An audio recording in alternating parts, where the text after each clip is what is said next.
239. Chapter 19. A critic was speaking about Oprah's interview with Starfleet on the television. He made some comments like, Garcia was too preachy and should keep his philosophies and politics to himself. Entertainers should be entertainers and leave the real-world problems to the experts. Nikki shouted at the television. You stupid moron. I'll take you out, she said, bobbing her head in a modern gangster style as she talked smack. I'll put a hit on your ass. Garcia interrupted her. Nikki, that's enough. We agreed, we would not imitate the gangster mannerism and perpetuate the image on our program. But He's not the only one, Garcia said. Let them speak their opinions. Well, then I should be able to speak my opinion, Nikki said. And my opinion is we give him some cement galoshes and let him talk to the fishes, you know what I mean. That's enough, Garcia said. Whatever happened to, when in Rome, do as the Romans do kind of thing? Nikki asked. Everyone here speaks like this. First off, you're not everyone. You're Starfleet. Second, we're not in Rome. And if you keep this up, I'll be assigning you some extra history lessons to better remind you just what happened to the Roman Empire, Garcia said. Nikki backed down, but not without turning the channel, using the remote like a phaser to zap the talking head. Garcia turned back to his research. It was spread out over the dining room table in what appeared to be chaos. Leonard was assisting with the research. Trini was in the kitchen preparing an Indian meal, the old-fashioned way, and complaining the whole time. I don't know how my grandmother did it. She'd cook for all of us, and there was always a meal, but God, this is taking forever. You could at least help me, Tatiana. Klitsova said she would, but only after she finished exercising. She was on the living room floor, counting out her sit-ups, equal distance between Garcia's work and Nikki on the couch surfing the channels. Tim, I want something to do, Nikki said. Go help Trini cook dinner, Garcia said. That's not what meant, Nikki said. I want to do something to help Ayasha, too. You have your research. You mean his fantasy, Klitsova said. Oh, stop it. I believe in Garcia, Nikki said. He is onto something. But he also has his volunteer work at the sea park. I don't have anything. I am just a follower. I do my bit part and I watch TV. And Tam, you said TV watching should be minimized. So, let me do something useful. You do something useful every time you sing a song, Garcia assured her. I want to do more, Nikki said. Garcia put down his book and stared at her across the table. What do you have in mind? I want to be on the Success show. I want to be one of the Paquita girls, her assistants, and help entertain the children. I like her mission, helping the children. I want to be a part of that, Nikki said. Garcia thought about it. No, he said, and went back to work. Trini came into the room, wiping the flour off her hands onto a smock. Tim, I think it's a good idea. He put his book down. Excuse me. Garcia said. Tim, Klitsova said, standing up. You're letting this you're in charge thing go to your head. I think you should consider her request. No, what you're wanting is for me to reconsider her request. I already considered it and made a ruling, Garcia said. This just isn't fair, Nikki said, and stormed off to her room. Garcia looked to his companions for support, but found none. He stood up. Bloody hell, he said, and began to pace.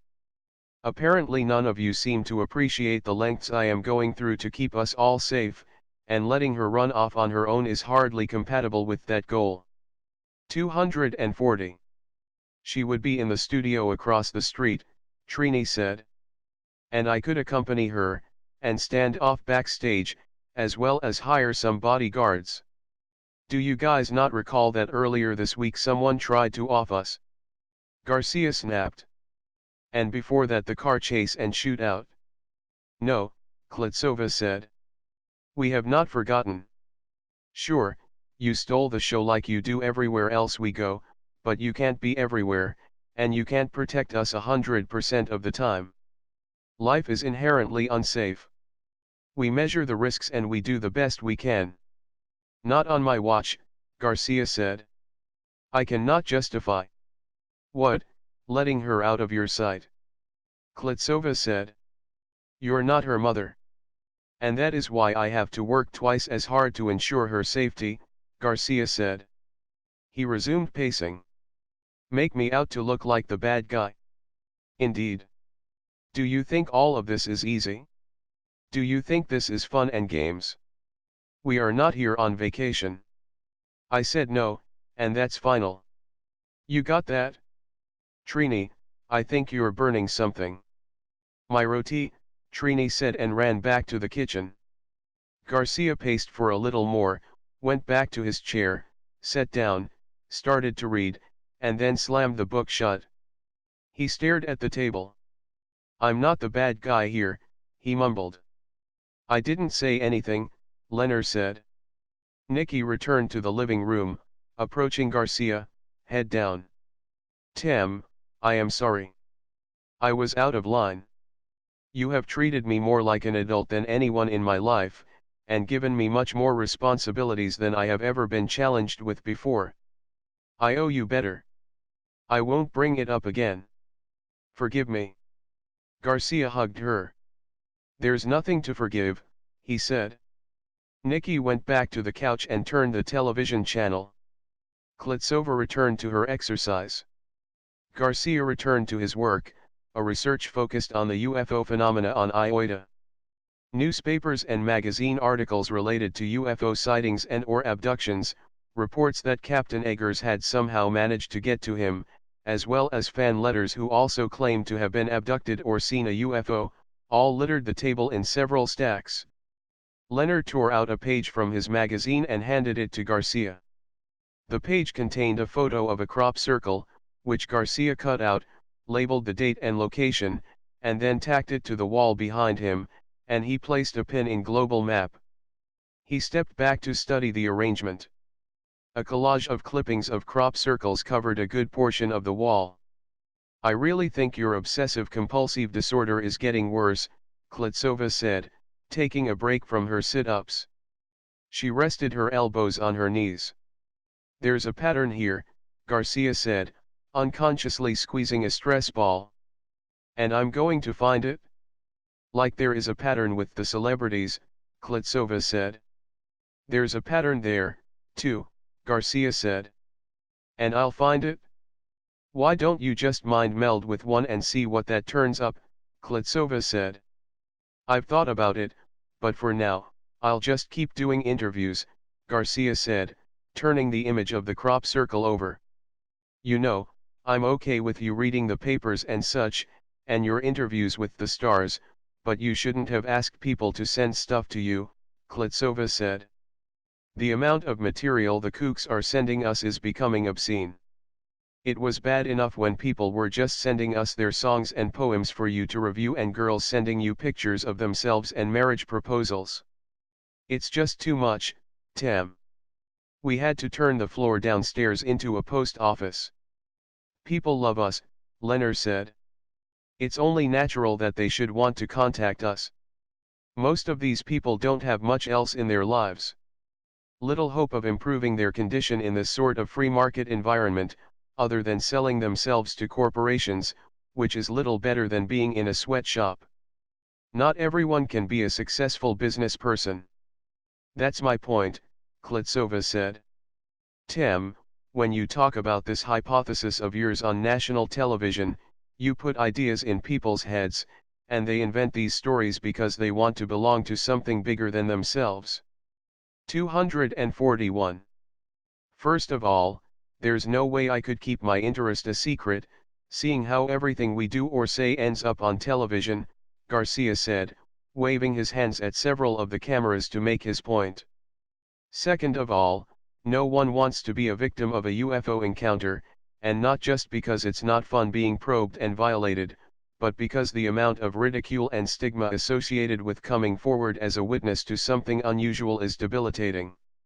You yourself, Tatiana, are guilty of perpetuating a stereotype in regards to the segment of population by calling them kooks, or suggesting their need for something larger is generating their fantasy. And third, if good people who have these experiences are brave enough to attempt contacting me and using me as a conduit to explore the meaning behind what's happening here, then I see no harm being done. They get some comfort sharing their story and I might find an answer. Tem, there's nothing here to find, Klitsova said. The more I go over it, the more I think I was abducted, Garcia said, bouncing the stress ball off the wall and catching it. I have an experience of missing time, and this person's photo of a UFO sighting outside of Denver area coincides with my experience. I find that interesting.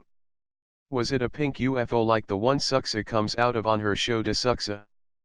Trini asked, spying on him from the kitchen.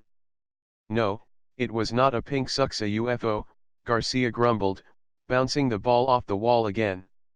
Have you considered checking the neural transmitter levels in your brain chemistry, Klitsova said. You were not abducted.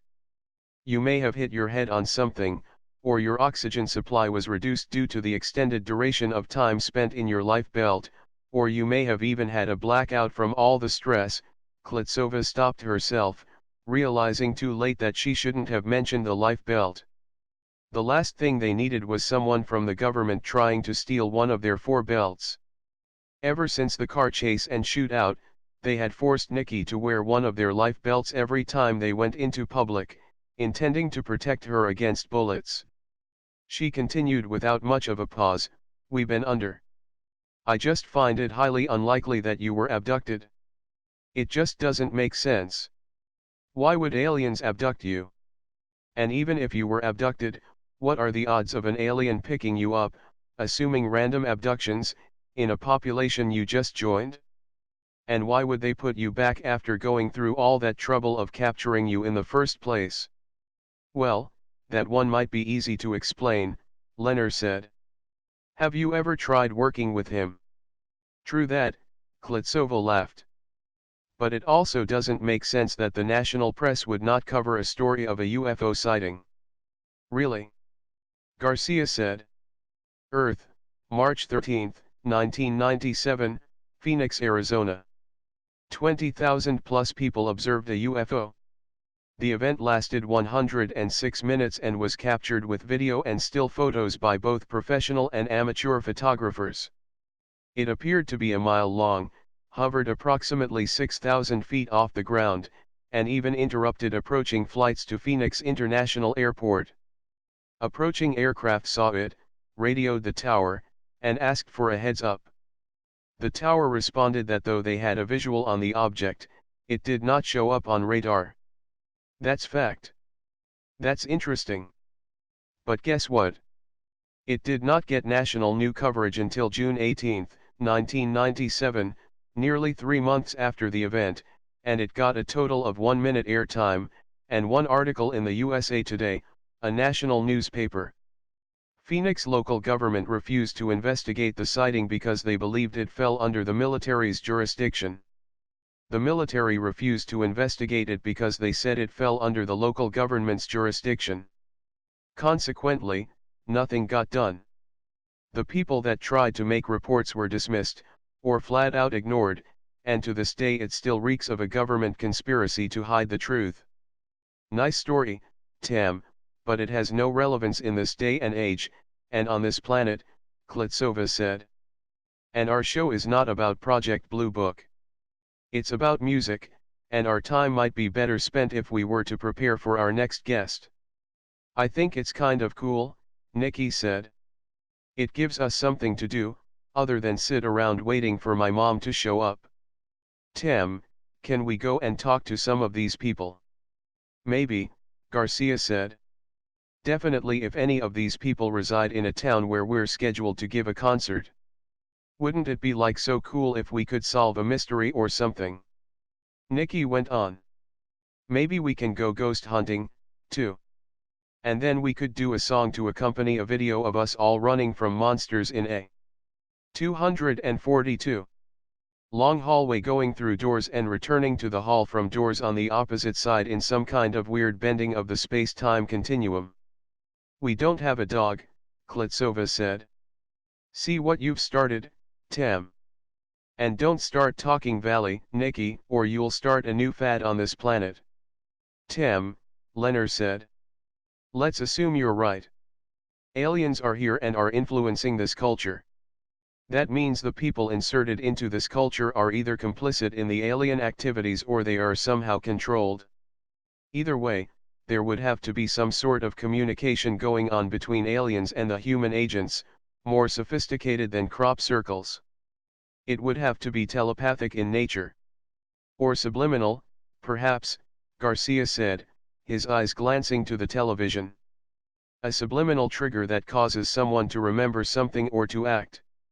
Can you create a program to sift through the television and radio signals on this planet looking for a signal or subliminal message? You know how much processing power I am going to need for that? Leonard asked. We're talking processor time here, trillions of hours of processing time. Each of our laptops are capable of 6,500 million instructions per second. Even if we devoted all them, coupled with your supercomputer, suspending your movie-making madness, it could take years to find an embedded or hidden message. We'll buy more computers, Garcia said. Because that's practical, Klitsova said. Trini made herself visible. We don't have to buy more computer, Trini said. We can use what's available to us now. What are you talking about? Leonard asked. There's chips in everything, Trini said.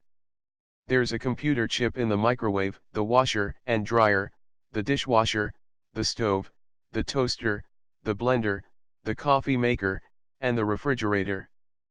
Practically everything in this building that runs on electricity has a chip, even the vacuum cleaner.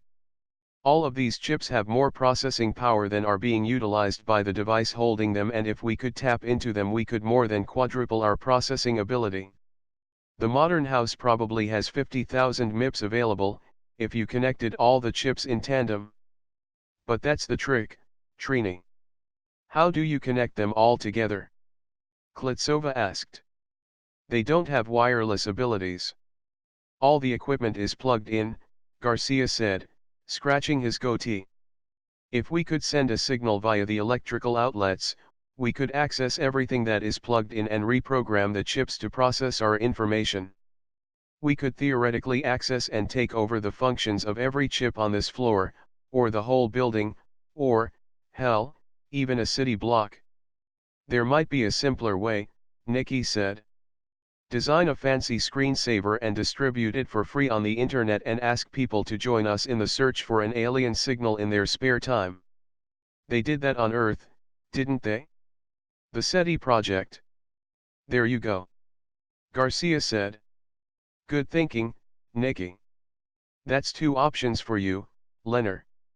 Let's do both. You and Trini can make that your top priority. Maybe there's a connection between crop circles, celebrities, and abductees. How many abductees had children that went on to become celebrities? Run that through the program we're creating while you're looking for a connection to something in the real world, or in the Iotian language database we're compiling. There's got to be something. There doesn't have to be something, Leonard said. But, I'm on it. Hey. The Bangles are on TV. Nikki said, turning up the volume and climbing up on the couch. Oh my god. That's us. We're in a Bangles video. Nikki said, jumping on the couch. They're using cutscenes from our TV show. This is so cool. Everyone gathered around the television. The Bangles were singing, If She Knew What She Wants. The video had the Bangles playing on a dimly lit stage, dark blue lights shining on strips of white canvas, and behind them was a screen displaying images of the Tamas commune. The way the Bangles were spinning their song suggested that there was a want-to-be love interest between Klitsova and Garcia. Nikki pointed out the obvious while continuing to jump up and down on the couch, screaming, as the camera zoomed into the screen, panning by her image as it showed Klitsova making one of her normal faces at Garcia's antics. "Why can't I be the love interest?" Trini asked, playfully. 243. "You want to be the love interest?" Garcia asked and grabbed at her hips, tickling her. Trini tried to get away, laughing, screaming for help. Nikki joined in the attack, forcing Garcia to tickle her, as well. "This isn't right," Klitsova said, sulking. "I know what I want. You just can't give it to me." "Ah!" Nikki screamed. Wait, I give up." Trini suddenly found herself the center of attention again as Garcia turned back to her, grabbing her up close. "Kiss me," he said. "No," Trini said, turning her head away in the classic Indian fashion, movie style of avoidance. "Did you have anything to do with this?" Klitsova asked, pointing to the screen. "No, they did it on their own," Garcia said. "I like it," Leonard said, returning to his work. "Trini, your rice is boiling over." Trini broke free of Tam's hug, slapping out as if she had been in a karate hold, and ran to the kitchen. Nikki continued going on how awesome it was and telling Garcia he should give Hoffs a call and invite the Bangles over. "Maybe they could open for us on our next tour," Nikki went on. Garcia said he didn't have to ask them, for if they were watching the show, as it appears they were, they would now have the invitation. He returned to the table and his work. Klitsova fell into some vigorous push-ups, venting off some steam. The phone began to ring. "Would someone get that?" Trini yelled. But no one did. "Fine, I'll get it." "Yes." "FBI?" "Oh, about the plane incident?" "Sure, come on up. We're going to have company. The FBI wants to talk to us about our flight from hell." No one seemed to be listening to her. "I think you should call her anyway," Nikki said to Tam. "She really likes you, you know." "I know," Garcia said, handing Leonard a photo. "What do you make of this, Leonard?" "A bunch of lines, just like the others, Tam," Leonard said. Garcia pinned another crop circle pic to the wall. "Tam, have you heard this one? Mouth, by Meryl Bainbridge. I think she's talking about you." Nikki said. "You think everyone's talking about him," Klitsova complained. And then reminded her of the last time she had brought this up by singing, "You're so vain, you probably think the song is about you." "Please," Nikki rolled her eyes. "It's either about James Bond or Tamas Garcia, and it's so obvious to me it's about Tamas Garcia." There was a knock at the door. "Well, to hear you say it, all songs are about Tamas Garcia," Klitsova said, and then she sang a bit of another song Nikki had suggested was about Garcia, "Your eyes are the most awesome blues eyes I've ever seen." "Well, they are," Nikki said. "But his eyes are hazel," Klitsova argued. "Don't you think this song is about you, Tam?" Nikki asked. "Yeah, it's a nice song," Garcia said, casually, not really giving her his full attention. "Is someone going to get that?" Trini yelled. Again someone knocked on the door. "So, when are you going to call Susanna Hoffs, Tam?" Nikki asked. "I said, I'll call her." "Trini, you want to get that?" Garcia asked. "No," she snapped. "I'm in the middle of cooking roti." There was a louder knock on the door. "Is someone going to get that?" Leonard asked, not looking up from his magazine. "I'll get it," Nikita finally volunteered. "No," Garcia said, pushing away from the table. But she was already at the door, looking through the peephole. "Oh my God!" Nikki yelled, not realizing that her sudden pitch change and the excitement in her voice caused Leonard to pull out a hand phaser. "It's David Duchovny." 244. It's not David Duchovny, Garcia said, logging onto the security network via his implant. There were two people in the hall, male and female, and the male did indeed look like David Duchovny. He could also hear the audio. Are you sure you want to go through with this, Mulder? We're going to be on national television the moment we go in there, and you know what kind of ridicule we're going to get from the guys at the bureau when that happens. It will be okay, Scully. Trust me, he said, ringing the doorbell a third time and knocking again. That coming from a guy whose passcode is trust no one, she mumbled. Garcia frowned, wondering if they were acting, or there was something seriously wrong with this universe he was in.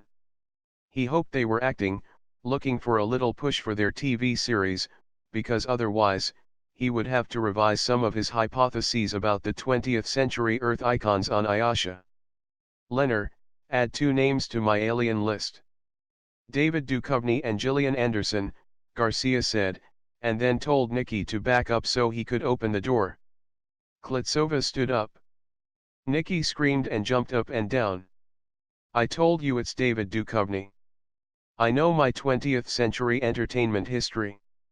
David Duchovny, David Duchovny. David smiled and flashed his FBI badge. Gillian flashed hers, but she was not smiling. Hello, David said. I'm Special Agent Fox Mulder, and this is Special Agent Dana Scully. We'd like to talk to you.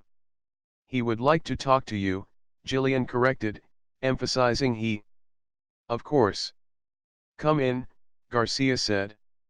May I offer you something to drink? It's David Duchovny, Nikki said, hugging Garcia around the waist, and spying on David from her safe vantage point. I see, Garcia told her, patting her head. Why don't you go get them some tea? Nikki nodded, backing away slowly, keeping David in her line of sight. Sorry, Garcia said. She gets a little excited around guest stars. I see, Gillian said. Who's David? Fox wandered over to the wall to examine the crop circle formations. There were 45 pictures in all, aligned in a grid formation. Fox then turned and gave a cursory examination of the articles on the table. It looks like you're running a little investigation here, Mulder said. To Leonard he said, nice spots. Got to hand it to the tattoo artist. Thank you. It could have been Ridge's, but this host was available, Leonard said. Mulder didn't know how to respond to that, so he turned back to Garcia. Have you found anything interesting? Mulder asked, placing one of the letters back on the table. Yes, Garcia said. No, Klitsova said, simultaneously, and then added. You're not here about the plane, are you? Please, be seated, Garcia said, pointing to the couch.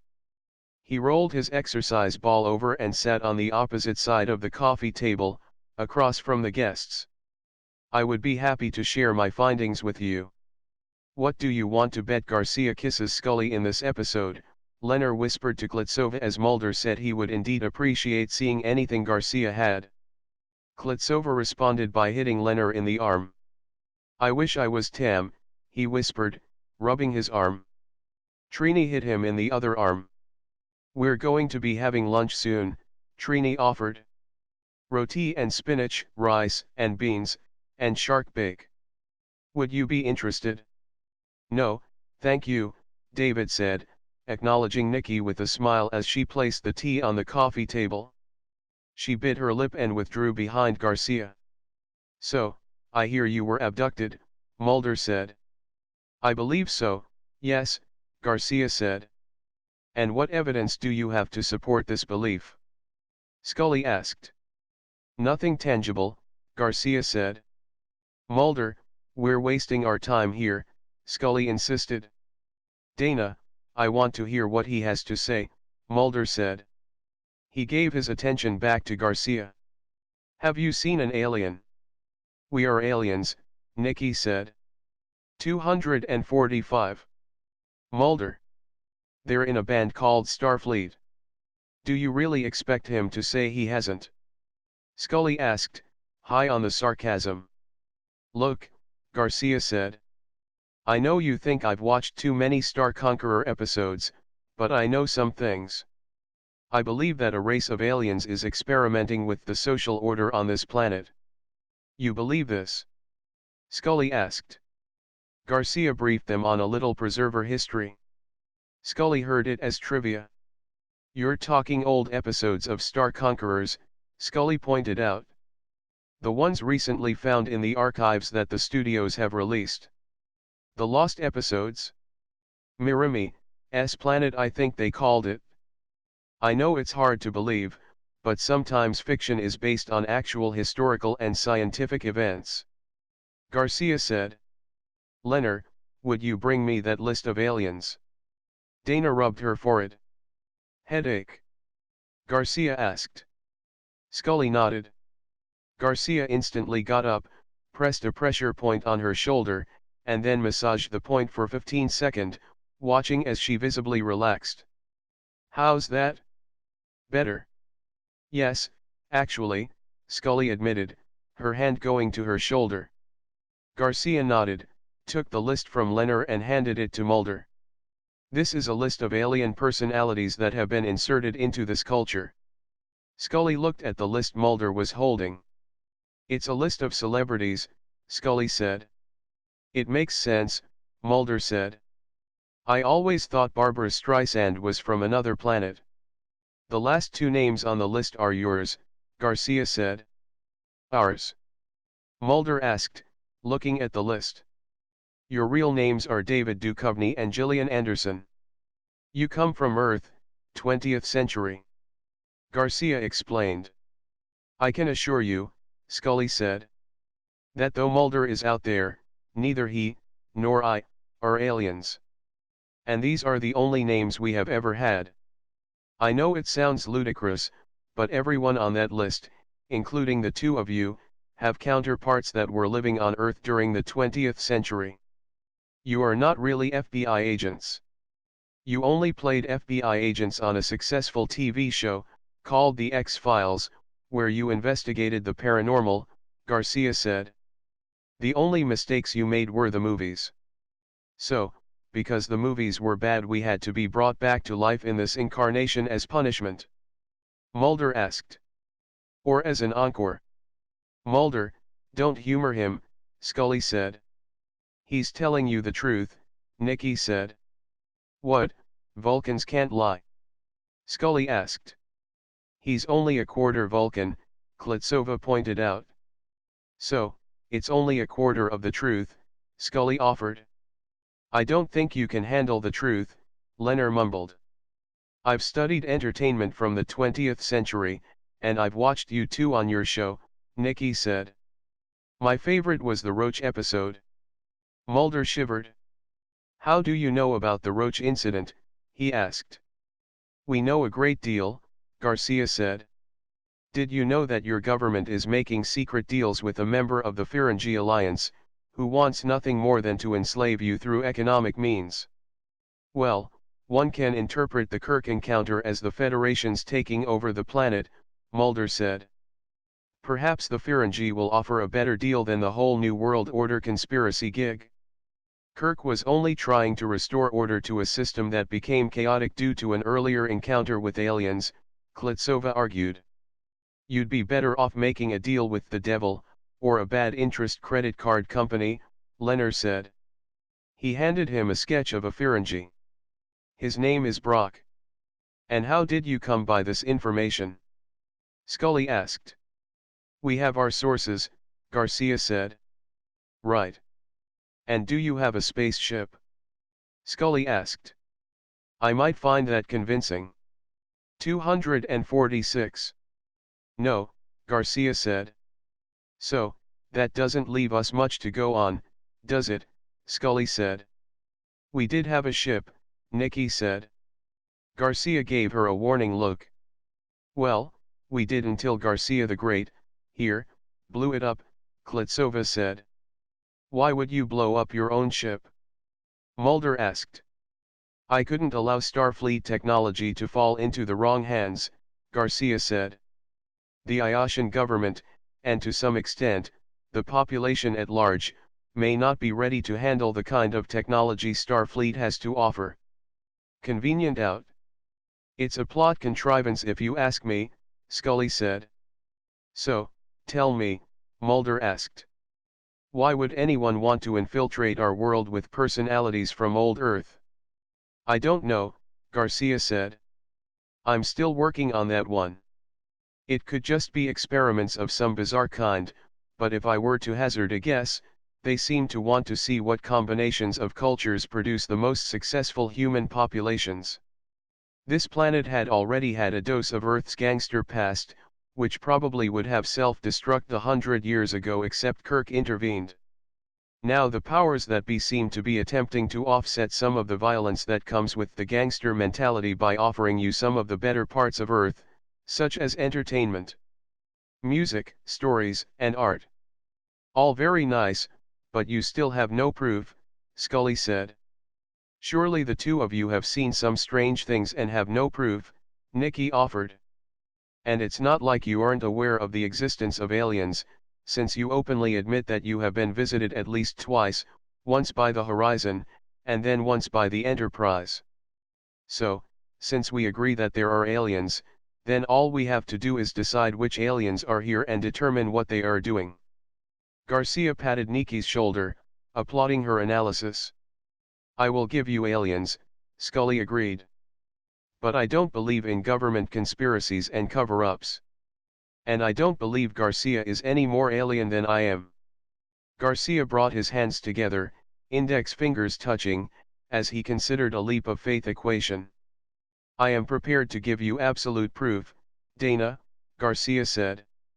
It will be of a personal nature, not something you can scrutinize with a microscope, but, you, at least, will know beyond a shadow of a doubt. Klitsova stepped forward to be more prominent in Garcia's line of sight, giving him a look that seemed to say, what are you about to do? Anything is better than nothing, Scully said. Tem, Klitsova said. What sort of evidence? I'm going to mind meld with Scully, Garcia said. Oh, no. Hell no, Klitsova said. It's too risky for you, given your current state. I can't allow you to jeopardize our situation here. It was your idea, Garcia argued. I was joking. Klitsova said. Tatiana, I need some more information. I need to know if somewhere in Scully's mind is a memory of her being brought here from Earth, or if she was somehow programmed to be who she is. She's a perfect candidate because we know her as a celebrity, but she believes she's just a regular citizen. This would answer so many questions for me, and, at the same time, would give her the answers she's wanting. This way I can be certain that she is not an alien that looks like Scully, programmed with the persona of a character, with some secret agenda to hurt the Iotian people. I assure you, I am not an alien, and I never allow my home world to come to harm, Scully said. That's why I took this job. Then you will agree to a mind meld with me? Garcia asked. I'm game, Scully agreed. Dana, let me mind meld with him, Mulder volunteered. No, Scully said. I want to see this proof. You're too easily swayed by all this crap, where I won't be so easily hypnotized or misled. 247. Garcia got up from his ball and scooted the coffee table away. He then rolled his ball closer to the couch and sat back down, inching his way closer so that his knees touched the couch, and Scully's knees were touching the outside of his knees. She could feel heat radiating from where his leg touched hers, even through the fabric of his pants. When I'm ready, I'll need to touch your face, Garcia said. The Tamas commune had gathered in the living area to witness the event. Nikki, come over here, please, Trini said, wanting some distance between Nikki and Garcia. Oh. Nikki complained. I want to watch. You can either watch from over there with Trini, or you'll be going to your room to watch it on a rerun, Klitsova said. Nikki unhappily complied. Do I need to do anything? Scully asked, putting her hands on her knees, adjusting her skirt down a little. She could discern the increasing intensity in Garcia's attention, and it was a bit unnerving. Part of it was no doubt because he was a superstar, and there was, or would be, millions of people watching this. Consequently, she was feeling a bit nervous, but it was because of that fear that she wasn't going to back down. "Relax," Garcia instructed her. "This doesn't hurt. All I really need now is your permission to proceed." "Permission?" Scully asked. "This is a mind meld," Garcia explained. "Our minds will merge and you and I will for a certain time think and act as one. You will learn things about me that only I am privy to, and I will know you equally as well. This is transcendental intimacy, and it will be a life-changing event. It cannot be undone, and there is some inherent risk whenever two minds collide, so, if you have any doubts or concerns, or anything in your life that you would not want me to know, even though I will never divulge your secrets, then now is the time to speak up." "You're just trying to scare me," Scully said. And he was pretty convincing, too. To get higher ratings. "It's working," Mulder said. "He's got me hooked." "I'm very serious," Garcia said. "You need to make this decision as if I were telling you the truth." Scully nodded. "All right. Let's do it," she committed. "Tim," Trini said. "Are you sure about this?" Garcia had already made up his mind. He nodded.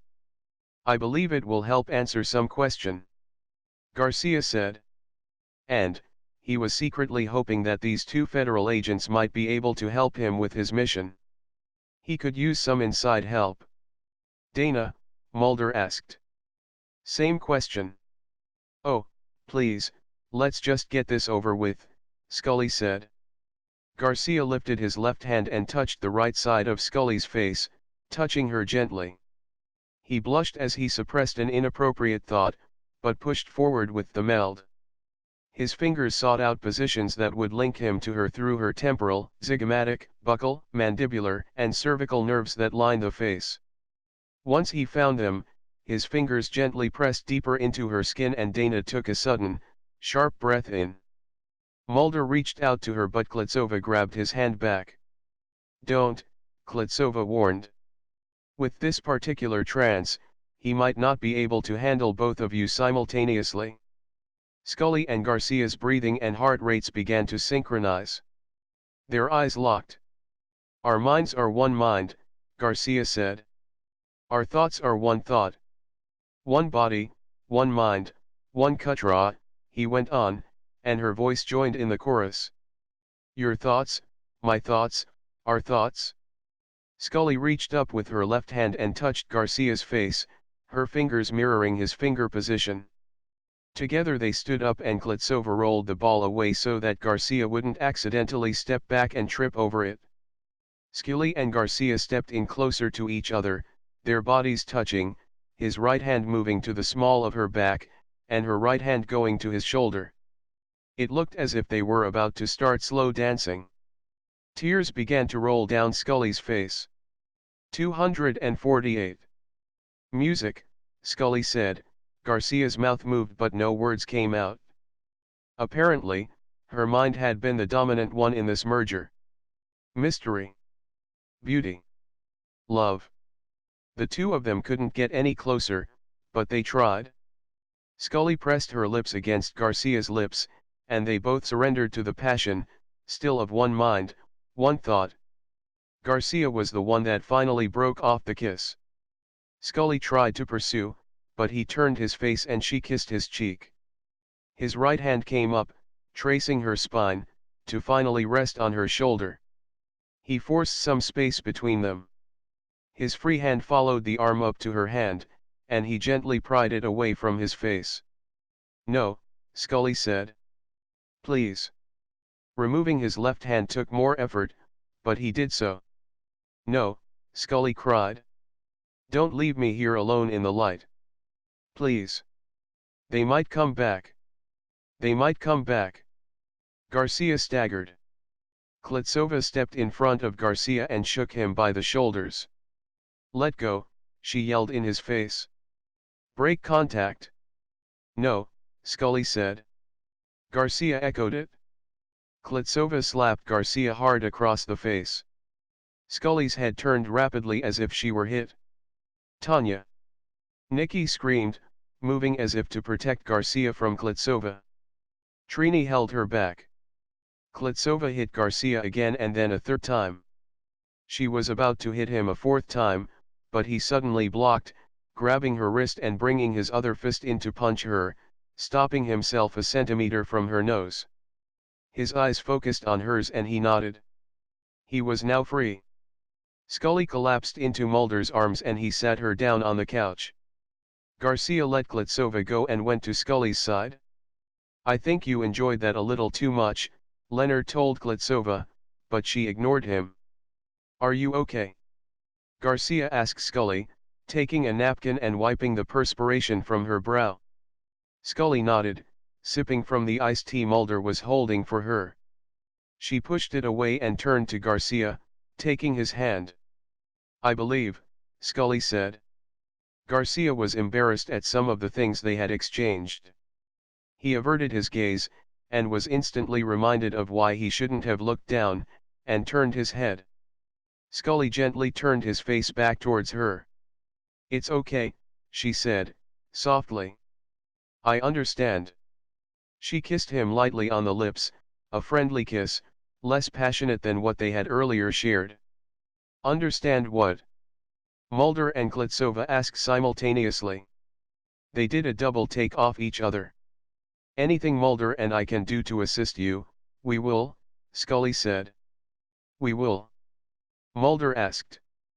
Thank you, Garcia said. Perhaps we could arrange for me to speak with you in private, and meet the lone gunman, he said, the words out before Scully could stop him, putting her finger to his lip. They were growing more out of sync with each passing moment, and they both wanted to return to that union. How do you know? Mulder started to ask, but then remembered where he was, a television show. Scully picked up the remote and turned up the sound on the television. How long has your neural implant been malfunctioning? Scully asked, whispering in his ear. Since the UFO encounter, Garcia said.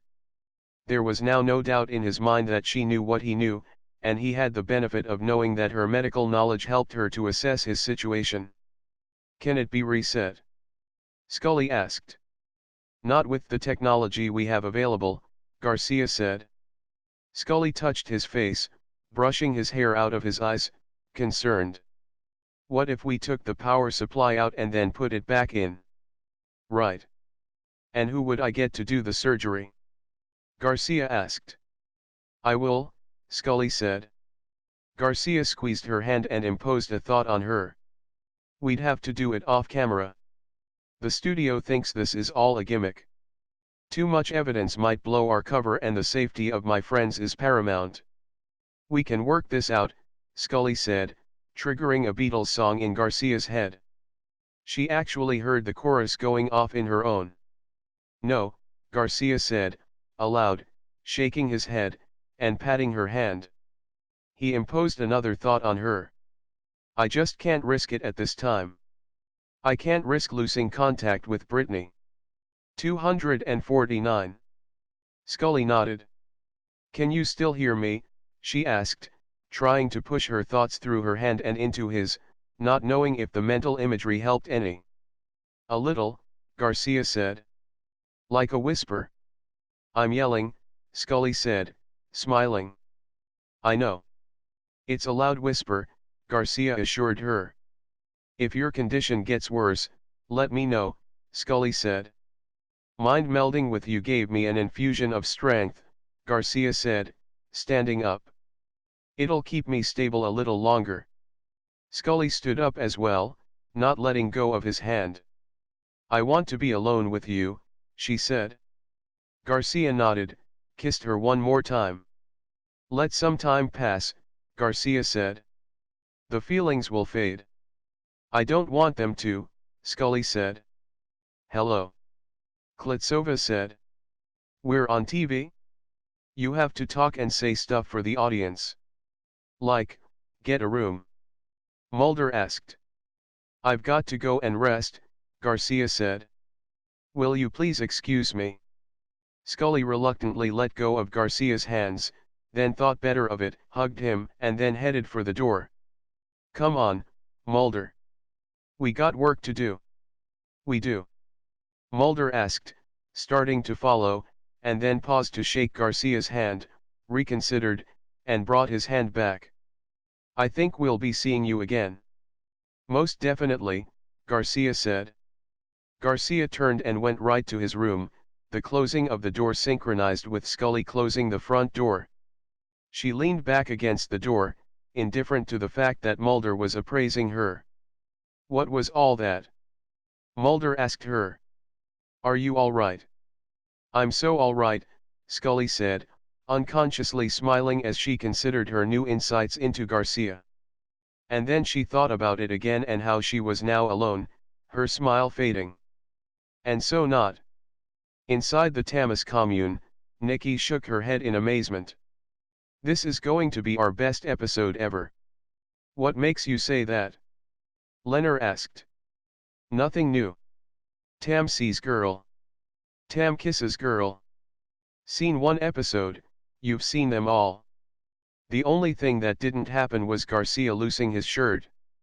But that was a really hot kiss, Nikki said. And it was Gillian Anderson. No one back home is going to believe this. Wait, do you think when my mom comes we can get all our programs downloaded onto the computer so I can have proof? We'll see, Trini said. Oh, and I know the song for this episode, Nikki said. We have to sing Bree Sharp's David Duchovny song. Klitsova looked to the others, who all in turn shrugged. As usual, you have us at a loss. I'll sing it for you, Nikki said, grabbing Garcia's guitar. It goes great with acoustic guitar, but we can add drums and stuff later. The episode was later edited, ending there with a cut to Nikki singing, supported by the band, and for the background there was some additional footage added of adventures with Mulder and Scully, who were called back by the studios just to get some support scenes.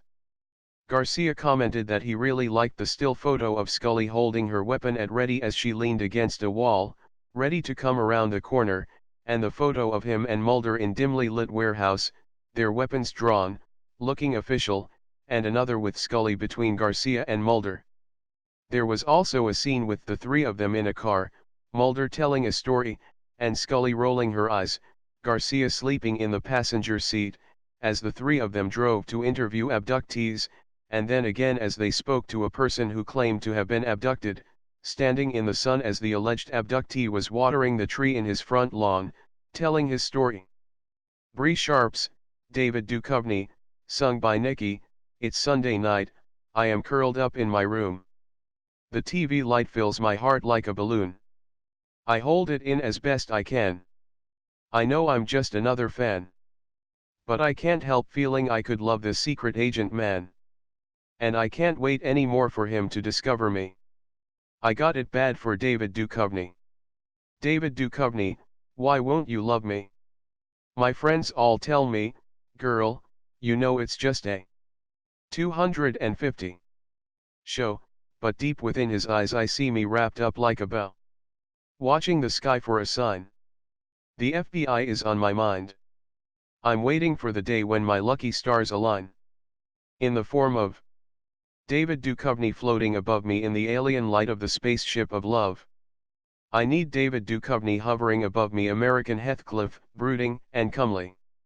David Duchovny, why won't you love me? So smooth and so smart. He's abducted my heart. And I'm falling apart from the looks I receive from those eyes I can't leave. And you may say I'm naive, but he told me to believe. Oh. My bags are packed. I am ready for my flight. Want to put an end to my daydream days and sleepless nights. Sitting like a mindless clone, wishing he would tap my phone. Just to hear the breath of the man, the myth, the monotone, and I would say, David Duchovny, why won't you love me? David Duchovny, I want you to love me, kiss and to hug me, debrief and debug me. David Duchovny, I want you to love me, I'm sweet and I'm cuddly, I'm gonna kill Scully. David Duchovny, I want you to love me. I'll be waiting. In Nevada. After hearing that Nikki wanted to be on the Suxa show, Suxa made a personal visit to drop by the set and make an impassioned plea on her behalf. And Garcia changed his mind about allowing Nikki to go be on the show de Suxa. Trini agreed to escort her to rehearsal, and that left Klitsova, Leonard, and Garcia with an unusual evening to themselves. I think it's a good thing that you let her do this, Klitsova said. Me, too, Leonard agreed. And now, I think it's time you allowed us to go out and get some stress relief of our own. What are you talking about? Garcia asked. We're going out for drinks, Klitsova said. No, we're not, Garcia said. Yes, we are, and you're going with us, Klitsova said. You need to get out and do non-work related stuff. But. And the next thing Garcia knew was that the three of them were walking into a bar. It sounded like the beginnings of a good joke, but it wasn't going to turn out so funny.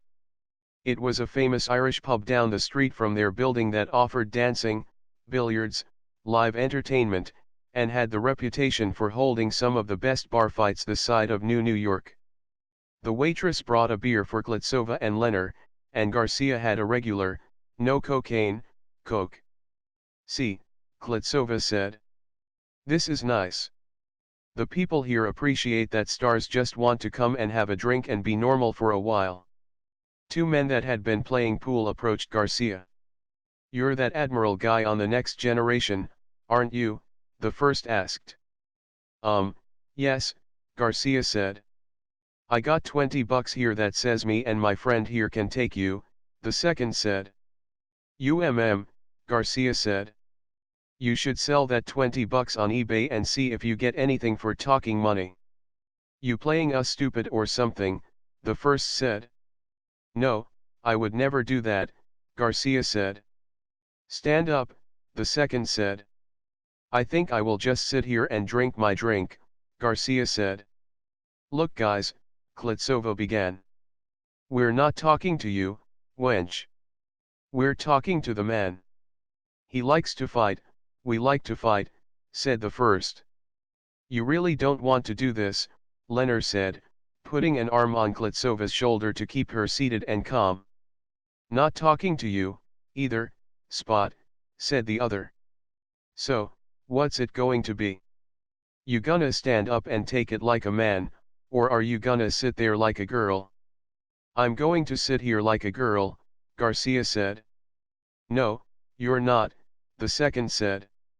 251. He and his friend both moved in on Garcia at the same time, and Garcia's tactical advantage of having remained seated was soon revealed. The act of getting up would have made him vulnerable to the first attack. By the two of them coming to him, he could hit first, and, because of the fact that he was seated, he was in prime position to target their groins. He put a boot in each of their groins, shoved his chair over backwards, rolled away, and came up standing, assuming a fighting stance. The two men remained incapacitated on the floor, but as anticipated, the two men who had wanted to fight had friends. These friends now wanted a piece of Garcia. Klitsova looked to Leonard. What do you think? Should we assist? Nah, Leonard said. I think he can manage. Another beer. Yep, Klitsova agreed. She flagged the waitress and pointed to her beer. When the waitress returned with the new drinks, she made a comment of admiration for Garcia. Wow, it's just like in his movies. He really can fight. Better make my next one a double, Klitsova said, wanting to be sick by the way the waitress was admiring Garcia. Check, waitress said, and headed towards the bar, doing her best to stay out of the way of the fighting patrons, and at the same time not wanting to lose sight of Garcia as he took on the growing mob. Klitsova and Leonard lifted their drinks off the table just in time to allow Garcia to roll across it. He got up, staggered to the table. You want help? Klitsova asked. No, Garcia said, and pushed himself back into the fight. Klitsova shrugged. He has to hog every moment of fun, she said. It's just his way, Leonard said, again lifting his drink to avoid it getting spilled as Garcia landed on the table. This time the table collapsed to the floor. Garcia got up and went back to the fight. They don't make tables like they used to, Klitsova said. I wonder if that accounts for the sawdust on the floor. Leonard asked. Because of their television status, and the fact that they were on internet television 24/7, word got out quick that there was a bar fight with Garcia going down. After the 50th person entered the bar to join in on the fun, the pub had to lock the doors so that no one else could come in until an equal number departed. It was standard operating procedures during such an event. Oh, that's going too smart, Leonard said. Yep, Klitsova said. Glad we came. Me, too, Leonard agreed. Trini was left dressing Garcia's wound, scolding him the whole while. I leave you three alone for one night, and you go and get into a bar fight. It wasn't exactly my idea, Garcia said. Trini looked to Klitsova and Leonard for explanation. Well, don't look at us. We didn't start the fight. Klitsova said. Nikki touched a bruise on Garcia's face, asking, does that hurt? Yes, Garcia said, putting her finger in a joint lock. Does that? While passing Nikki in the hall, Garcia brushed her arm with his hand and imposed a quick thought on her. Later that day, Nikki came out of her room and screamed. Everyone looked at her as if she had lost her mind, with the exception of Garcia who didn't even look up. She was right on time and played her role well. I want out of this apartment. I want to go somewhere, Nikki said. I don't care where. I just need out. Please. I want to go to the park, or a ball game, or a bar fight, I don't care which, but take me out. And screaming is going to help you get your way? Klitsova asked. Get dressed, Garcia said. I'll take you to the mall. Really, she asked, a complete and sudden makeover in her expression and attitude. Yep. Chop, chop. Get dressed. Before I change my mind, Garcia said. Yes. Nikki yelled triumphantly, and rushed to her room to change. Tem. Klitsova said. You're not going to give in to a tantrum, are you? 252. She's right. We need to get out. All of us, Garcia said. 5 minutes. And this coming from a guy we had to drag to the bar? Leonard asked. And having made all that fuss about not letting Nikki out again, ever, Klitsova added. What can I say? Garcia asked. I'm a reformed man. And so Starfleet had their first impromptu outing, without Paula and their normal assortment of guards. Tatiana and Trini walked beside Nikki, Leonard behind them, and Garcia in front of them. The only non-Starfleet were the normal entourage of cameramen, and it wasn't lost on them that Garcia's group moved as if they were a military unit in a war zone. When they passed a toy store, they all stopped to examine the Starfleet Singer action figures, and bought one of each for Nikki to keep as souvenirs. It doesn't look anything like me, Trini said, evaluating the collector's item. Tem. Nikki asked. Do you always alter your stride in order to avoid stepping on the cracks and patterns in the tiles and sidewalks? Garcia frowned. He had not been aware that he was doing such a thing, but he could clearly see that that was what he was doing, and now that someone had pointed it out he was aware but unable to resist stopping. They were on the second floor and he could partially see down to the first level as he watched his feet, but not straight down, for he wasn't at the rail that prevented people from falling. Consequently, what he couldn't see was the toy kiosk right below, and the man winding up one of his flying toys. The man was selling toy birds and planes, and to show off his merchandise he let one fly.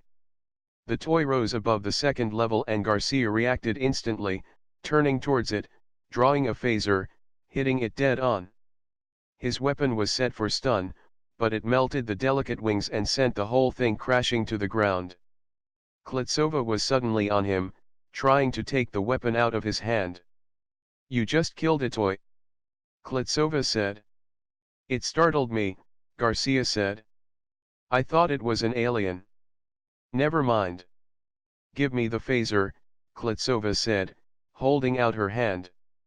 "It's legal," Garcia said. "And it was set for stun." "Yes, it was a stunning example of your marksmanship," Klitsova said. "Now, hand it over." Tatiana increased the intensity of her stare, holding her hand out, and he finally acquiesced. He really wasn't feeling himself, lately. Stress, no doubt, and all the work he was doing to prepare to rescue his crewmates. "Leonard, go down and pay the man for the toy," Klitsova said. "Really, Tam? We can't take you anywhere." Leonard saluted and went to take care of it, trying hard not to laugh. A mall security guard approached the group. "Sir, you need to come with me." "It was just a misunderstanding," Klitsova said. "We're going to buy the toy." "Nonetheless, I need you to come with me, sir," the guard said. "You're just a mall cop," Garcia said. "I'm not going with you." The security guard snapped the safety off his holster to free his weapon. "There are two ways we can do this," the guard said. "You can walk with me on your own 2 feet, or I can drag you. I recommend you come with me now." "Turn that camera off me," Garcia sighed. "You guys continue shopping. If need be, we'll rendezvous back at the van," Garcia said. Garcia followed the security guard back to the mall business offices and into a room. Mulder and Scully were waiting for him inside. Scully was instantly in his arms, kissing him. "Are you doing okay?" she asked. "Yes," Garcia said. "I told you it would work," the security cop said, taking off the hat. "Of course, shooting the toy was a good call." "It really was an accident," Garcia said. "Yeah, right," the guard said. "I'm Melvin Frowick." "It's nice to meet you, Garcia. I think you already know my friends John Fitzgerald Byers, and Richard Ringo Langley." "And I'm Eva Del Harlow," Eve said, though Garcia knew her as Zuleika Robinson. Whoever was behind this illusion of Earth stars on Iotia, they had gone all out for support characters. He wondered if 253 Cancer Man, or more politically correct, cigarette-smoking man, was also here somewhere, perhaps making deals with the Ferengi. Eve eagerly shook his hand, bringing his attention back to her. She moved in closer to kiss his cheek, knowing full well that Scully didn't approve, which made it even more fun for her. "I wanted in on this piece of action." "You're really going to go through with this?" Mulder asked. "I've got to rescue my friends," Garcia said. "They killed another member of my crew." "I'm sorry," Scully said. "I've got a gang of gold shirts ready to move on the base when you give the word," Ringo said, brushing his long, blonde hair back out of his eyes, and then pushing his glasses back in place. "A base, I might add, that the government completely denies exists. Which means, technically, we can't get in trouble for harassing the guards?" Eve asked. "Or blowing up the base. I can add a complement of red shirts to your gang of gold." "Are you sure they understand their roles?" Garcia asked. "I don't want anyone killed." "I told them they will be going in, phasers on stun," Melvin said. "But there is no guarantee they'll comply. The military is also supposed to shoot stun at civilians, but they're expecting a war. You just have to remember, everyone in this game volunteered to play. Now, you promised us some codes." Garcia supplied them with some computer hack information and passwords to some top-secret government sites. Melvin looked to John, who after a moment, nodded. "I'm in." "Damn, how did you get this?" Ringo asked, watching over John's shoulder. "Trade secret," Garcia said. Now, I'm going to beam in outside the base and sneak in, and I have a plan to escape, but I'll need a way to beam out in case of an emergency. We're going to tag you with a chip so that we'll be able to follow you and beam you out, Melvin said. Scully showed him the chip, sealed in a sterile bag. It was huge. What am I supposed to do with that? Swallow it? Garcia asked. Scully shook her head. I'll need to make an incision and place it just below your ribcage. I'm prepared to do that now. Garcia took his shirt off. Scully nodded to Eve, and she brought the medical stuff over to the desk. Scully started with a syringe. This will numb the pain, Scully said. Unless you would prefer not to. Are you kidding? Garcia asked. Numb away. Ouch. How about something to numb the numbing agent? Scully kissed him. How's that? She asked. By the way, tell Nikki that that was a great song, Mulder said. Except for the whole kill me part, Scully said, putting on gloves. She began to wipe on a sterilizing agent, covering a much larger area of Garcia's skin than needed, but then, she was just trying to be thorough. It only took a moment for Scully to insert the device, activate it, and close the wound back up. It took 4 stitches. You're all set. We'll be in touch. All right, Melvin said, while Garcia was putting on his shirt. You better get back to your cameras and your friends before people get too suspicious. We'll be waiting. Oh, and here's your ticket. Sign here. This is my copy. What? I collect autographs. Anyway, just give it to your producer. She'll take care of it. Thanks, Garcia said, and then to Scully, thank you. Scully took his hand. Be safe. Bye, Eve said, flirting with him. Perhaps you 2 girls would like to be alone with him. Mulder asked.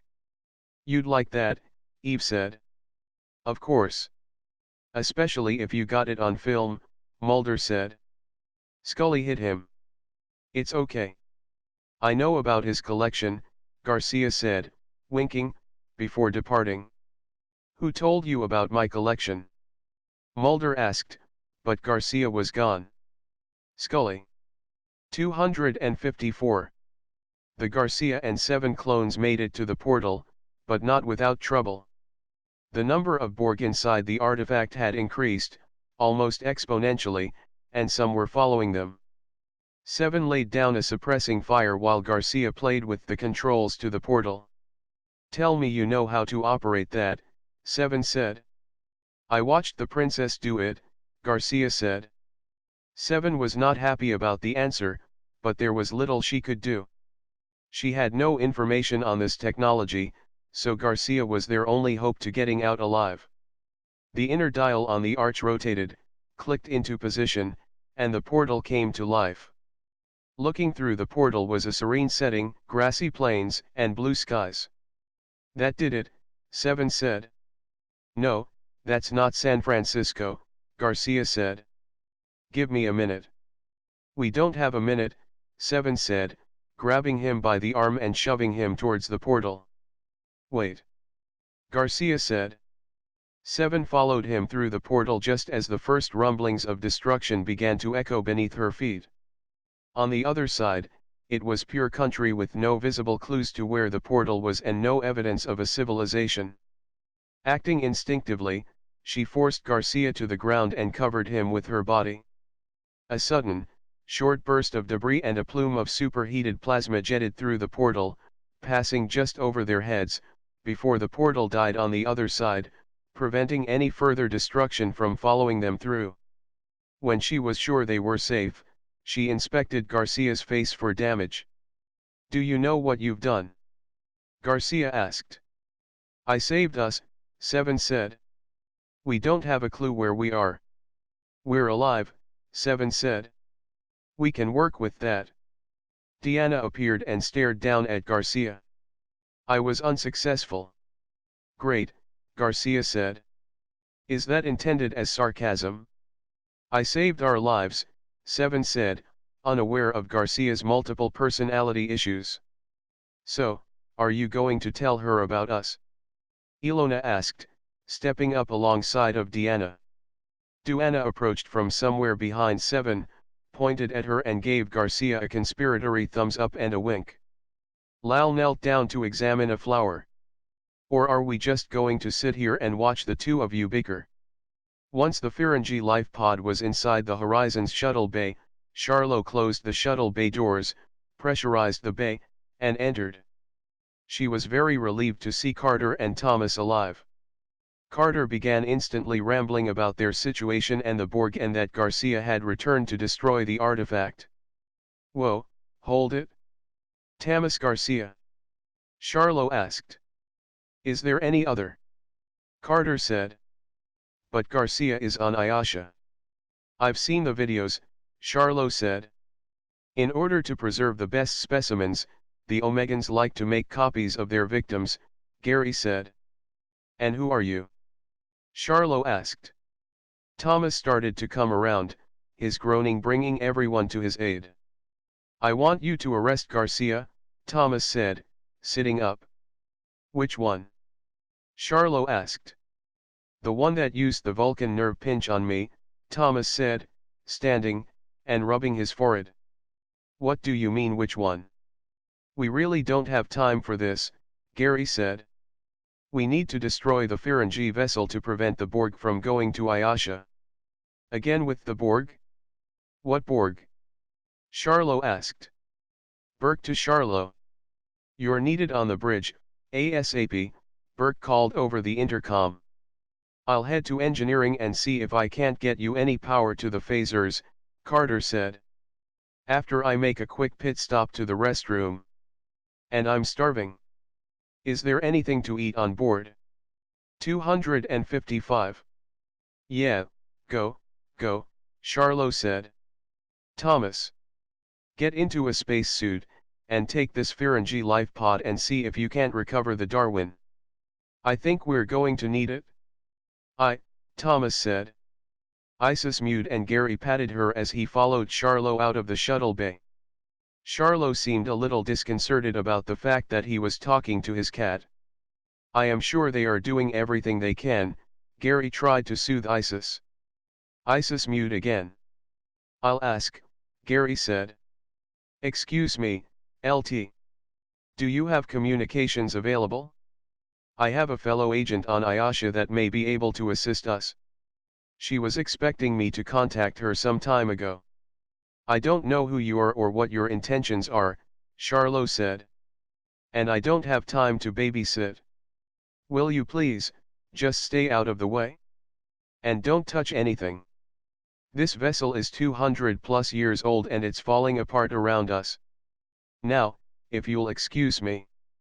Isis complained. I'm sure she is under a lot of stress, Gary said. Let's see if we can find a communicator, or the parts to build one. Charlo stepped onto the bridge. What? I have established a ship-to-ship communication laser, Burke said. It'll be in range in 7 seconds. What will be in range? Charlo asked, and turned to the screen where Burke was pointing. The Ferengi vessel was approaching. It was doing so very slowly, but it was definitely coming for them. Open a hailing frequency, Charlo said. Ferengi vessel. This is Commander Charlo. I would like to speak with Daimon Tolro. A response signal arrived and the image of a Borg appeared. A very specific and well-known Borg. I am Locutus of Borg. Your attempts to sabotage this vehicle have failed. Your ship and crew will now be assimilated to facilitate repairs. Resistance is futile. You will become one with the Borg, Locutus said. Oh my god, Charlo said, going for an intercom button. Bridge to Carter. I need those phasers. Something. Anything. And now. Would you like me to go out and throw a rock? Burke asked. Do you have a rock? Charlo snapped. Carter here, Carter said, sounding as if she was chewing on something as she spoke. I'm on my way to engineering now. We'll be there momentarily. Burke stepped closer to Charlot and whispered a solution. We have enough antimatter that we could blow both of our ships up, if they actually get within boarding range. Charlot nodded. That will be a last option. No matter what, we can't let one of those things get to Iotia. Commander? I'm getting a strange energy reading from the comet, Ensign Su said. What kind of reading? Charlot asked. As if cued to her question, there was a massive explosion. The screen brightened, leaving a silhouette of the Ferengi vessel before it went blank and erupted into sparks. Power systems all over the ship failed.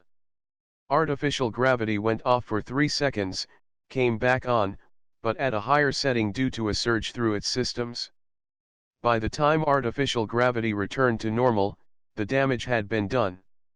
Many of the crew had sustained new injuries, including broken legs and arms. They had been trained that should artificial gravity ever give out and come back on, they should avoid landing on their feet, favoring a martial arts tumble. Most of the injuries were actually the most senior of officers, and the ones with the lightest of injuries were the cadets, who had practiced artificial gravity outages more recently. Charlot got up slowly, weary of the gravity. Ensign.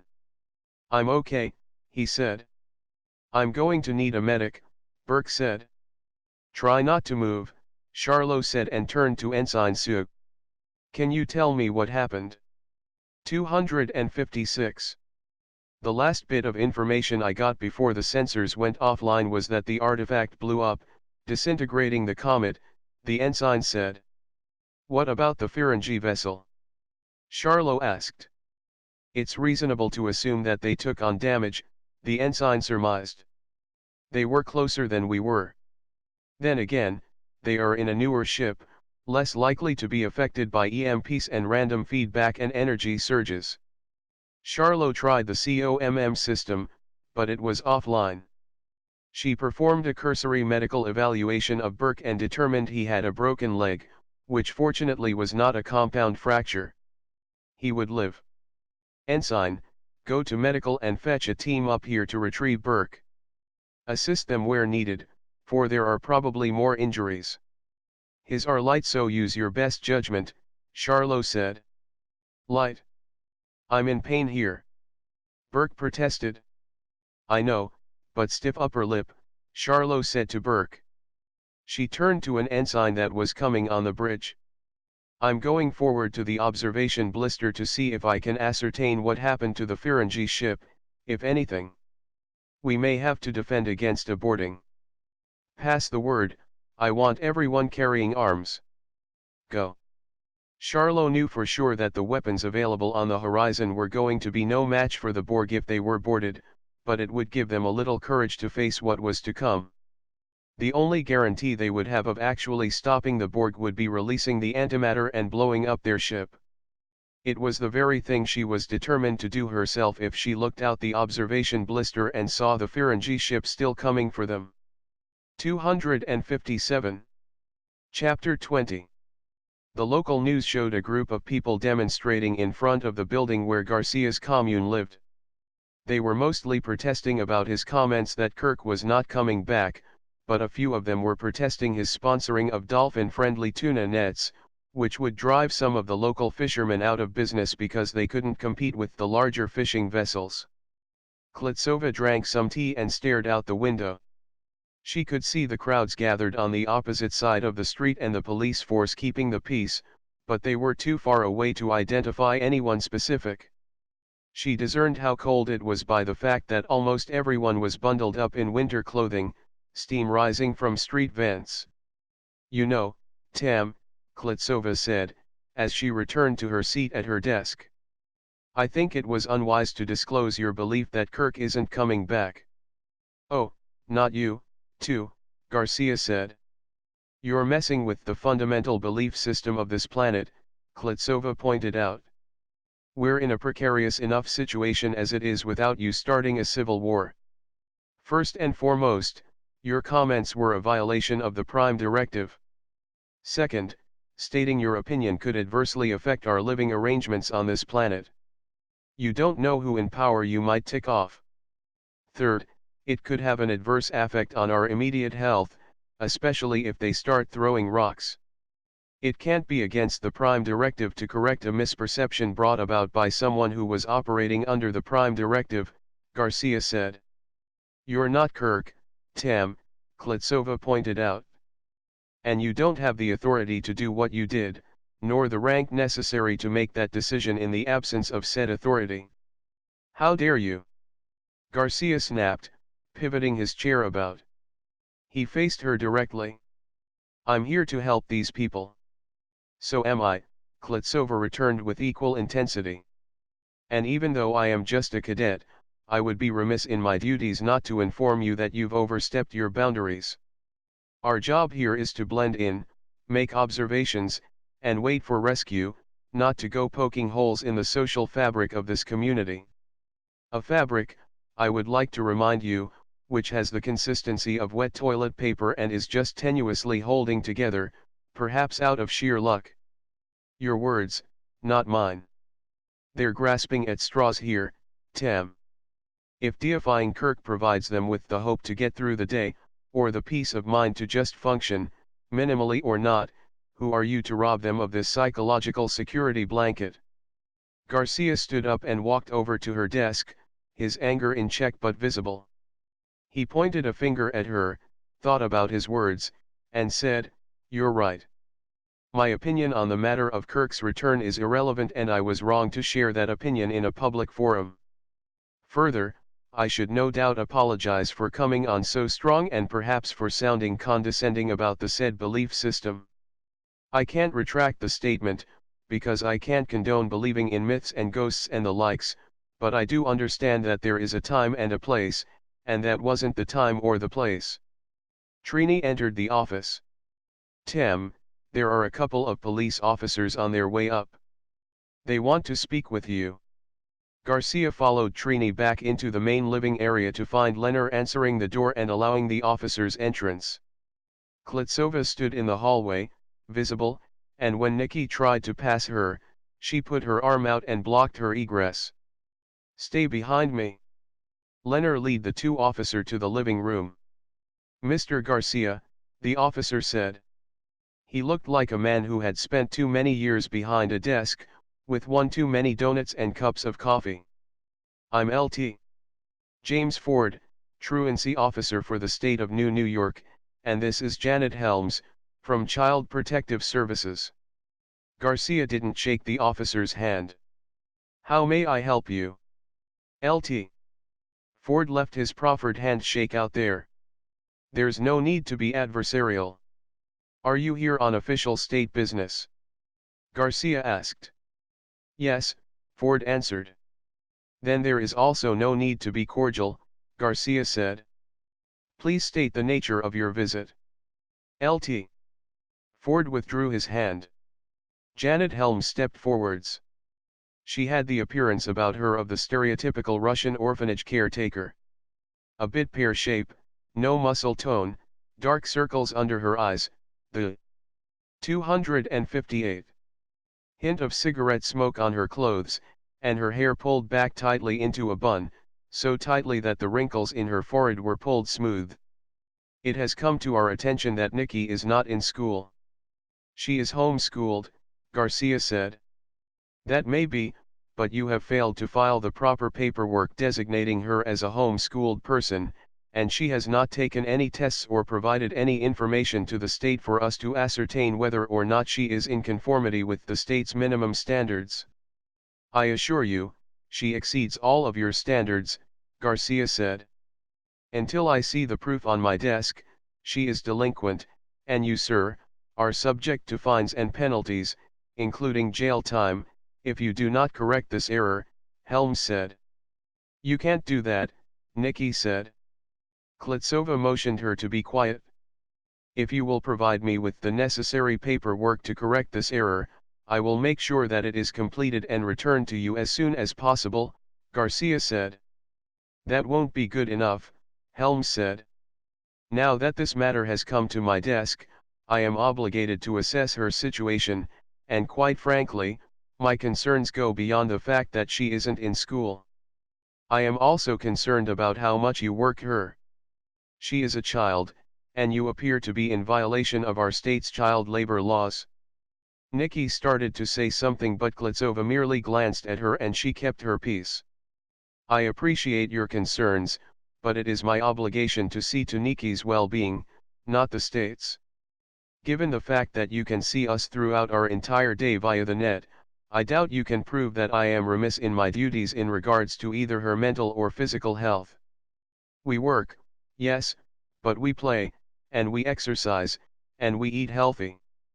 And, given the state of your appearance, I doubt either of you are disciplined enough to advise us on how to live a healthy life. Lt. Ford put a hand on Helm's shoulder to hold her back and he spoke over her. Mr. Garcia, I appreciate the fact that you're a big-time celebrity. No you don't, Garcia said. The only reason you're here is because you know you're currently on TV and you want to throw your weight around, which you have a lot of. Well, I know the law, and unless you have a court-ordered injunction against me to allow you to interrogate me or my child, then you need to just turn around and march yourselves right out. I was hoping we could avoid some of the legal issues and just get you caught up to speed with your civil requirements, Ford began. We will comply with all the state statutes. Give me the paperwork and I'll take care of it, Garcia said. I told you, that is not good enough. I want an interview with Nikki, in private, Helms said. That's not going to happen. You can bring in the entire state militia if you choose, but you will not have that, and I will fight you, Garcia said. If you want to sit down and chat, right now, we'll all do that, but I will not allow you to take Nikki out of my sight or care. Garcia stepped forwards at this point. And trust me, your public image will be severely tarnished if you try to take her against her will or mine on national television. Now, if that's all, I'll see you to the door. You don't know who you're messing with, Helms said. The door opened and several armed men stepped in. Garcia nodded and they escorted the two public officials out. Garcia turned to Trini, get Paula on the phone, now. And I want to speak with Man and the mayor and the governor. Several phone calls later, Garcia sat in the recliner he had non-verbally claimed as his chair, fuming silently. It wasn't like he had enough issues to deal with. Having to explain the way he was raising his child, which really wasn't his child, but no one on this planet would ever discover that fact, if he had his way about it, was just a little more than he wanted on his plate. After all, anyone who had ever watched his show could see that Nikki was happy and talented and that she was where she needed to be, with people who loved her and protected her. Nikki imagined she knew what Garcia was brooding over, so she approached him. Tim, if it's compulsory for me to attend school while we're here, I'll do it to keep you out of trouble with the law. 259. Garcia reached up, took Nikki's hand, and drew her to him. She sat on his lap and leaned her head against his. He kissed her forehead. Nikki, you do not have to prove your bravery to me. I know that you would gladly take one for the team. You're not going to have to attend school. I am confident you can pass whatever competency exams they choose to provide us. Paula is going to get the state requirements and we'll do some practice exams. Everything will be okay. It's just bad timing, is all. As long as it's not biology, I think I'll do okay, Nikki said. There will be some biology and some local history, state history, and country history. You know some of the basics, the Horizon, and the Enterprise, Garcia said. No, you don't get it? I'm a musician, not a biologist, Nikki said. I don't do well in this subject, and believe me, I have tried, because I have wanted to emulate you in every way. It just doesn't stick. You can do it, Garcia assured her. If you can memorize notes and chords and musical phrases, you can do biology. It's mostly memorization, naming structures and systems. Hell, 9/10 of any science is simply memorizing the nomenclature. It doesn't stick, Nikki insisted. Go fetch me my banjo and pull up a chair, Garcia instructed. Nikki gladly went to retrieve the banjo. She handed it to Garcia and then for a chair she rolled Garcia's exercise ball over and sat down in front of him. He was already plucking on the strings, as he always did before beginning to play, as if he were checking to see if the instrument had gone out of tune since he last held it. Okay, Garcia said. You know music, we agree on that. And you've demonstrated you can learn songs. So, just like the episode of Happy Days, you take your best subject and blend it with the worst subject, to give it roots. You make everything a song. Here's an example. Pump, pump, pumps your blood. By Anson Williams. The right atrium's where the process begins. Where the CO2 blood enters the heart. Through the tricuspid valve, to the right ventricle, the pulmonary artery, and lungs. Once inside the lungs, it dumps its carbon dioxide and picks up its oxygen supply. Then it's back to the heart through the pulmonary vein, through the atrium and left ventricle. Pump, pump, pumps your blood. Pump, pump, pumps your blood. The aortic valves, where the blood leaves the heart. Then it's channeled to the rest of the body. The arteries, arterioles, and capillaries too. Bring the oxygenated blood to the cells. The tissues and the cells trade off waste and CO2, which is carried through the venules and the veins. Through the larger vena cava to the atrium and lungs. And we're back to where we started in the heart. Pump, pump, pumps your blood. Nikki laughed and clapped her hands. I can do that, she agreed. Of course you can, Garcia affirmed. You can do anything if you attach it to something you know, and you know music, which is a vehicle for doing just about anything. Let's do a history lesson. One of the greatest Earth documents ever written is the Constitution. So, here's the preamble, as sung by a group known as Schoolhouse Rock. Music and lyrics, Lynn Ahrens. Sung by Lynn Ahrens. Hey, do you know about the USA? Do you know about the government? Can you tell me about the Constitution? Hey, learn about the USA. In 1787, I'm told. Our founding fathers did agree to write a list of principles for keepin' people free. 260. The USA was just starting out. A bold, brand new country. And so our people spelled it out. The things that we should be. And they put those principles down on paper, and called it the Constitution. And it's been helping us run our country ever since. Then, the first part of the Constitution is called the Preamble. And tells what those founding fathers set out to do. We the people. In order to form a more perfect union. Establish justice. Ensure domestic tranquility. Provide for the common defense. Promote the general welfare and secure the blessings of liberty. To ourselves and our posterity. Do ordain and establish this Constitution. For the United States of America. In 1787, I'm told. Our founding fathers all sat down. And wrote a list of principles. That's known the world around. The USA was just starting out. A bold, brand new country. And so our people spelled it out. They wanted a land of liberty. And the preamble goes like this. We the people. In order to form a more perfect union. Establish justice. Ensure domestic tranquility. Provide for the common defense. Promote the general welfare and secure the blessings of liberty. To ourselves and our posterity. Do ordain and establish this Constitution. For the United States of America. That is so awesome, Nikki said. Oh my God, why didn't you ever direct me to Schoolhouse Rock before? Some things are more fun when you discover them on your own. You did your homework on the 20th century entertainment, so this should have gotten some hits for popularity as well as functionality. Garcia said. Conjunction junction was simply brilliant. So was the I'm Just a Bill song. But I guess my other favorite was Elbow Room. Elbow Room?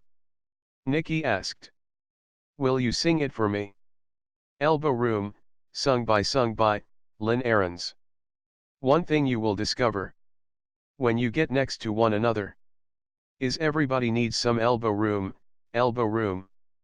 It's nice when you're kinda cozy, but not when you're tangled nose to nosy.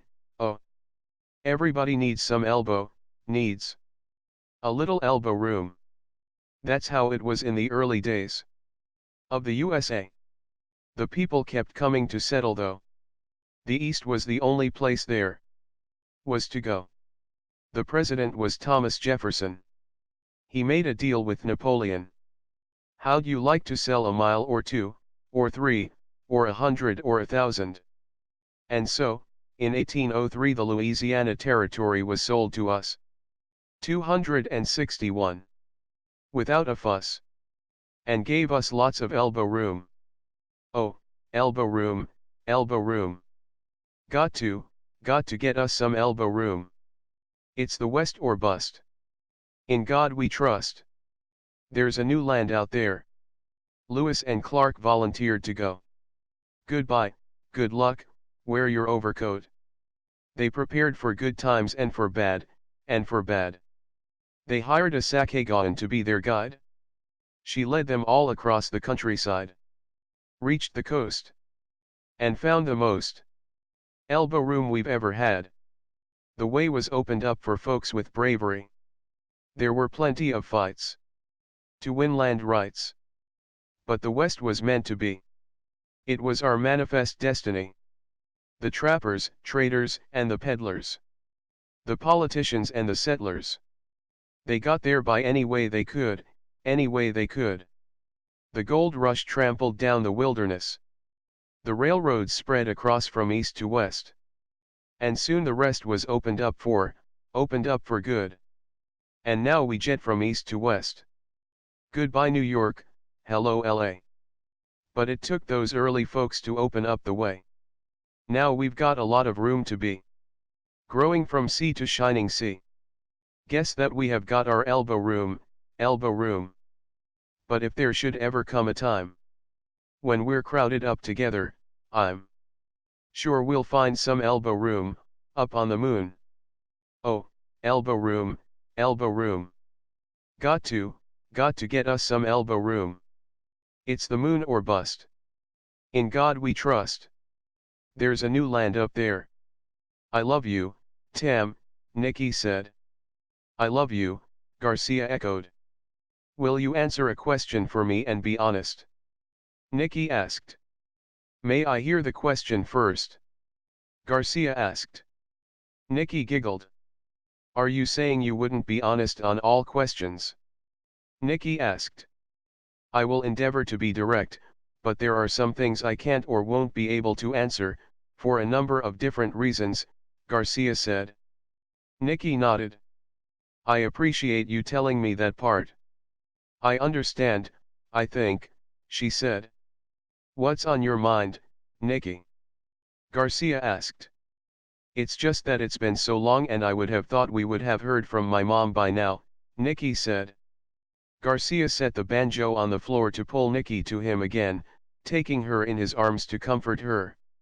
I don't know, Garcia said. He initiated a light mind meld as she cried into his neck. It was the same kind of general boost that Deanna Troi had offered him so long ago. These words went direct to her head, we'll get through this together. Out loud, he said, SHH, we're safe. And I imagine your mom is fine. There's no telling what condition she found the horizon in. It may be broken beyond repair. The crew that escaped in the life pods no doubt rendezvoused with her and they are just waiting for Starfleet to send help. What if she's not all right? Nikki cried. Is there anything you can do about it at this moment? Garcia asked. 262. No, Nikki admitted, wiping her nose on her sleeve. She had received this speech before. Then this has to be one of those moments where you let go and let God, Garcia recommended. But you don't believe in God, Nikki said. No, but there is still an important lesson there, Garcia said. There are times when we as human beings are unable to know or act, and those are the times we have to let go and trust that things will work out the way they will. The serenity prayer is probably the wisest thing a human could put to memory, and when we experience doubt or fear or concern, we draw on it for strength. I asked you if this is something you can change. No. It's beyond our abilities and resources at this particular moment. But we do know some things. Your mom is highly competent in her field and she will do what is necessary to fulfill her obligations. Further, she is your mother and she loves you and she will not fail in her obligations to you. She will not forget you. Do you really love me? Nikki asked. Oh, Nikki, Garcia said. I love you very much. And you think we're going to get out of here alive? Nikki asked. As long as there is breath in my body, no harm will come to you, Garcia said. Now, go clean up. It's your turn to help Trini prepare a meal. Nikki kissed him on the cheek and went to clean up. He waited till she had left the room to get up and discovered Trini had been listening in, for how long he could only guess. She approached. Are you crying? Trini asked. No, Garcia said, too defensively. Maybe. Sympathetic reaction to overwhelming emotions due to close proximity of the person emoting. Trini put a hand on his shoulder. I love you, Tim. Everything is going to be just fine. At this particular moment, I don't feel as confident about that, Garcia admitted. If you'll excuse me, I should go meditate and exercise this stuff off. Trini hugged him without warning. Maybe you could let me be the strong one tonight and you just relax a little, Trini said. He was about to nod and agreed to relinquish command to her when Klitsova appeared. He separated himself from Trini and went to his room. I'm sorry, Klitsova said. Did I interrupt something? No, Trini shrugged. As they drove home from another concert and reception party, Garcia started a fight with Klitsova. Nikki was passed out, leaning against him. Did you give her alcohol? Garcia asked. Just a little, Klitsova admitted. How dare you, he snapped, but in a whisper. You don't have that kind authority. Not to mention how stupid that is in the light that we're being monitored by Child Protective Services. Klitsova's eyes almost seemed to glow, but she was not goaded into the fight. Trini tried to change the subject. They arrived home, Trini led Nikki to her bedroom, and Leonard became scarce. What has gotten into you? Klitsova demanded. You know, I've had about enough of your crap, Garcia said, stepping in closer to her, as if he might hit her. Klitsova pushed him. So, what are you going to do about it, she said, effectively demonstrating that she was not going to be intimidated, even by him. Why don't you just admit that you're jealous, Garcia said. Of you? Or of all the little tramps you parade around with at every reception? Klitsova demanded, shoving him again. It's pure research, Garcia said, shoving her back. Yeah, right, Klitsova said, turning to walk away. Research my ass.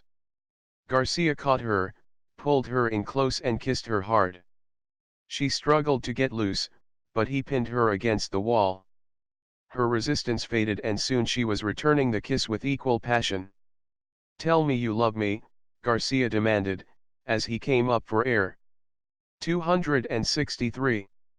Of course I love you, she said, crying, pushing him away using her elbows. That's never been a secret. Kiss me, he said, pulling her back to him. No, she yelled, and then, as if changing her mind. At least, not here. It's too public. Where? He asked her. There's only one place in the whole house where we have absolute privacy, she said. They moved their love scene to the bathroom, not ending the display of affection until the door was closed and locked. As soon as it was, Garcia let her go and turned on the shower. "Continue to make noises from time to time," Garcia said. "Oh, Tam," she said, loudly, then softer she said, "the crew." "Yes," Garcia said, contacting Scully via his implant via the cell phone in his pocket. "But why now?" Klitsova asked. "At this point, we might as well just wait till help arrives." "They killed another cadet," Garcia said. Klitsova nodded, and began helping him out of his tux and into the bulletproof jacket. "You want me to go with you?" "No," Garcia said. "If I don't come back, your priority is to keep Nikki safe until help arrives. If the show gets cancelled, you're to go live with Jean." "I don't like you doing this alone," Klitsova said. "Once I free the first group, I won't be alone," Garcia said. "Don't worry. Now step back. I don't trust their transporter system." Klitsova stepped back towards the door, leaned against it, hitting it with the palm of her hands a few times for show, and saying his name.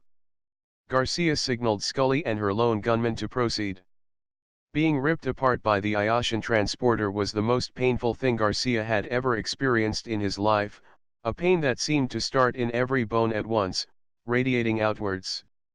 It was like he was on fire, spontaneously combusting. Though he wasn't aware of elapsed time from the dematerialization site to the rematerialization site, which in real time was the time it took for the energy to travel from his place through a satellite and back down, due to the intensity of the pain it seemed to take forever for the process to be over. Garcia came out the other side alive, hugging himself as if trying to put out a fire. Scully came up and kissed him. "Are you okay?" "God, how can you guys stand that?" Garcia said. "Only the military uses transporters at this time, except in extreme emergency situations, and even then, only in rare circumstances will medical facilities transport a person from an accident site to the hospital," Melvin said. Garcia took a moment to catch his breath and then stepped off the transporter pad. He didn't want to do it again, but he had to. He accepted the phaser that John offered him. Eve handed Garcia another, more lethal weapon. "I know you're going in, phasers on stun, and all, but you might need this. It's a projectile weapon, armor-piercing bullets. It's the only thing that will get through the suits, if you know what I mean. Here's several extra clips and an ammo belt." "I would prefer not killing anyone," Garcia said. "You may have, to," Melvin said. "It's part of the game. They will kill you if given the chance." "He's right," Scully said. "As it is, I don't think you're being realistic, going in one man and all and expecting the outcome you want. Still, we've seen the blueprints for the prison you provided, and evaluated your plan," Ringo said. "It has a 68% chance of success." "I think you're not factoring in all the variables," Garcia said. "Such as?" John asked. "I never lose," Garcia said. "That kind of thinking will get you killed," Eve said. "And I want you to come back alive," Scully said. Electronic sounds erupted from the computer John was working on. "All right, the transporter pattern coils have recharged. We're ready to transport you." 264. "I programmed the coordinates that you gave us into the computer. It appears to be about half a kilometer away from the base," Melvin said. "It's far enough outside their transporter detection grid that you shouldn't light up any monitors." "I'd really like to go and see how you're going to break in," Eve said. "I might learn something useful from you." Garcia smiled at her as he strapped on the last item he had requested, a knife, and returned to the transporter pad. He was now fully armed and ready for war. He nodded to John to proceed with the transport and then met Scully's gaze. If something went wrong, her eyes would be the last thing he saw in this world. The second transport was even more painful than the first, perhaps due to the short interval between transports. He doubled over and would have gone to the ground had Brittany not been there to catch him. It took a much longer moment to recover after the second transport, but he pushed through his pain and followed Brittany back to the base, traversing the same path she did so as to avoid tripping sensors. With her in front, he had use of her eyes for surveillance. He could see the guards using her night vision. They were bored, as usual, lollygagging around and telling jokes. They were no threat. The first obstacle was the main fence. Ideally Brittany should have been able to float him over, but the anti-gravity unit he had installed would not support his weight. Instead, he had her boost him over. She literally threw him over the fence, cheerleader fashion, as he stepped into her locked palms, and she tossed him up as he jumped. He flew over the fence, dropped, and rolled on the other side. Brittany just floated up and over. He sent Scully a message informing her that he was technically on the base. Now all he had to do was get into the main hangar and descend to the prison. Having Brittany there had made it almost too easy. He hid in the shadow and made Brittany invisible and sent her into the hangar ahead. When the coast was clear, Garcia entered. He crossed an expansive floor, ducking once under the wing of an unusual-looking aircraft. Had he more time, he would have liked to have examined it in more detail, for he admired the rakish, half-moon-like wings and the tiny bubble canopy, and the apparent anti-radar surface features on the body of the vehicle. He caught up with Brittany in a changing room. The room had a supply of pressurized flight suits, the same kind the Iotians used in boarding the Philadelphia Freedom. Garcia found one that didn't contain explosives and donned the suit, but took the explosives out of two other suits to use later. The suit came with its own weapon. He gave the weapons he had collected from the lone gunman to Brittany. They became invisible as soon as she stowed them. The suit had its own communication system with tactical and other information on a heads-up display on the inside of his visor.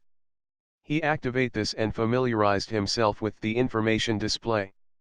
He sent Trini an email. "All right. I'm logged into the suit. Brittany will send you telemetry. Trini, I want you to access the suit and figure out all it does, and also, find a way to disarm any suit remotely." Her email was quick and to the point. Downloading the suit's operating system and programs. Working on it. When Brittany appeared again, she was wearing the uniform that designated her as secretary staff. He accompanied her down in a lift to the medical floor where he intended to rescue the captain. He was not happy to discover she was not in the bed she was supposed to be. "She's not here," Brittany said, with obvious concern in her voice. A guard approached them. "May I help you? What happened to the prisoner?" Brittany asked, glancing at the name on Garcia's uniform. "The general asked that Gordo, here, interview her." "She was transferred," the guard said. "Obviously," Brittany agreed. "Where to?" "I'm not saying nothin'," the guard said. Garcia pulled a phaser from his holster and shot Brittany point blank. She fell to the floor screaming bloody murder and then faded out. Garcia pointed the weapon at the guard. "Will you talk now?" he asked. The guard immediately revealed where the captain had been moved to. Garcia then stunned the man, using the same weapon he had just used on Brittany. Brittany reappeared. "You're right," Brittany said. "That is an effective tactic." 265. "Let's hurry," Garcia insisted. They went down 2 flights of stairs and came out on the prison floor. The prison layout was basically a cross. The center was the guard post that had direct vision down the 4 corridors. Garcia and Brittany approached the guard station. "Tim, it's Scully. John says a silent alarm has gone off. He believes they may have found the man you stunned in medical," Scully called. "All right," Garcia said. "Contact the red and gold shirts, have them begin their assault on the base." "Done," Scully said. "They're moving in now." That conversation was over before Garcia reached the station. The guard had observed them coming, waved, and returned his attention back to his TV. He was watching Star Conquerors, The Next Generation. Garcia came around the station as if to see the program. "Boy, that Duana chick is one fine-looking lady," the guard said. "Indeed," Garcia agreed, not bothering to disguise his voice. The guard didn't even have time for a double take. He slumped in his chair due to the correctly applied pressure from the Vulcan nerve pinch. At the far end of the hall, a guard stood and began walking towards them. He said something, which roused the other 3 guards. Simultaneously, alarms began to blare. Garcia raised his weapon and fired at one of the guards, dropping him with the first hit. Brittany raised 2 phasers simultaneously, firing both weapons in different directions simultaneously, hitting both of her targets. Garcia knocked out the final guard before he even had his weapon drawn.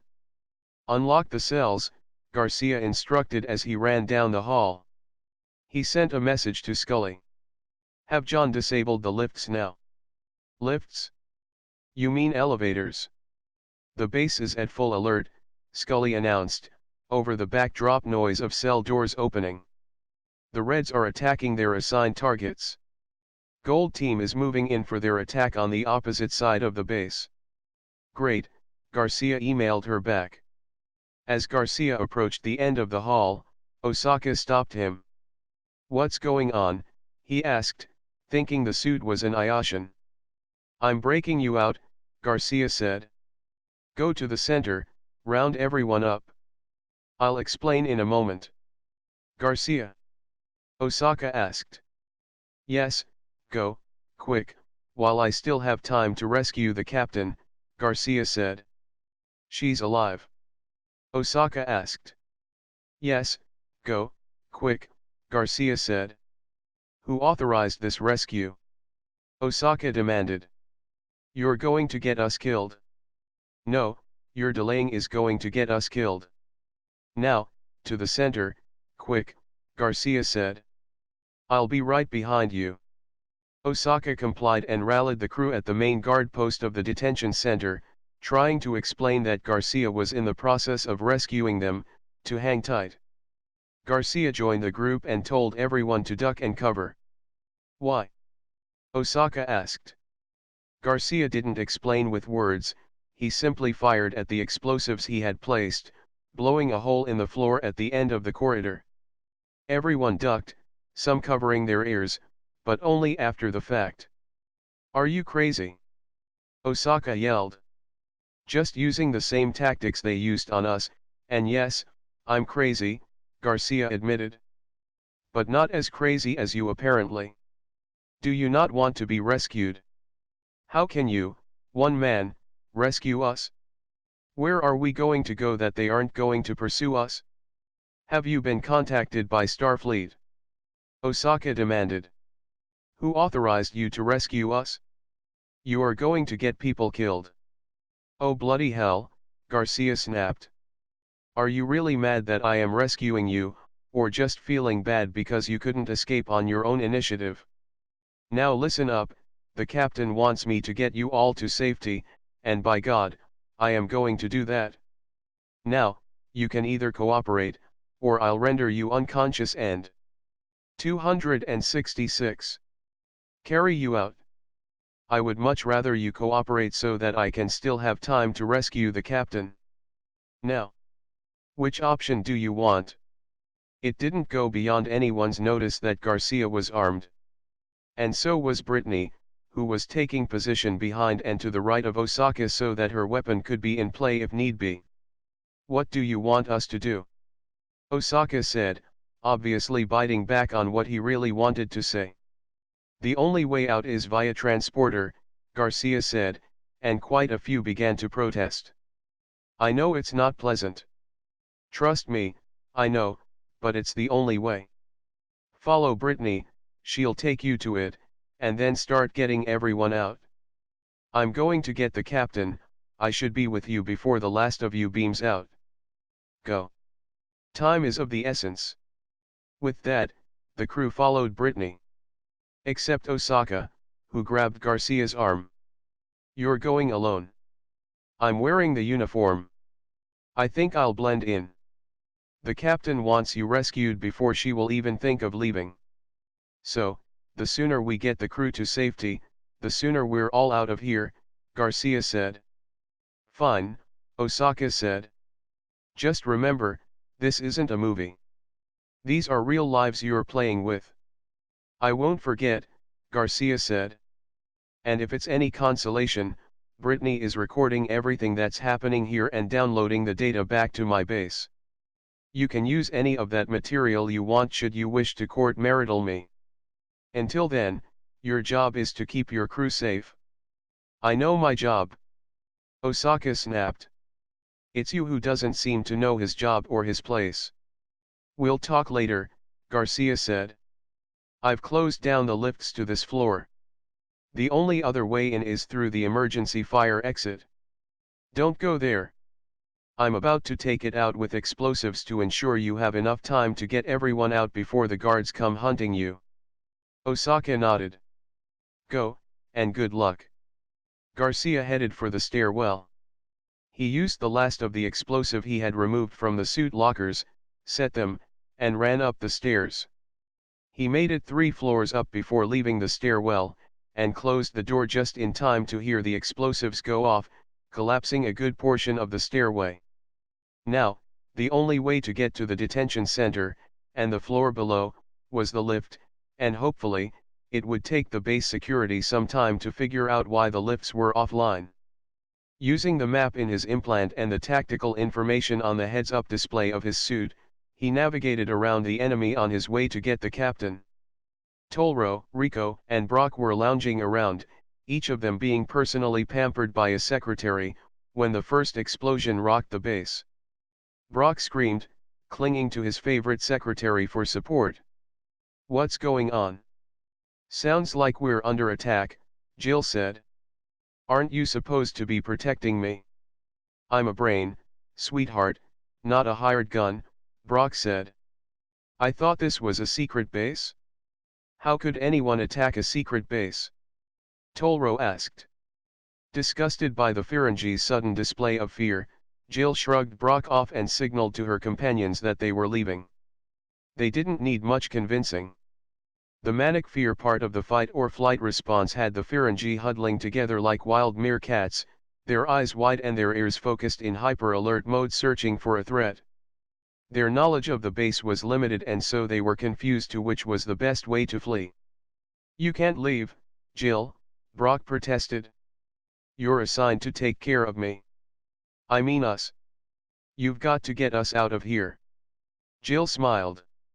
Tell you what, if you're still alive when this little coup is over, and the monies keeps coming in, we'll be back. If not, see ya. Wait. Brock screamed. Another explosion literally echoed through the building, rumbling up through the floor, shaking the walls, and dislodging a ceiling tile. Please, take me with you, he begged, clinging to her skirt and falling to his knees so that she was literally dragging him towards the door. Get off me, you coward. Jill said, trying to hold her skirt in place. Even if you could leave the base, you're not paying me enough to be seen with the likes of you in public. I do have a reputation to maintain. 267. Jill departed, her girls in tow, the blonde turning to give one last wink to Rico, who she actually liked. This left the 3 Ferengi running around the office in panic. Brock went under his desk. Tolro tried to join him and a girly fight ensued, hands slapping hands, arms waving, and shouting, "No room, go find your own place, we can both fit under here." Jay, and 5 of his best guards, entered. They only saw Rico. Some of the guards may have been unconsciously pointing their weapons at the lone Ferengi, because he immediately started screaming and fell to the floor to beg for his life. Where are the others? Jay demanded. Rico covered his head, bowing and whining. Brock scurried out from under the desk. Oh, thank God it's you, Brock said. The guards took him by the arm. Hey, easy. Easy. Ouch. Take them to the shelter, Jay said. I thought you had forgotten us, Brock said. Rest assured, no one is going to get you, Jay said.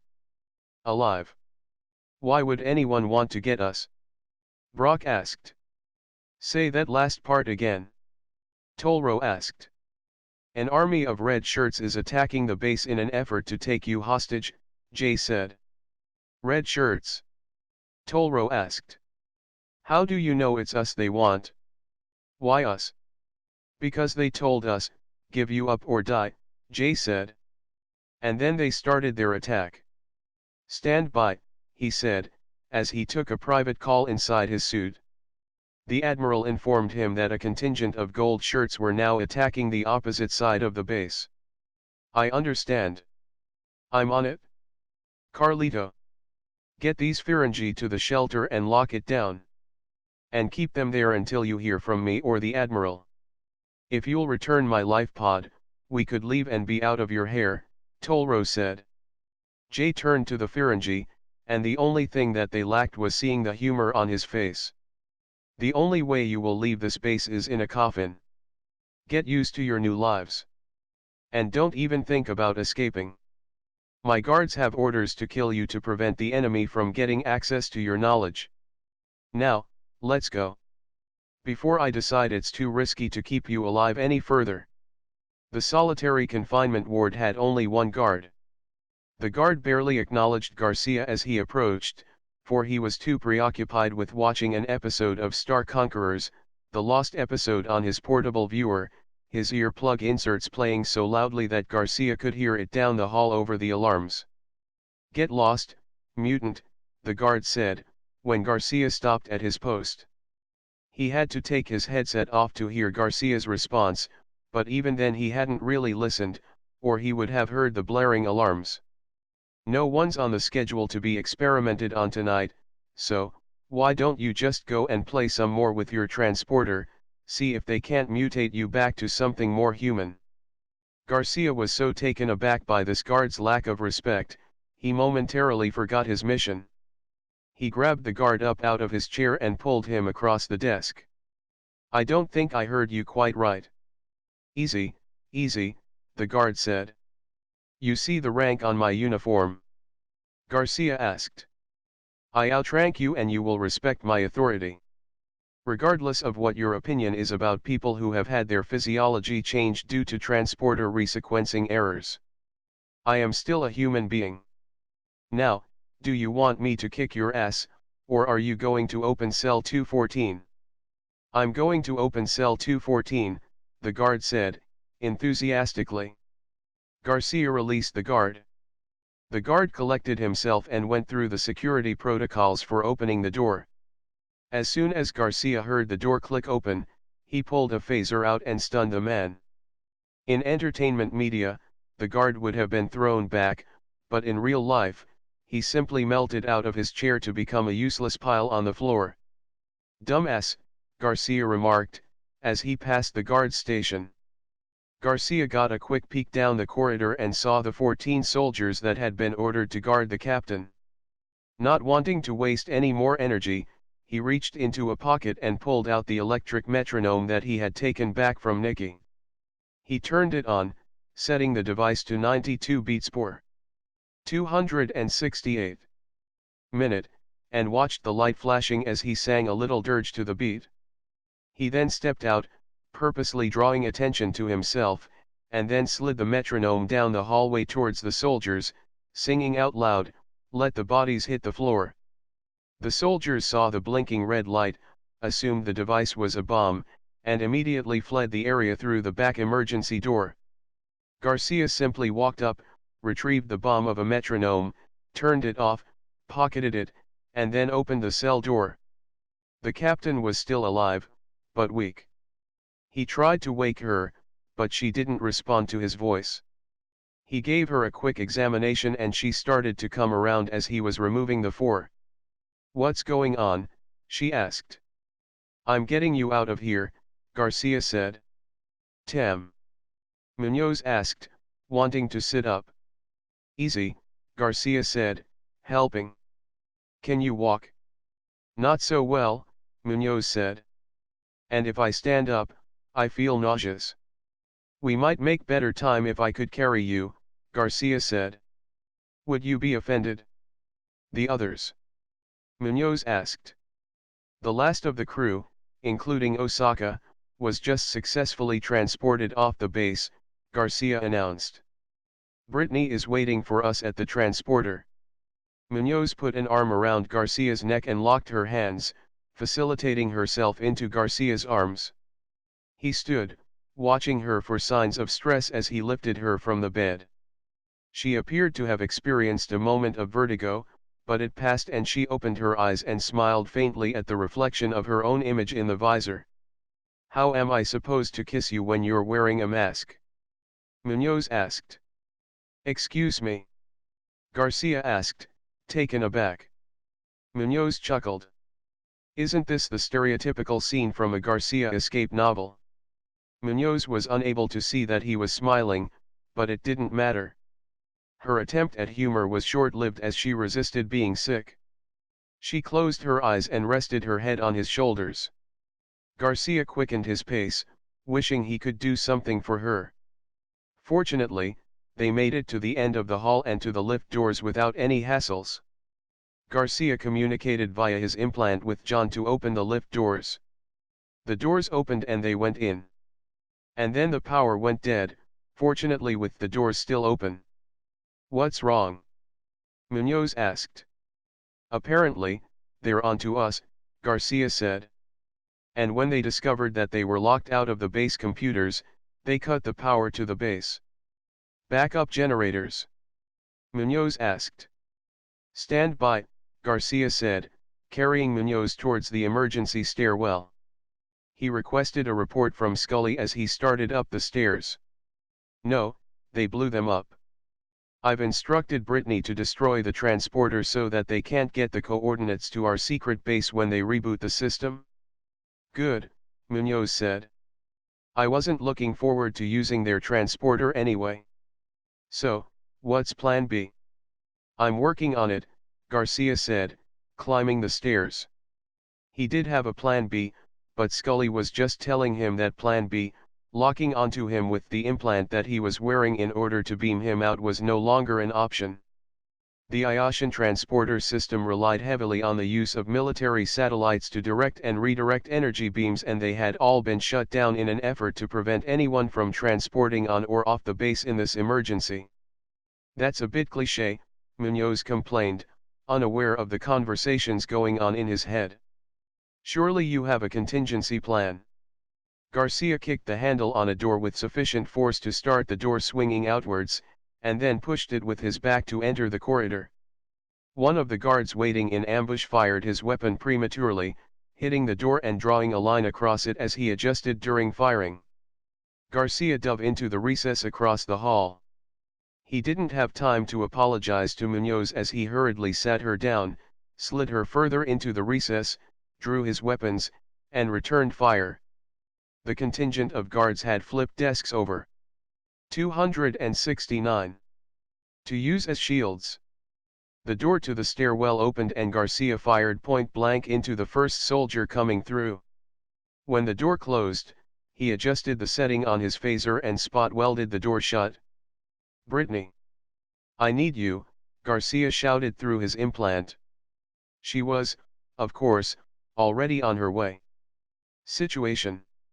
Munoz asked, scooting towards Garcia. We're momentarily pinned down, Garcia answered, drawing a second phaser. Stay put. Not going anywhere, Munoz said, leaning against the wall, completely drained of energy and resigned to let come what may. Garcia stepped boldly into the corridor firing both weapons. He hit 2 of the guards and 3 soldiers. During this, he noticed the soldiers were getting back up from a couple of suits that were just arriving.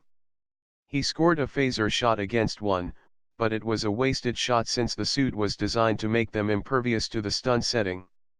This also alerted his enemy to the fact that he was also wearing a suit. The rules were most likely going to change for a deadlier kind of game.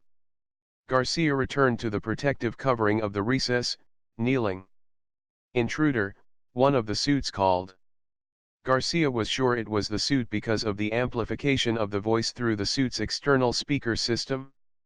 "Surrender now and we'll let you live." "Let me and my friend leave and I will let you live," Garcia said, offering his terms in the negotiation. "Trini. What's the word on the suit? Can I access their suits remotely? You know, we can sit here forever. Eventually you're going to get tired and hungry and you will be forced to give up," the suit negotiator said. "Tim, I have not found a way to do it yet." "The suits are actually designed to prevent what you're wanting to attempt," was the response from Trini. "The thing is," the suit went on, "the longer you make me wait, the angrier I'm going to get. And when I get angry, I need to distress." "A mineral oil bath with sauna jets?" Garcia asked. "This is your last chance to surrender," the suit said. "And then I am coming after you. Back off, or I will be forced to kill you," Garcia said. "Trini, I need the remote frequencies and computer protocol for the suits." "Brittany, what's your status?" Brittany was too far away to be of service and the longer he delayed, the more time his enemy had to get reinforcements. Garcia committed to what appeared to be his only alternative. He pocketed one of the phasers and pulled out the projectile weapon Eve had given him. He wanted to signal the suit to prevent it from exploding should the occupant died, but apparently that wasn't going to be an option. He was going to just risk it. "Tim, I got it," Trini said, sending him the codes to transmit to disarm the suit. Her message came just as he stepped around the corner and fired the projectile weapon. He sent the signal a fraction of a second after the pulling of the trigger. In his mind he saw the signal reaching the enemy's suit before the bullet, seeing how it was transmitted at the speed of light. In reality he saw the crisp hole appear in the visor of the suit, saw the blood began to ooze out, and then came the explosion as the suit self-destructed. "What the hell?" Munoz asked. "I'll be right back," Garcia said. Garcia rushed to the end of the hallway. The suit he had shot was not only dead, but in 1,000 pieces. His suit going off also triggered the other two suits to self-destruct, so all the suits were dead. So were the 6 combat soldiers that had pinned him down. Out of the 4 officers that had also been on the floor, 1 was alive, but would die if he wasn't attended to. Garcia took the man's belt and made a tourniquet for the man's right leg. His leg was gone and could not be repaired, at least by Iotian standards. An emergency med kit on the wall gave him enough bandages for the wound on the man's face. He would no doubt be blind for life. Having given the man the minimum work necessary to keep him alive, Garcia returned to collect Munoz, and proceeded towards Plan C. On the ground level, the fact that the base was under attack was unmistakable. The red and gold shirts were supposed to have come in with phasers set on stun. Though they came armed with their fancy heaters. They also came armed with heavy hitters. A full-fledged war was taking place outside the hangar, with 270 grenades, machine guns, anti-aircraft weapons, and anti-tank weapons. Garcia would learn later that, the 2 latter were appropriated from the base itself. The red and gold shirts were enjoying a modest success, due in part to their surprise, simultaneous attack. However, the training and skills of the soldiers would eventually see them triumph, and because the red and gold shirts had penetrated into the base much further than they were supposed to, Garcia knew that none of them were likely to escape with their lives. Their deaths would be Garcia's fault.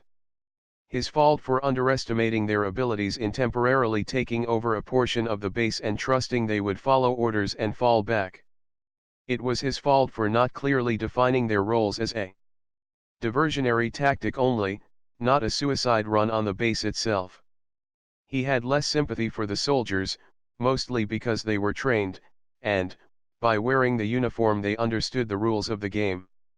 True, the rules of the game were played by almost every Iotian, but Garcia could still draw a line between civilians and soldiers, even if those civilians carried weapons and wore paramilitary uniforms. He would not have been surprised to find that the soldiers and the civilians were actually enjoying the game. Garcia came around the corner to find himself confronted by an officer. "Hey," the officer demanded. "Why haven't you gotten her to the shelter yet?" "On my way, sir," Garcia said. "Wait a minute," the officer said. "Your voice sounds familiar."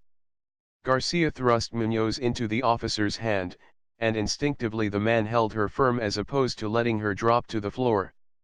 With his hands free, Garcia punched the man in the face, causing him to stagger back towards the wall. Surprisingly, the officer still didn't let the captive fall. Garcia hit the man a second time. The officer's head hit the back of the wall. He slid to the floor, dazed. As the officer slid to the floor, Garcia executed a Vulcan nerve pinch and recovered Munoz. Just beyond the door was the hangar. Opposite side of the hangar was Brittany. Soldiers and their dogs had the hangar secured. Brittany, stealth mode active, walked across the hangar to join Garcia. The dogs whined as she went by. "Brittany," Garcia said. "Stop. Create a diversion by emitting a frequency that will enrage the dogs. Also, free them of their leashes." In a matter of moments, attack dogs were running around crazy, snapping at their trainers and the soldiers. It was a small bit of chaos which would have been fun to watch in other circumstances, but Garcia didn't have the time. He entered the hangar and walked calmly and boldly right up to one of the aircrafts he had admired earlier. Even amidst the chaos, Garcia was observed, but he had walked with such determination and purpose, that no one even questioned the fact that he belonged on the base. One of the soldiers nearer to Garcia drew a weapon aimed at Garcia and fired. The dog that had been about to attack Garcia dropped to the floor. Garcia nodded. The soldier saluted. "Hey, you just shot my dog," one of the trainers said. "Don't shoot the dogs." "But," the soldier began. "Just help get them back in their cages, dumbass," the trainer said. Garcia secured Munoz into the rear seat of the aircraft and then secured himself into the cockpit. "Hey, what about me?" Brittany asked. "Take the one across the hangar." "Hurry," Garcia said, having no intentions of leaving his HROV behind. Activating systems on the aircraft drew attention to him, and a few of the soldiers began to ask the right questions. One of them pointed towards Garcia, and was no doubt about to say stop him, but before the words got out, one of the dogs leaped up and bit the guy's finger off. He staggered back in pain, cursing. A fellow soldier found the whole thing rather humorous and started to laugh.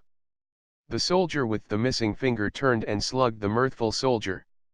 Garcia fired up the engine. In a closed hangar, it was deafening, making coherent communications impossible. It merely added to the chaos.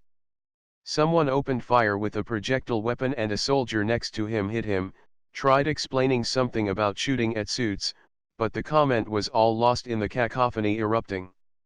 Besides, the shooter also failed to realize that some other soldiers were already advancing on the aircraft, and by shooting towards the aircraft he could have killed one of their own.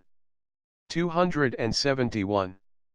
Across the hangar, another aircraft fired up its engines. The thrust hit the hangar doors and started a whirlwind of dust and debris. Both aircraft rose vertically from the floor and met at the far end of the hangar. They both turned towards the opposite end of the hangar, and launched torpedoes towards the hangar doors. When the smoke and debris cleared, the aircrafts departed the hangar. "Scully, order the red and gold shirts to retreat." "The mission is over," Garcia said. "But what about you?" Scully asked. "I'm safe," he answered. "Order the retreat and I'll provide cover." A red shirt aimed a shoulder-launched missile at one of the hovering aircraft. Brittany apprised Garcia of the situation, and Garcia was forced to shoot the man before he could fire. "And Scully, tell them not to fire any more anti-aircraft missiles. They were only supposed to use stun weapons." "Full retreat." "They're not responding to the retreat," Scully said. "Incoming aircraft," Brittany announced. Oh, bloody hell, Garcia snapped. Brittany, follow me. Right wing. Tim, what's going on? Munoz asked. I'm trying to get my help to retreat, Garcia said. They failed to follow orders, penetrated the base further than they were supposed to, and they're using lethal force for their own agendas. Damn it! You idiots are going to get yourselves killed. 7 aircraft descended on the base, executing a strafing run. Can you handle a little flight stress? Garcia asked Munoz. Probably not, Munoz said. And there are no barf bags. Just get us out of here. Garcia wanted to look her in the face, but the seat straps prevented him from turning around. I will if you make that an order, but you should know I got these people into this. I owe it to them to at least try and even the odds. Munoz moaned, reclining her head a little. She understood, and in her weakened state, she was a bit hesitant to make a decision. And this is another reason why we don't violate the Prime Directive, Tam. We shouldn't be in this position, she said. All right, even the playing field. Take out their aircraft and any ground batteries. Then get us out of here. And on that, Garcia banked and descended on the base, coming straight at the 7 aircraft as they prepared to do another strafing run. Brittany maintained her wingman position as if she were an ace fighter pilot, but in truth, Garcia was controlling both planes, via his implant and his aircraft radio to maintain contact with Brittany. He spoke to her so as to keep her calm and distracted from asking too many questions or going off on regular Brittany tangents. Garcia launched a missile and scored a direct hit on the lead enemy target. The remaining enemy crafts broke their run, each parting in new directions as Garcia and Brittany blew through their formation. They're trying to contact us, Brittany observed, via trick order. Garcia tuned a second radio to the appropriate frequency, catching the tail end of a query. Just who in hell's side are you on? Break off your attack, Garcia said, wincing as he heard the telltale signs of someone being sick at their stomach. He would not be able to smell it, thanks to the suit he was wearing, but he had sympathetic memories of the smell. You're firing on civilians. Civilians with guns trying to capture a base, hello, the response came back. Break off your attack and leave this area, or I will be forced to take you out, Garcia said. Tim, Brittany said. 4 and 5 o'clock. They have tone. Got them, Garcia said. Go right. She went right and Garcia went straight up. One of the 3 veered off, going for Brittany, while the other 2 followed Garcia. Garcia killed his thrust, giving a moment of weightlessness as he spun his craft so that it faced the ground, and then went back to full thrust, raining bullets as he accelerated past the 2. The 2 were forced to veer off without firing for fear of being taken out by the potential debris if they scored. Hot damn, someone shouted. This guy is effing crazy. Munoz wanted to agree, but she wasn't feeling well enough to speak. She felt the restraints digging into her as Garcia pulled them out of the dive, forcing it over so that the left wing pointed at the ground to give 272 him clearance between a hangar and a flight control tower. As he shot between the hangars he hit the overdrive and purposely broke the sound barrier, shattering every piece of glass in the tower. As he climbed, he pulled up behind the aircraft that was firing on Brittany's ship and fired a missile. The enemy banked, launching chaff. The missile missed, but the pilot banked his aircraft right into Garcia's flight path, allowing Garcia to take him out with bullets. Oh, God, Munoz managed. I don't think I can take much more of this. Brittany locked onto several tanks rolling into position and took them out as Garcia followed the remaining aircraft on radar. Tim, our teams are retreating, Scully said. Oh, really, Garcia said, unable to resist sarcasm. What got them to change their minds? Probably that sonic boom as you buzzed the tower, Scully said. We'll meet you at the rendezvous point. Copy, Garcia said. Brittany, on me. We're out of here. Copy, Brittany said. I can't wait to see this on the big screen. I think we'll blow Top Gun out of the sky. Does she think this is a movie? Munoz asked. The upgrades I made to her personality matrix can't assimilate actually doing harm to another living person, Garcia said. In order to achieve compliance without a complete systems failure, it was necessary to alter her perception of reality, to a minor degree. You lied to her, Munoz said. It's a machine, Garcia said. Don't tell me you never read Arthur C. Clarke's 2001 and 2010 Space Odysseys, Munoz said. Do you remember what came out of lying to a computer? Garcia was impressed by her Earth trivia, but before he could respond, his HROV hailed him. Tim. Brittany said. We're being pursued. I see them, Garcia said. Maintain your current heading and speed. Slowly start losing altitude. I'm going to pull ahead far enough to get beyond their radar, and then come up behind them. Understood, Brittany said. Garcia punched it, accelerating his craft to its max thrust, and when he was sure he was out of their radar field, he descended to ground level, banked, and shot full throttle back in the direction he had come. A moment after the enemy passed overhead, he climbed suddenly, like a great white attacking a seal.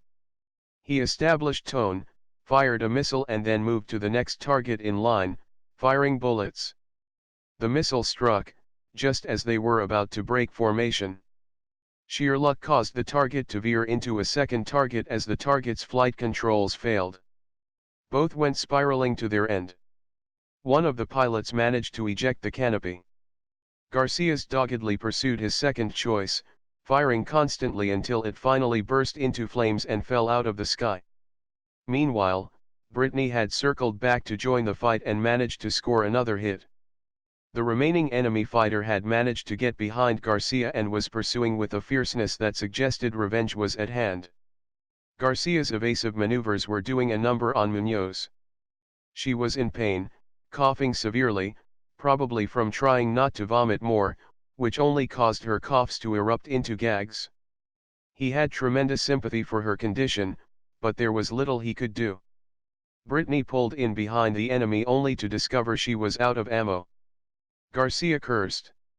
He was simply unable to break away from the pilot pursuing him. The tone associated with a weapons lock kept cycling on and off as Garcia tried to stay out of the enemy's line. He was in spiraling descent, which was the only thing keeping the enemy from firing. If the enemy fired now, centrifugal force from the Gs they were pulling in the spiral would cause his missile to go astray. 2 missiles had already been fired and had been wasted. Unfortunately, the ground was coming up fast and Garcia was running out of options. Garcia. It was Brittany and she was sounding very serious. Do you know I love you? Oh, God, Munoz said, and threw up. Yes, Garcia said. I know. Do you think how remotely operated vehicles go to heaven? Brittany asked. 273. I don't have time to engage you in philosophical banter, Garcia snapped. I know, Brittany said. Overriding safety protocols. Goodbye, Garcia. And good luck. Garcia was surprised that she could override his override, and was further surprised to discover that he was suddenly unable to get control back. Brittany accelerated her ship into the fighter in front of her. The two collided, wedged together somehow, and spun into the ground where they both disintegrated into a huge fireball. Bloody hell, Garcia cursed, circling the crash site. Tim. Munoz asked, softly. The cell phone keeps losing a signal, and I can't get anything with the aircraft communications system, Garcia said. Tim, Munoz said more than asked, even more softly, and partly because she just didn't have the strength to give much more. I think I can land in that clearing, Garcia began. Tim, she's gone, Munoz said. Let her go. Garcia's increased the grip on the joystick, circling several more times. It was just a machine, he reminded himself. And indeed, there was probably nothing left of that machine, given the severity of the destruction. Garcia brought the aircraft out of the turn. Below them the moon broke through a partly cloudy sky, casting a bluish-silvery look over the ocean. Garcia followed the shoreline, looking for his reference point, and then turned out to sea. "Are you doing okay?" Munoz asked. "Yeah," Garcia answered, his voice not very convincing. 6 more aircraft appeared on his radar, converging on him. He struggled with his urge to simply give up. Unfortunately, too many people, and one machine, had already died to simply just quit. That and it was his job to save the captain. He steeled himself for another attack, knowing full well that he had insufficient fuel for another drawn-out air battle. Unidentified aircraft. The voice was feminine, but no less intimidating as she assessed the situation. "This is LT. Col. Mackenzie of the USS Enterprise. Are you receiving me on this frequency?" "Sarah?" Garcia asked. "The one who wanted to shoot down my 737 Sarah. The one and only. Would you happen to be Tamas Garcia?" "LT?" Bell asked. "Yes, I would be," Garcia said. "In that case, Captain Eggers sends his compliments and wants to know if you would like a military escort to your destination." Captain Mackenzie asked. "I'm going to need some more fuel," Garcia said, relaxing a bit. "That can be arranged. If you will follow us, we'll take you in the rest of the way," Mackenzie said. "Thank you, Captain," Garcia said. Munoz reclined back, shaking her head. "Do you have a girlfriend in every port?" she asked. "No," Tamas said. "More like 2 or 3. Munoz laughed herself into another round of being sick. 274. Chapter 21. Garcia's secret base was an abandoned oil rig, far enough out at sea that land was not visible, even on the clearest of days at its uppermost point. Garcia landed his aircraft on the helicopter pad.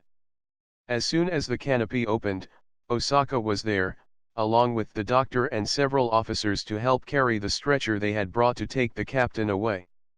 Garcia removed his helmet and counseled with the doctor. According to her charts, her electrolytes are way off, and her blood sugar levels are elevated.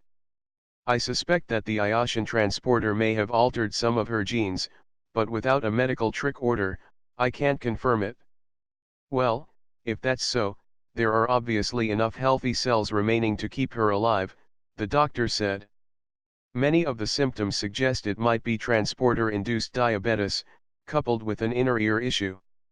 The latter is the best explanation to why she seems to get worse when she stands, Garcia offered.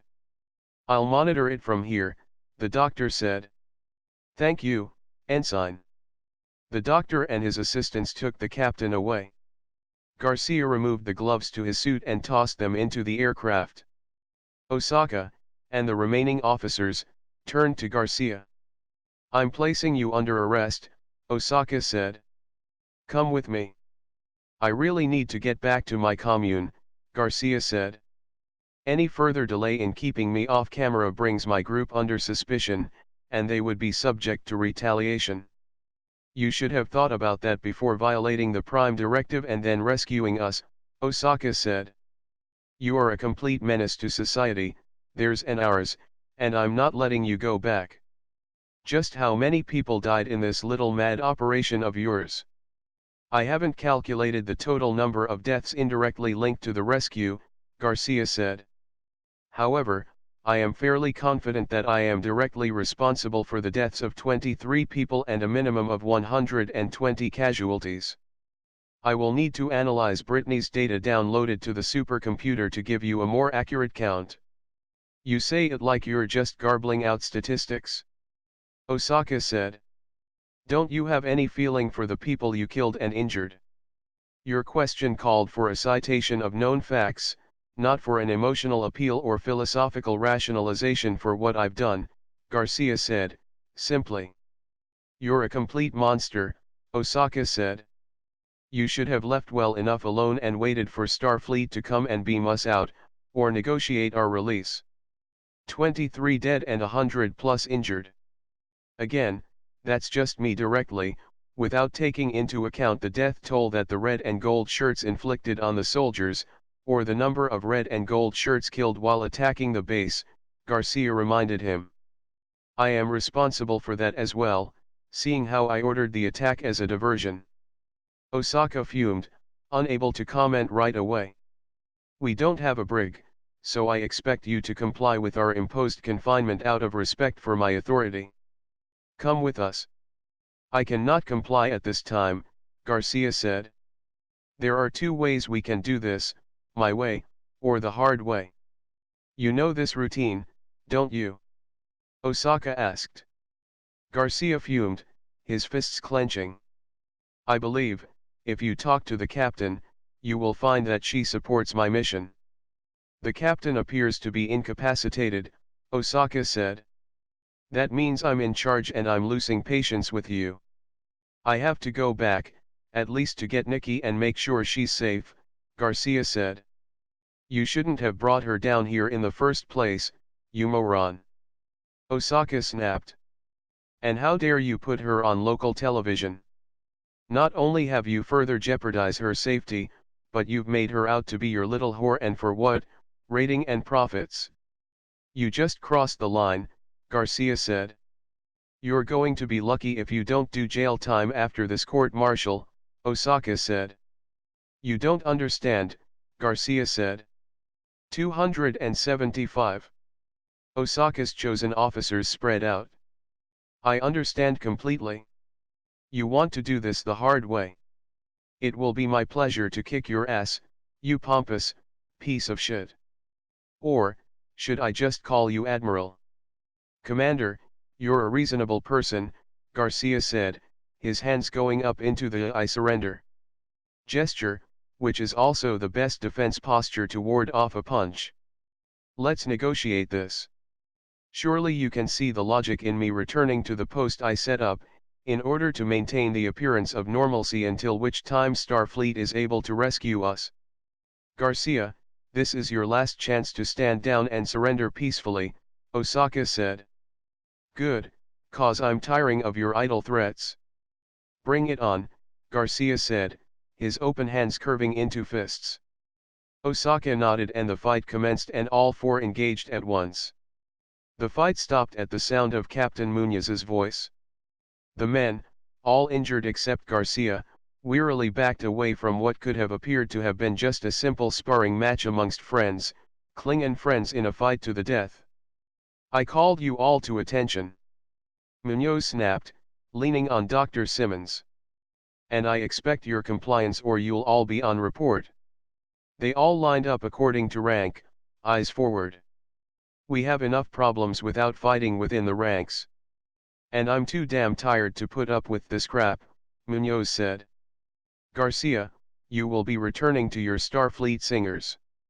I don't know enough to know if what you are doing is helpful or not, but I am certain the message you are giving them is a good one. Captain. Osaka said.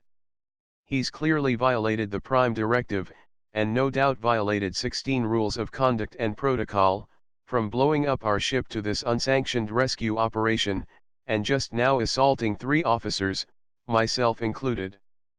They were torturing and killing our people, one by one, in hopes of gleaning information about our technologies, Munoz said.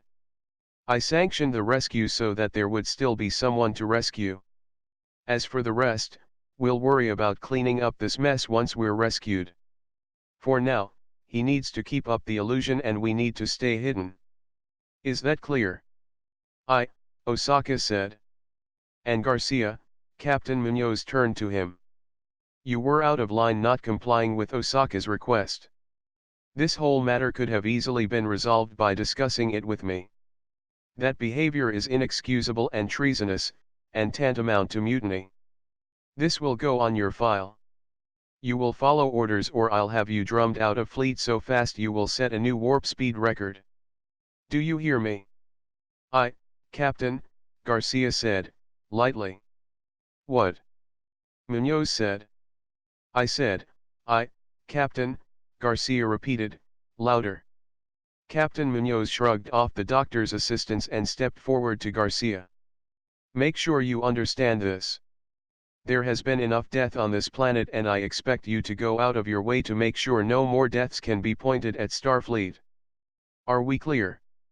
Crystal, blue, Garcia said.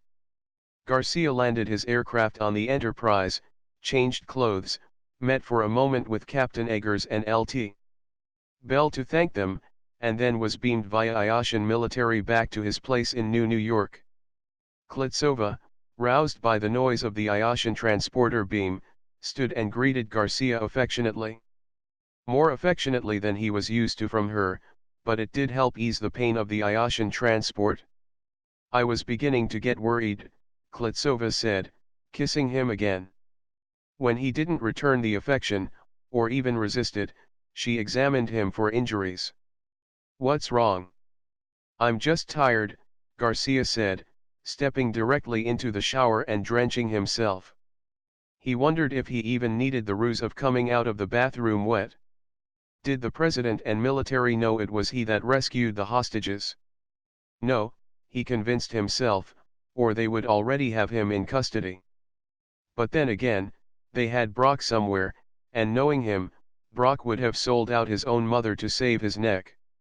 Just tired. Wet your hair. We been in the shower, remember? Klitsova stuck her head in the shower and wet her hair. She shook it out and looked back to Tam, who was leaning against the cabinet, eyes closed. 276.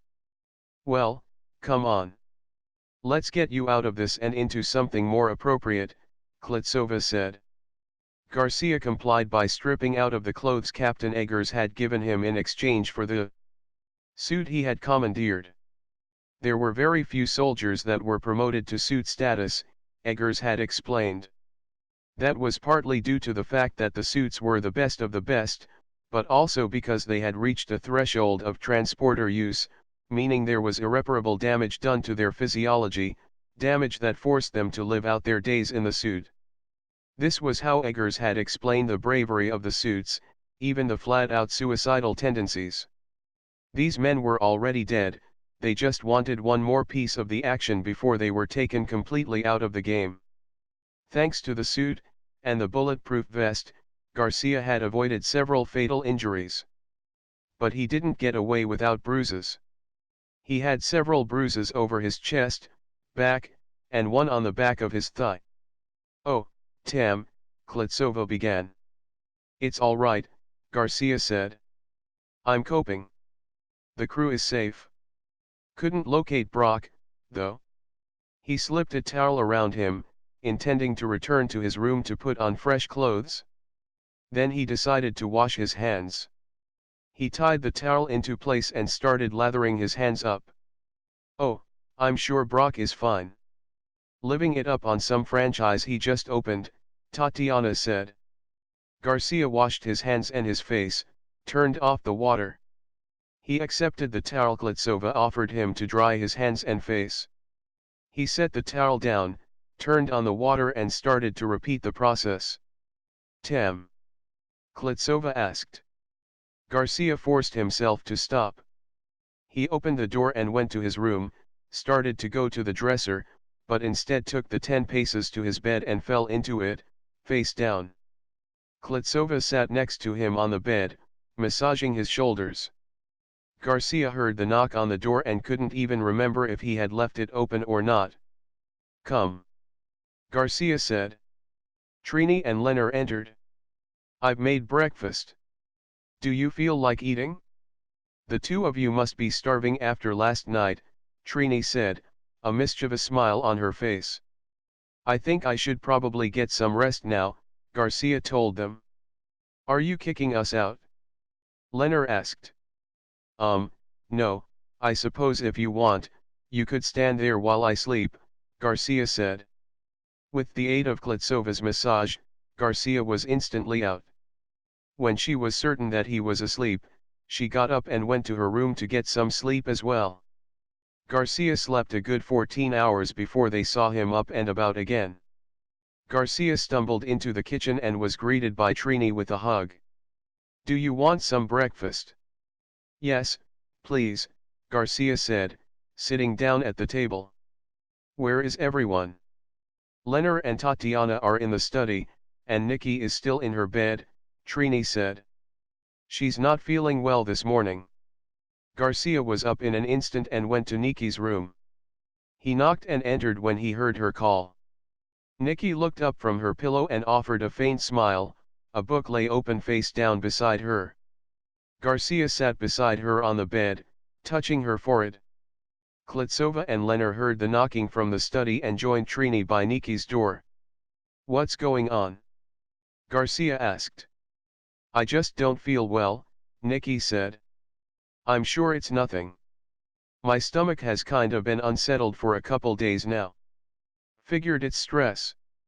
"I need more information," Garcia said, taking hold of her wrist with his thumb and middle finger to feel and count her pulse. "Trini, do we have a thermometer?" "I think I saw one in the medicine cabinet," Trini said, departing to go check.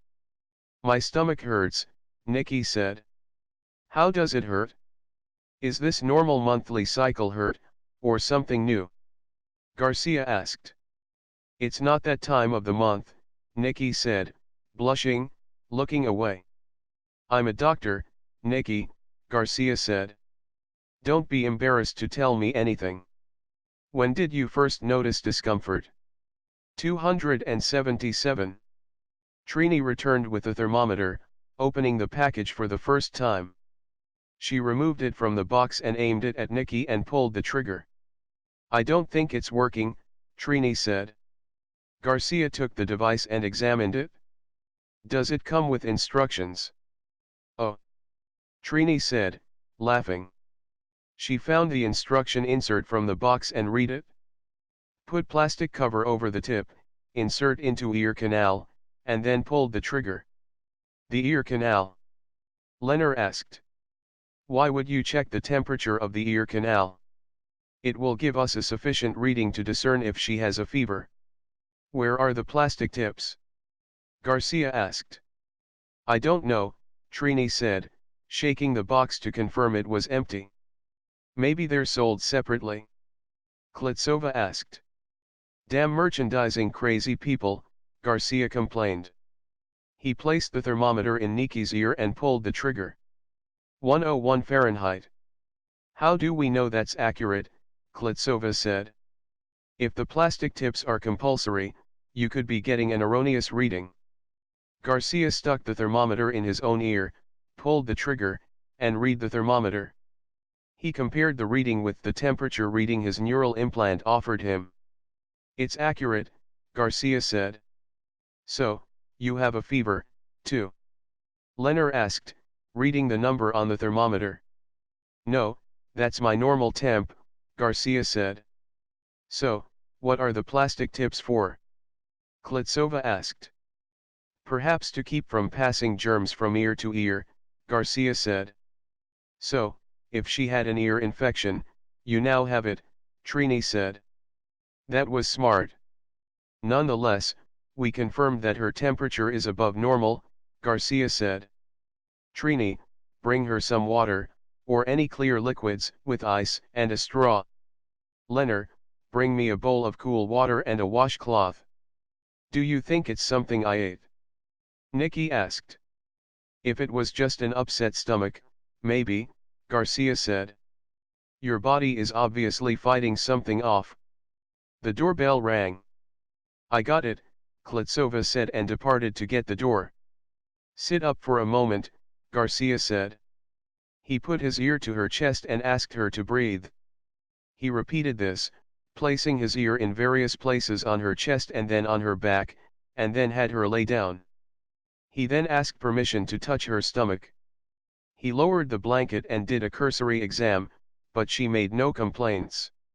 He covered her back up. "Have you eaten anything today?" "No," Nikki said. And then her face lit up as a guest entered her room. "Susanna." Garcia turned to see Susanna Hoffs behind them. She went right to Nikki and hugged her. So, feeling a bit under the weather, are you? Oh my God, Susanna. Look at your hair. You look so 80s. Nikki said, her voice going up an octave. She no longer seemed ill. Why thank you. Susanna said, touching the ends of her hair coyly. I am so happy to see you. Nikki said. I keep needling Tam to call you, but, you guys are busy, Susanna said. How are you, Tam? You look exhausted. Really? Perhaps I need a new makeup artist, Garcia jested. Unless that's the look you're going for, Susanna said. Trini entered with a tray. Water, lemonade, white grape juice. Leonard had a bowl of water with a washcloth. Garcia took the latter, dipped the cloth, wrung it out over the bowl, and proceeded to wipe Nikki's forehead. So, what brings you by? Trini asked. I wanted to see you all, Susanna said. All right, no lies, I mostly wanted to see Tam. I was hoping maybe you would like to spend the day with me. You can be on the set and watch as we shoot a music video and we could do lunch and... I'm sorry, Garcia said. I'm really too tired. 278. Actually, maybe you need to get out, Trini said. Have some fun to wipe out some of your stress. And who's going to take care of Nikki? Tam asked. Oh, my, Trini, he right, Klitsova said, not a little trace of sarcasm in her tone.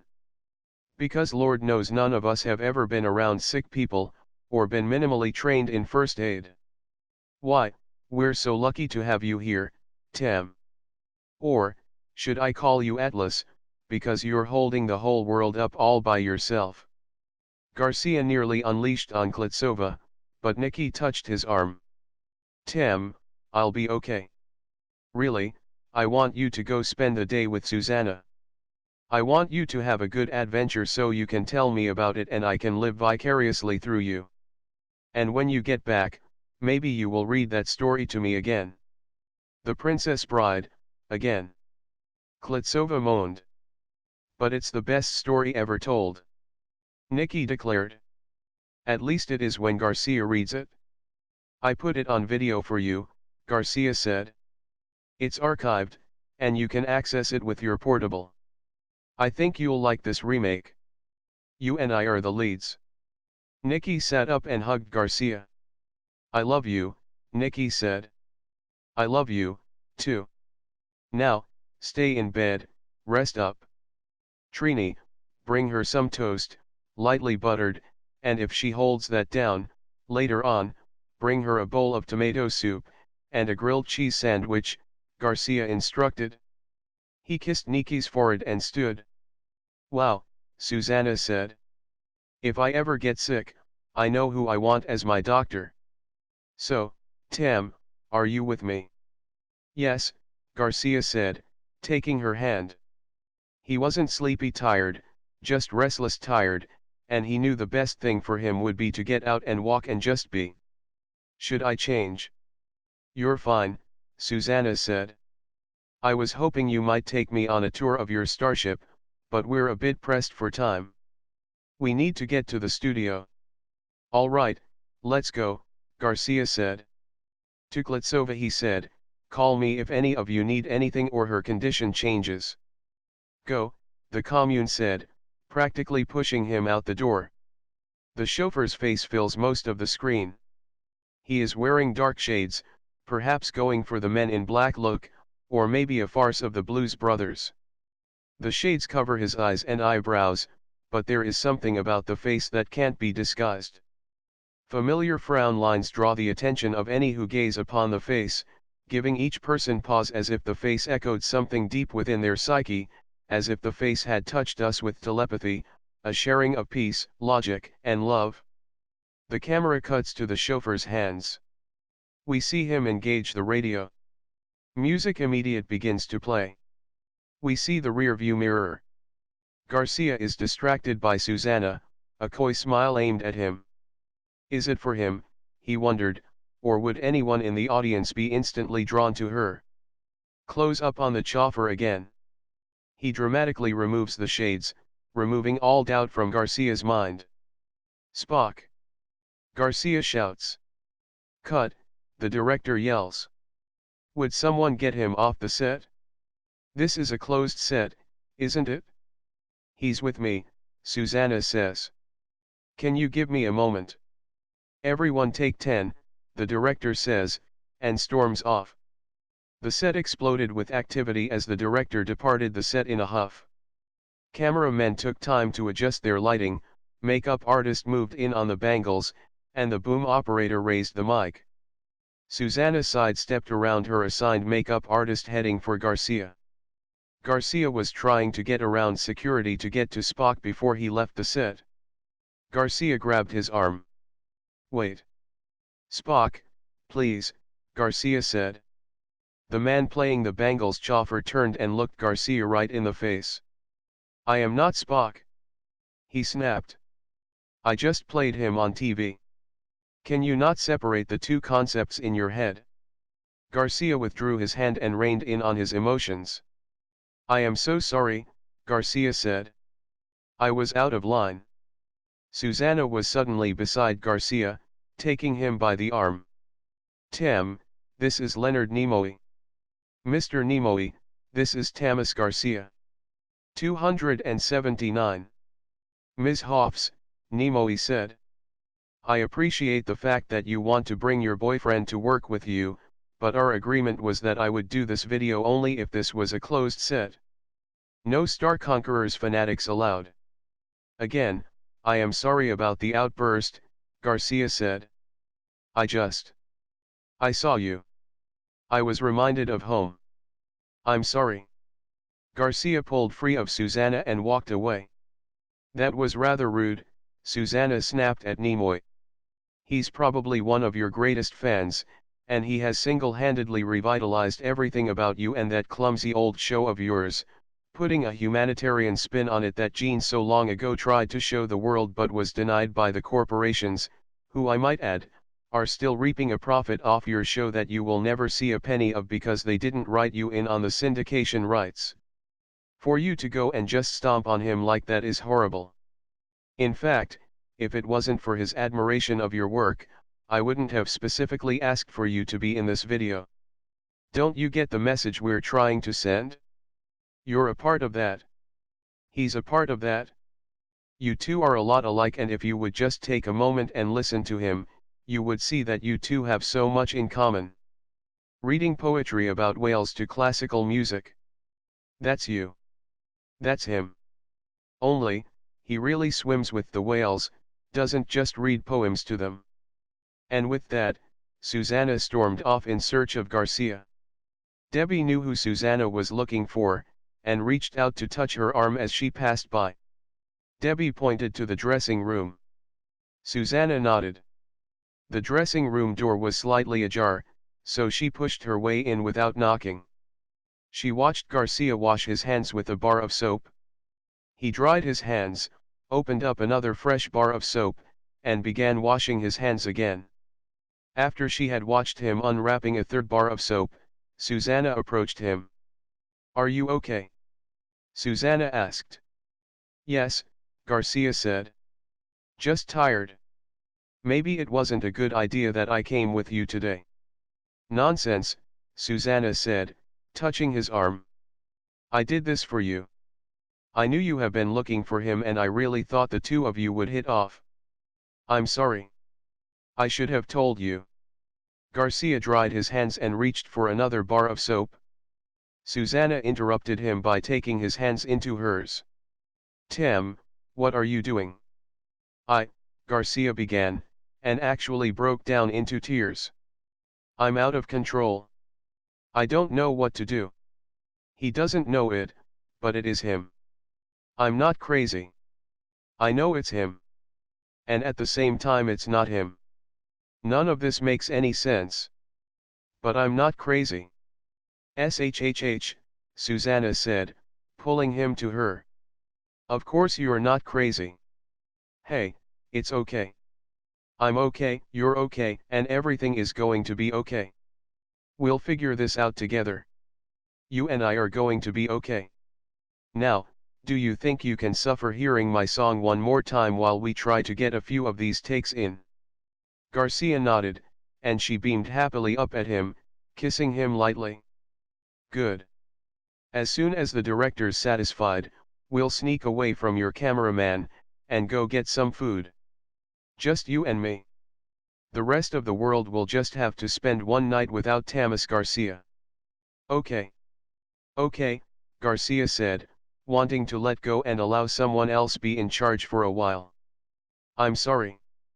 For what, honey? Susanna asked. For being weak, Garcia said. In front of your friends and associates. On TV. That's what being human is all about, Susanna assured him. Come on. They returned to the set. Vicky handed Garcia a drink and patted him on the shoulder. They took their places and the music was started once again. Going Down to Liverpool, by the Bangles, video guest star, Leonard Nimoy. Hey now. Where you going with that load of nothing in your hand? I said, hey now. All through this green and pleasant land.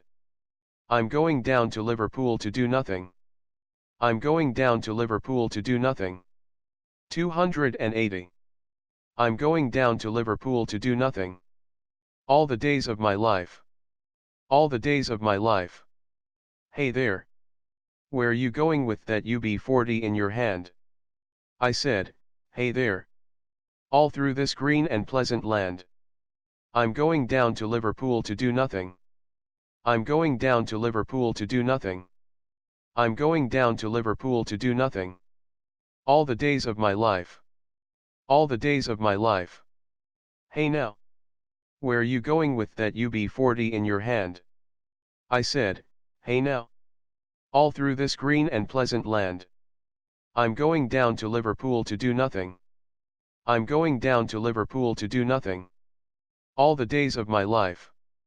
All the days of my life. After the final shot for the day, Susanna and Garcia quietly slipped out a back door, down a side lot, out through security, and jumped onto a public bus that was just about to depart. The two of them quickly made their way to the back of the bus, falling into a chair, laughing, and looking around to make sure no camera had caught them. Susanna hugged him. Oh, God, Tam, Susanna said. You make me feel so young. It's like I'm back in high school. It is kind of fun escaping the camera, Garcia said. They exited the bus downtown, New Manhattan, walked the streets hand in hand. They visited a toy store, danced on the giant keyboard that lit up with their weight, shot at each other with Nerf dart guns, and tried on a few of the masks. They ate dinner at a Chinese restaurant, they went ice skating at the outdoor rink, they bought a loaf of bread and a carton of ice cream and 2 spoons, and went to the park where they fed the bread to the ducks and the pigeons while eating the ice cream. They stayed there until the bread and ice cream was gone, watching the sun set. After that, Garcia and Susanna walked leisurely, arms linked, her head on his shoulder. When they arrived at her apartment building, she got in front of him, looking up into his eyes expectantly, holding his hands. Would you like to come up? Susanna asked him.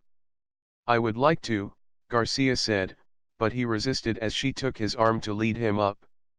She turned back to him, her eyes questing to see if he was just being mischievous or perhaps something else was going on. You have the most amazing eyes I've ever seen.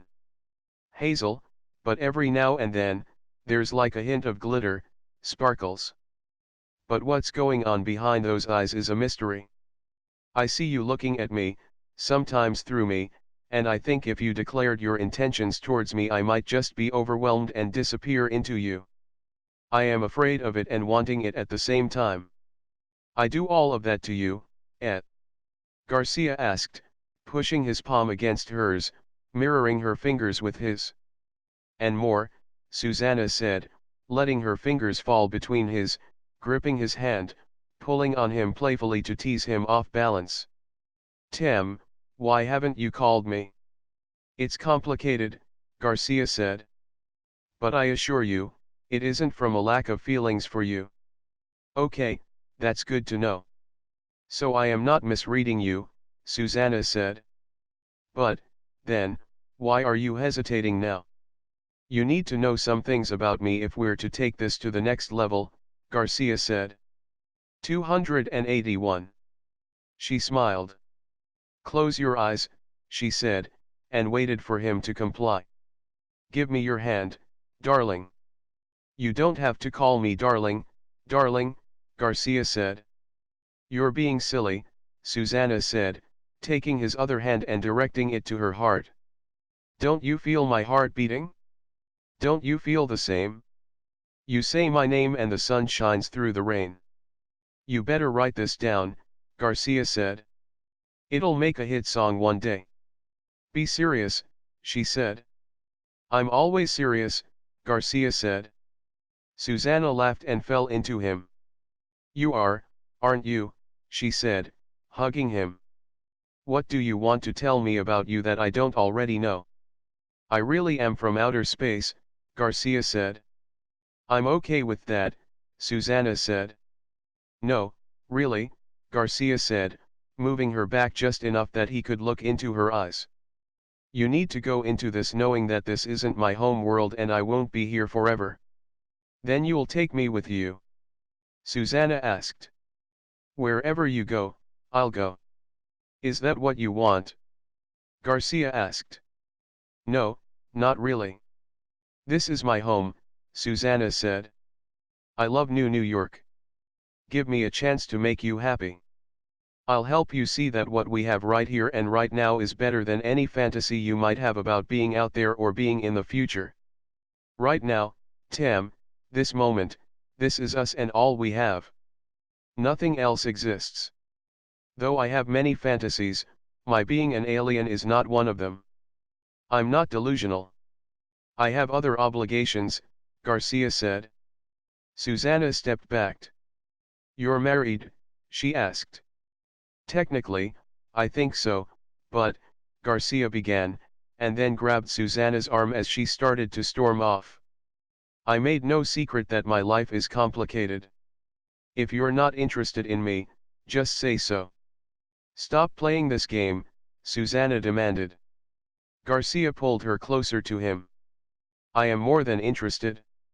My interest in you is so high it's transcendental and at this moment I want nothing more than to be with you, Garcia said. Then kiss me, Susanna said. Kiss me like you did that Scully girl. That's another thing we need to discuss, Garcia started. Please, I'm not jealous of your TV encounters, Susanna said. That's just for ratings. What I meant is, there's always a risk that intimacy will induce a psychic bond, Garcia said. And that brings a whole other level of complications and obligations, and you need be aware that I have these bonds with several other people. They can't be undone, at least, not easily, and not without consequences. You're in love with Niki's mother, aren't you? Susanna said.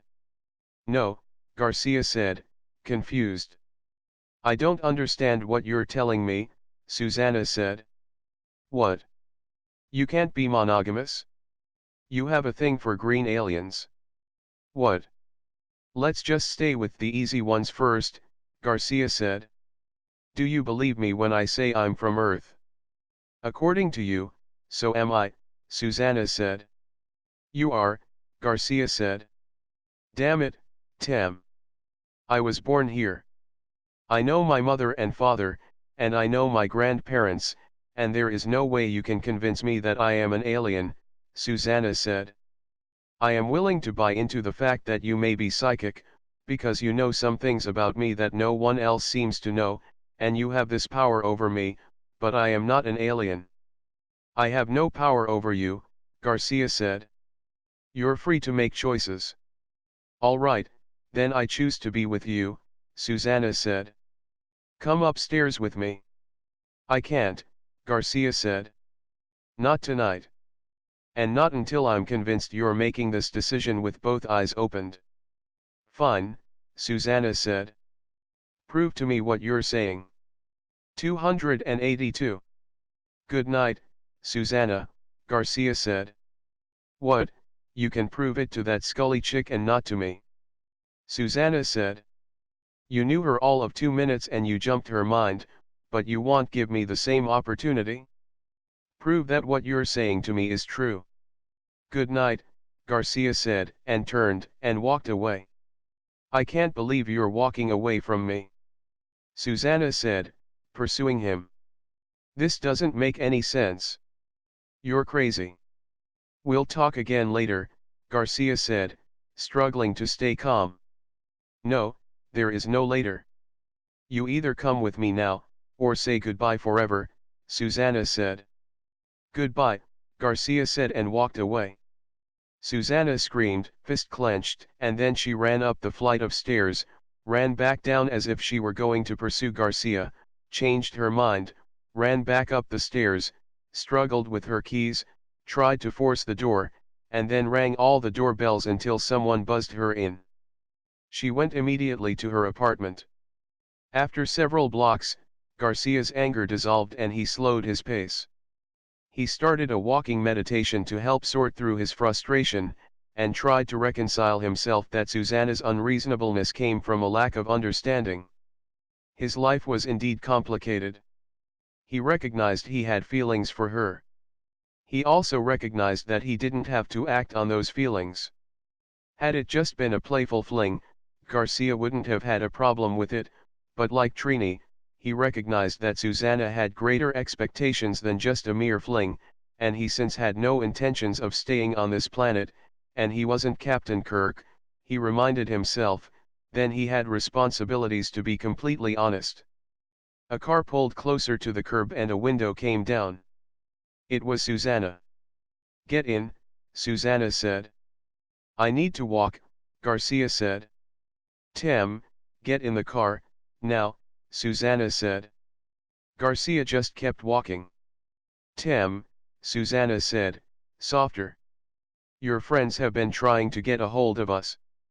Vicky left a message on my recorder saying I need to take you immediately to Memorial Hospital. They've taken Nikki there and they need you to sign the medical release forms or something. Garcia reached for his cell phone, but it was gone. He checked all his pockets, but it was really gone. He cursed himself for being so careless, hopped into the car and Susanna accelerated away. On the radio was Starfleet's version of an old Earth song, Dreamweaver. He turned it off. Hey, I like that song, Susanna said. Can you go any faster? Garcia asked. I'm going the speed limit, Susanna said. Aren't there exceptions? Medical emergency clauses or something? Garcia asked. I'll have you there in 10 minutes, Susanna said. Garcia hit the dashboard. I should have stayed with her, he complained. Are you saying you regretted spending the day with me? Susanna demanded. I didn't say that, Garcia snapped. Don't take that tone with me, Susanna snapped back. You don't understand the pressure I am under. If anything happens to Nikki, I will never forgive myself, Garcia said. I'm sure she'll be fine, Susanna said, again trying to comfort him. She was wavering from being mad at him to loving him, and it was much easier to love him than be mad at him. So, he was a little messed up in the head. Most the people on this planet, she thought, were messed up in the head. Tim, at least, has a good heart, she told herself. You can't fake a good heart. Memorial has some good doctors. Hearing that didn't seem to comfort Garcia any, as he started mumbling about butchers and the damned Inquisition. It took Susanna every bit of 10 minutes to arrive at the hospital, and several more minutes for Garcia to be reunited with his friends. Trini was waiting in the emergency room's lobby, along with the rest of the Bangles. Mark brought the camera to bear on him. Where is she? Garcia demanded. 283. This way, Trini said, taking his hand and leading him straightway to Nikki's room. Where have you been? We've been trying to call you for hours. I lost my cell, Garcia admitted. The Bengals were following them around a corner, while Mark was trying to stay ahead. Klitsova was outside the door and she was wearing a phaser. Was she worth it? Klitsova asked, with a slight sneer. Garcia nearly hit her, but a nurse stepped in between them. Wait a minute, Nurse Hudson said. I can't let you all go in there. This is a hospital, not a concert hall.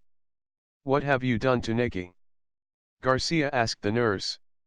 Nothing, Klitsova said. I told them no one touches her until you arrive. Then why did you bring her here? Garcia snapped. I didn't think it would take you 4 hours to get here, Klitsova returned with equal intensity. Maybe next time you won't turn off your cell phone. I didn't turn off my cell phone, Garcia said. Hey. Trini snapped at both of them. You're forgetting we're here for Nikki. Dr. Lanciano stepped up. I'm glad you're here, Mr. Garcia, he said. If you'll sign these forms, we can get to work on your girl. I'd like to start with some blood work. I'll be taking over from here, Doctor, Garcia said. Mr. Garcia, I think she may have acute appendicitis, Dr. Lanciano said. You think that, Garcia asked. Based on what? She's maintained a high temp, Klitsova said. Blood pressure and heart rate are slightly increased. I have her currently resting in the semi-Fowler position, so if it is appendicitis, it should be able to drain. Good thinking, Garcia applauded Klitsova. So, you both want to play doctor now? Dr. Lanciano asked. I am a doctor, Garcia said.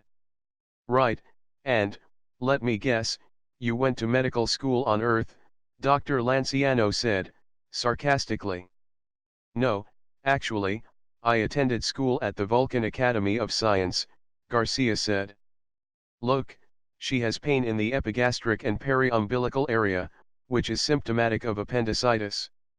Dr. Lanciano said. It could also just be stomach cramps due to a virus or poorly cooked food, Garcia countered. Hey. Trini said, extremely sensitive to critiques of her cooking. Besides, she displayed no signs of distress on palpating the region, Garcia continued on. Some people have a higher tolerance to pain. Allowing me to do a white blood cell count will rule out viral infections and, Dr. Lanciano began. An elevated WBC count alone is not indicative of appendicitis, Garcia argued. True, but with elevated WBCs, I can justify performing a laparoscopy, where I go in with an endoscope, Lanciano said. Garcia steamed. My God, man. Poking holes in her is not the answer. If she has it, her infection has to be treated, the edema reduced, obstructions removed, and the tissue repaired or regenerated. And how do you expect to do that without surgery? If her appendix is bad, it has to come out. Dr. Lanciano said. It isn't necessary to butcher people to cure them. Garcia argued. Appendixes have no known functions in humans, so removing it does less harm than not removing it, Dr. Lanciano said. Tim, Klitsova interrupted. We don't have access to our 24th century medicines. You may have to consider the technology we have available in the here and now. Would you stop encouraging him? Susanna finally snapped. Tim, this delusion you have of being from outer space is going to get Nikki killed. You need to let this doctor do his job. Tam rubbed his forehead. All right, doctor, Garcia said, ignoring the look of relief on Susanna's face as she believed she was finally reaching him. I'll perform the surgery. Susanna's jaw dropped. 284. No you won't, Dr. Lanciano said. Doctor, I am a surgeon, Garcia began. Not in my hospital you're not, Lanciano said. I am a surgeon and Nikki's guardian, and I am responsible for this person's immediate and long-term health care, Garcia said. This is my hospital and I am telling you, Lanciano began. And this is my patient, Garcia interrupted. My friends and I are not from this planet, and there are anatomical variations which you are not equipped to handle. Let me save her. You're not from outer space, Tam, Susanna said. You want proof? Do you all want proof? Here's proof, Garcia said, and reached out to the nurse with his right hand. The end of her stethoscope, which had been hanging loosely around her neck, began to levitate. It extended itself towards him. As it slipped off her neck, she reached for it, thinking it would fall, but it pulled free from her hand. It traveled across empty space to Garcia's hands. The nurse and the bangles gasped. How did you do that? The nurse asked. Yeah, Tam, Klitsova asked. How did you do that?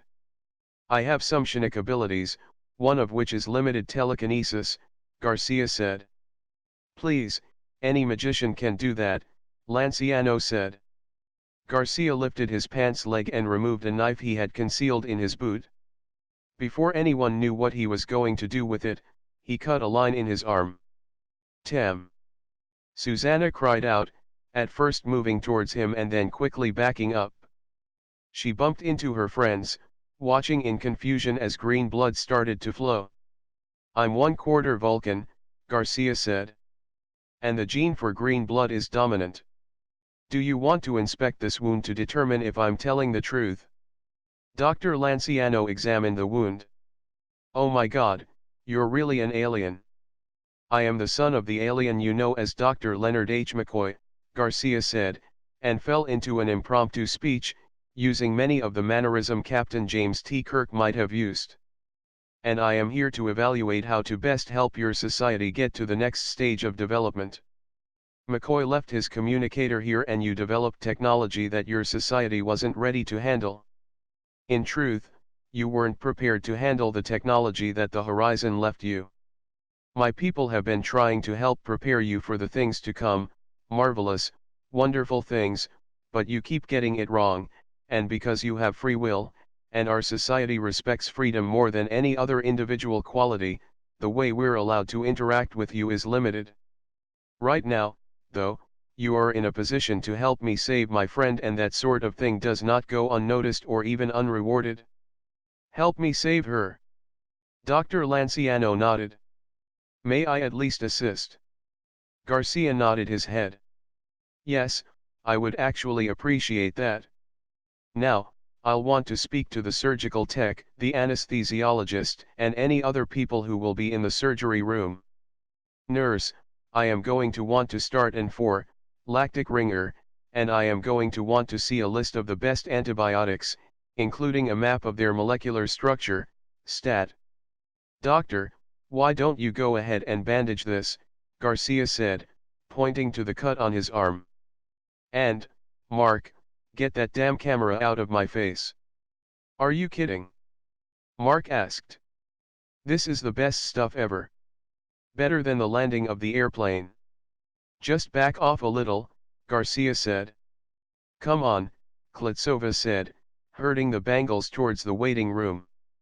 Wait, Debbie, Garcia turned to Miss Peterson. Is that a PMD? Is what a what? Debbie asked. Is that a portable music device? Garcia asked. My iPod. Debbie asked. Yes. May I see it? Garcia asked. He took it, examined it, and scrolled through the song list. Good selections. May I have this? Sure, Debbie said. Tam, you don't have time to listen to music, Klitsova said. 285. It's not for me, Garcia said. It's for Nikki. It is a medical fact that patients who listen to music during surgery require 50% less anesthesia and heal twice as fast as patients who don't. The selections need to have a beat of 60 to 80 beats per minute, mimicking the normal heart range, at rest. Who are you? Susanna asked. I told you. I am Dr. Tamas Parkin R. Blaster Garcia, a representative of the Federation of Planets, and an ensign in Starfleet, Garcia said. Doctor, the nurse interrupted.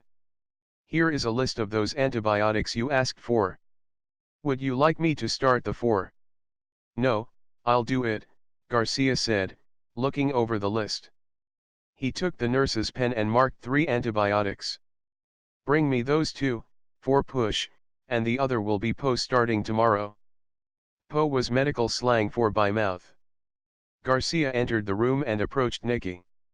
He showed her the iPod. Debbie loaned this to us. Garcia said. Can I see her? Nikki asked, tried to sit up. Garcia eased her back down. Trini came up beside her and rubbed her arm. Later, right now, you and I need to talk, Garcia said. No, she started to cry. Nikki, I know you're frightened, and you're a long way from home, but I am going to take care of you, Garcia said, caressing her hair. You believe me, right? Nikki squeezed Trini's hand. Nikki, there's a good chance you have appendicitis, and what I'm going to do is make a small incision and go inside with a camera and just take a look. If it's good, no harm done, but if it's bad, it's going to have to come out, Tam said. I don't want surgery, Nikki began. I know, Garcia said. He got up and washed his hands, and then set out the material he needed to start the 4. The nurse stood by in case he needed anything. He put on some gloves and sat back down on the bed, inspecting her arm for a good vein. I'm going to start an 4, to help keep you hydrated. Now, I'm going to have to stick you, but I am very good at this, and you won't feel a thing. Okay. Nikki nodded, watching everything Garcia did as he explained what he was doing. He advised her to look away, but she refused. She made a noise, not quite a scream, when he stuck her and then sighed heavily. Garcia noted that she seemed much more relaxed than before. I feel better already, Nikki said. Was there a painkiller in that? Doctor? Garcia said, standing up alarmed. Lanciano, you need to prep me for surgery now. But I feel better, Nikki protested. Your appendix just ruptured, Garika said. Nurse, secure this 4. Doctor. She's not in pain anymore. Lanciano asked, and came to the same conclusion as Garcia. Nurse Mendez, get Nikki prepped, I'll be there shortly. Have Dr. Myers and Fennel report to the OR on the double. Come with me, Dr. Garcia, Mendez said. Tim, I'm scared, Nikki said, reaching towards him. Trini, go with her as far as you can, Tam said. Nikki, start listening to the music. Practice your breathing techniques that I taught you. I promise I will talk to you before you go under. Let's move, people. The doctor began issuing orders, and 2 new nurses came in to help move Nikki to a gurney. Mendez aided Garcia in getting dressed and scrubbed up, and then led him to the OR room. Nikki was there, naked and shivering, even though a warm blanket lay over her. He checked her 4 placement and the drip rate. How are you holding up? Garcia asked her. Nikki took the earphones off. Tim, is this necessary? It is, honey, Garcia said. We're putting something into your 4 that will help you relax. It feels cold, Nikki commented. 286. In a moment, you're going to go to sleep, and when you wake up, everything will be okay. I'll be there when you wake up. One mind, one heart, one thought. We will get through this together. Now, I want you to put the headset back on, and sing along for me, Garcia said. Nikki nodded, complying with Garcia's instructions. She began singing the chorus of one of Garcia's songs. She saw him smile at her, saw him nod to the anesthesiologist, and then she was out. Dr. Lanciano listened and observed as Dr. Garcia performed the surgery. Garcia made an incision 7.5 centimeters long in the right lower quadrant, otherwise known as the McBurney's point. He was relieved to find the appendix so readily available, because an atypical position might have meant making a larger incision. He was also happy to find no peritonitis, for that would have complicated matters even worse, to the point of requiring a nasogastric tube to decompress the stomach and prevent abdominal distension. Niki's appendix was perforated and oozing with infectious materials. That meant it was just a matter of removing the infection and the damaged tissue. The Tamas commune watched the surgery from the observation room above, and Mark captured it all on film. 287. Chapter 22. Garcia cleaned up after the surgery and then went straight to recovery, where he waited for Niki to come around, assessing her progress every step of the way. She was notably groggy, but she answered questions, and using the stethoscope, he monitored for signs of peristalsis resuming, and checked the drain left in the incision. Satisfied that she was recovering along the normal curve, he moved her to a private room, where he pulled up a chair and continued to monitor her progress. His commune came in shortly after. "Are you hungry?" Klitsova asked. "No," Garcia said. "Why don't you all go home and get some rest?"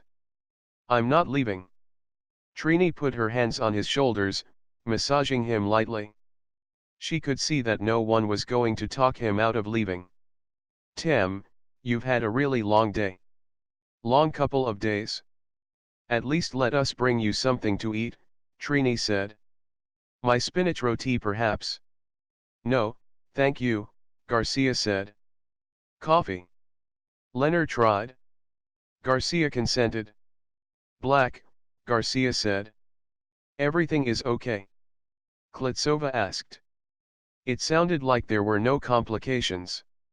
"Yes, she should be good.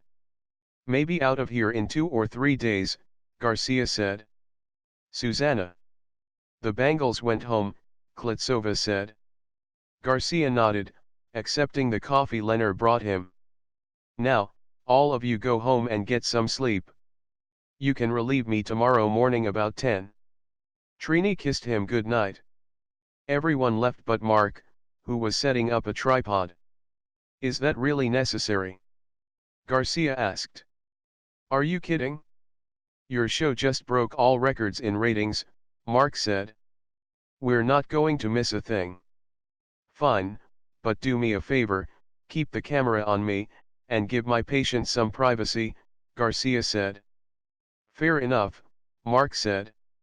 Garcia engaged Mark in a light conversation, a mini-interview if you will, that evolved into an esoteric talk on the meaning of life and what sort of things were out there in the universe. He checked on the patient now and then, but didn't wake her. When the shift nurse came in to take vitals, Garcia chased her out, ranting. "You're not going to wake my patient up from a health-generating sleep just to see if she's asleep." "I got to take vitals," the nurse said, retreating. "Doctor's orders." "I am her doctor," Garcia said. A moment after she left, he shook his head, remorseful. He stepped out in the hall and waved her down. "I'm sorry I snapped at you. I was wrong. You were doing your job and you were following the correct procedures, to satisfy hospital policy and insurance guidelines." "Thank you," the nurse said. "Can I bring you something to eat?" "No, I'm all right. I just wanted you to know I was sorry," Garcia said. "I noted on her chart that you came in at the appropriate time." "Thanks." Garcia hovered over his patient, paced a little, washed his hands quite a number of times, and then sat on the window ledge, observing the city street below. It looked as if it might rain and the street lights were star points in the morning haze. He looked up at the sky wanting to see the stars, couldn't, and then returned to his chair after washing his hands again. The hospital sounded eerily quiet, except for the beeps from the 4 machine, and an occasional cough from another room. Though many people might associate the smell of hospitals with cleanliness, Garcia thought it smelled like death. It was the smell of chemical cleaners and sterile plastic that accosted his nose. It was nothing like a modern, Starfleet regulation sickbay. He did eventually drift off to sleep about 7:30 in the morning, as sounds of traffic began to increase outside the window.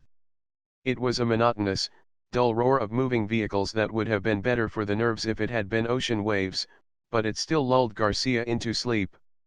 He didn't hear Susanna enter.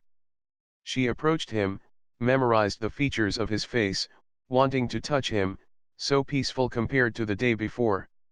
She whispered, "I watch you while you're sleeping. Do you feel the same? You really love him, don't you?" Susanna turned to Nikki and smiled. She went to her and brushed her hair with her hand. "How are you feeling?" 288. "Like crap," Nikki confided. She smiled faintly. "But I know I will be okay." "I know so, too," Susanna agreed. She sat on the bed, kissed Nikki lightly on the forehead. "You have someone to watch over you. Tell me, what's it like out there? In space?" "It's not too much different than here," Nikki said. "People live and die, love and hate, there's general politics and drama, but there's always hope, and I think, for the most part, people genuinely care about each other and want the best for their friends and families." "Is it a utopia? Paradise?" Susan said. "Hardly," Nikki said. "I mean, we don't lack for material comfort, and consequently we're not forced to spend as much of our days working, or just trying to make ends meet, like people here do. And you know, I think that makes a big difference. It's just like Tam has told you. Your world is going to change. You're going to be able to tap into virtually limitless energies, feed and clothe the poor, and money is going to become obsolete. When those types of stressors are gone, those burdens lifted, you're really going to start shining as a people. The question you have to ask yourself is, what are you going to fill all of that free time with? Do you want to fill it with music and love and literature, and the betterment of society, or do you want to continue to divide the wealth up and make it this game where only some people have access, and there's a class division, which ultimately leads towards resentment and rebellion and retaliation? Treating all people and creatures with respect is a better way to go, but then, it's your choice. It sounds too hard. Too idealistic, Susanna said. I hope we can get there. She looked at Garcia. I'm going to miss him. He's still here, Nikki said. You still have time with him now. Garcia stirred and came instantly awake. He went right to Nikki. How are you feeling? I'm hungry, Nikki said. Garcia laughed and kissed her on the forehead. Let's start a bit light. How about some jello? Okay, Nikki said. Garcia turned to go, but Susanna touched his arm. I'm sorry I didn't believe you. It's okay, Garcia said, returning her touch lightly. You had no reason to kiss each other already, Nikki said. They both laughed. You, young lady, watch way too much television, Susanna said. I'll be right back with your jello, Garcia said, stepping out into the hall. There were 2 guards posted at Nikki's door. Who are you? Compliments of the hospital, the guard said. There's a lot of press and people outside. It's for your protection. Dr. Lanciano approached, followed by 2 more armed guards. Good morning, Garcia, Lanciano said. Would you come with me, please? I was going to get Nikki something to eat, Garcia said. The nurse will take care of that, Dr. Lanciano said. We're having a staff meeting and I would really like you to attend. Garcia nodded. He could guess what this was all about. Let me just tell Nikki, Garcia said.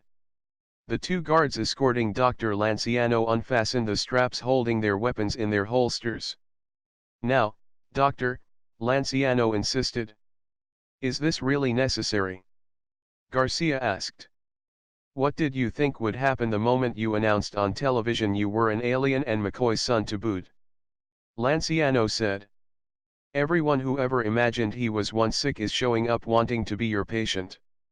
My entire staff wants to discuss medical procedures with you, so, I want you to come with me, peacefully. I promise, nothing will happen to Nikki. I've instructed them to allow your friends in, and no one else. Garcia evaluated whether or not he could take them, and was confident he could, but then, getting Nikki out of here was a bit more problematic, especially if there were people gathering at all the exits for a chance to speak with them. He hadn't made plans for escaping from the hospital. I guess I have no choice, Garcia said. Lead on. 289. The conference room was filled to overflowing with medical staff and their own camera crew. Garcia was led to the front of the room and motioned to take the seat at the head of the conference table. The head doctor, a neural surgeon by the name of Foreman, sitting to the right of Garcia's seat, stood to shake Garcia's hand. Garcia declined the invitation. Dr. Foreman frowned. Just trying to make this friendly, Dr. Garcia. By bringing me here at gunpoint? Garcia asked. You have to understand our position, Foreman said. We have a hospital to run and patients that need our services. As a physician, surely you can appreciate that. I appreciate it, Garcia said. And just what do you hope to gain by all this? Answers, Foreman said. Surely Starfleet's medical technology has improved since the Horizons visit. It has, but I can't share that information with you, Garcia said. I am honor-bound by the Prime Directive. Grumbling commenced around the room and someone shouted over the din. At least tell us how to cure Alzheimer's disease, someone managed to get out over the noise. Then the ruckus really ensued. Alzheimer's. We have more important issues than worrying about geriatrics. AIDS is the fastest spreading disease on our planet, and you want to waste time, please. AIDS can be controlled through conservative views on procreating, and anyone who gets AIDS deserves what they get for being deviant. Cancer is the most important. Gentlemen, Foreman pounded the desk. We will have order in here, or I'll dismiss everyone and have a private council with Garcia. Is that understood? The grumbling began to die down, until a patient blurted out, please, you already have a cure for AIDS, you just won't give it up because of the research money you get. Foreman nodded to the guards to escort the patient out. The patient continued to yell as he was dragged away, don't give in to them, Garcia. AIDS was created by them to control the population. Sorry about that, Dr. Garcia, Foreman said, a bit flustered. He's from the psyche ward and you know how they can be. Conspiracy theories abound. He may have a point, though, doctor. Have you ever considered how much money is poured into medical research for AIDS and cancer, and how much the pharmaceutical companies rake in every year? Garcia began. Please, if it weren't for that money coming in, there would be no new drugs, someone across the table argued with Garcia. You're not buying into that socialist pig slop that medicines should be free. It takes money and time for research and development. But apparently, there were quite a few that liked the idea of free healthcare, and based on the dissenters' question, the opposition took off with it as if Garcia actually did condone free medicine, and again a ruckus ensued. Insurance scams, too many lawsuits, not enough doctors or nurses, inflation, and a number of other competing ideas were bantered about. Garcia wasn't about to yell over the rabble going on, so he used a technique that many kindergarten teachers still employ to this day. He raised his hand and he left it up until everyone was quiet and looking at him. That's better, Garcia said, having now attained their full attention. There is nothing more that I would rather do than help you cure your patients, but you have so many other issues going on that anything I could offer you would ultimately prove worthless. What do you mean by that? An older doctor in the back asked. Yeah, what kind of issues? Another demanded. You think you're better than us because you're fleet? No, I don't, Garcia said. And I'm sure, if my fellow fleet people could see me now, they would be extremely disappointed with my performance thus far. What I am trying to say is that your social issues far outweigh your medical issues. What kind of doctor are you? Another got an edge in. One of those quacks that believes in holistic practices.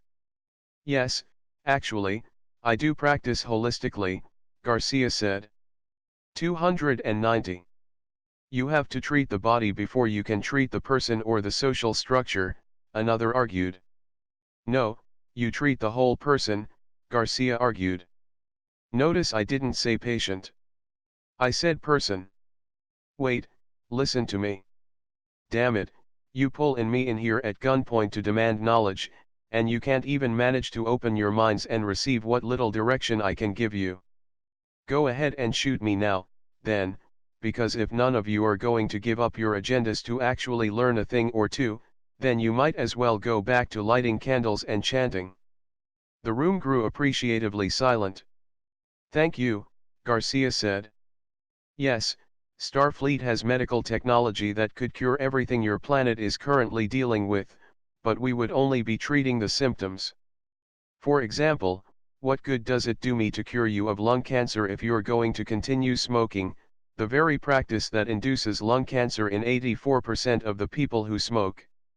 You mean smoking doesn't cause cancer 100% of the time? Someone asked. Of course not, Garcia said. George Burns wouldn't have outlived so many doctors if smoking was an absolute killer. Every person brings with them their own set of variables. That's why no one particular medicine works exactly the same way on every patient. That's why one person can eat as many eggs and bacon as he wants and not have high cholesterol, while another person only has to look at bacon and their cholesterol goes through the roof. Once you figure out how to read everyone's genetic makeup, you can personalize medicines and dietary regimes to optimize health, but even that's not enough. You also have to exercise. You have to clean up the environment. Quite a few of the diseases you see today are in part due to pollution, poor hygiene, lack of exercise, and a lack of self-responsibility. But hell, cleaning up the environment alone would make a great start towards better health and longevity. We can do that, someone said. Can you? Garcia asked. Because if you had spent half the time teaching people to be proactive in securing their own health instead of recreating Earth on Iotia, you'd be halfway there already. Every one of the problems you're facing today we went through on Earth already. You're simply duplicating the results out of some misguided sense that what the horizon brought you was superior to what you had. Just look at what's changed since then. You've lost your sense of who you are. You no longer live in harmony with your neighbors, much less your environment. Hey, now, Foreman said. You can't diss the book. It taught us how to organize and to be more productive. And it taught us about penicillin. That has been the biggest boon to society than any one other thing. Another pointed out. Really? Garcia asked. Because I bet, if you look a little closer, you would find that epidemics were already on the decline due to improved hygiene, better systems for eliminating waste from the cities, and securing cleaner sources of water and food. This also coincides with the introduction of refrigeration, which again increased the amount of food. But, because you thought penicillin was the cure-all, now you have made superbugs through the overuse of penicillin and other antibiotics, and now you're just struggling to stay ahead of the evolution of diseases. What's the worst one you're facing now? Staph. You're blaming us for increasing the virility of staph, someone asked. No, I'm just telling you technology won't be your savior. Garcia said. Have you not watched an episode of Starfleet Singers? It's not about technology. It's about your relationship with it. Have you ever gone in a room and turned off the television and timed how long you can stand the silence?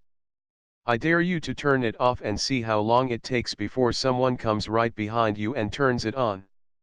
You are constantly bombarded by artificial noise, radio, TV, constant text messages and IMs and Blackberries, and PDAs. You've sold your souls cheap to portable music devices because you can't stand being alone with your own thoughts. And then you get pissed off because someone has the audacity to cut you off on the road.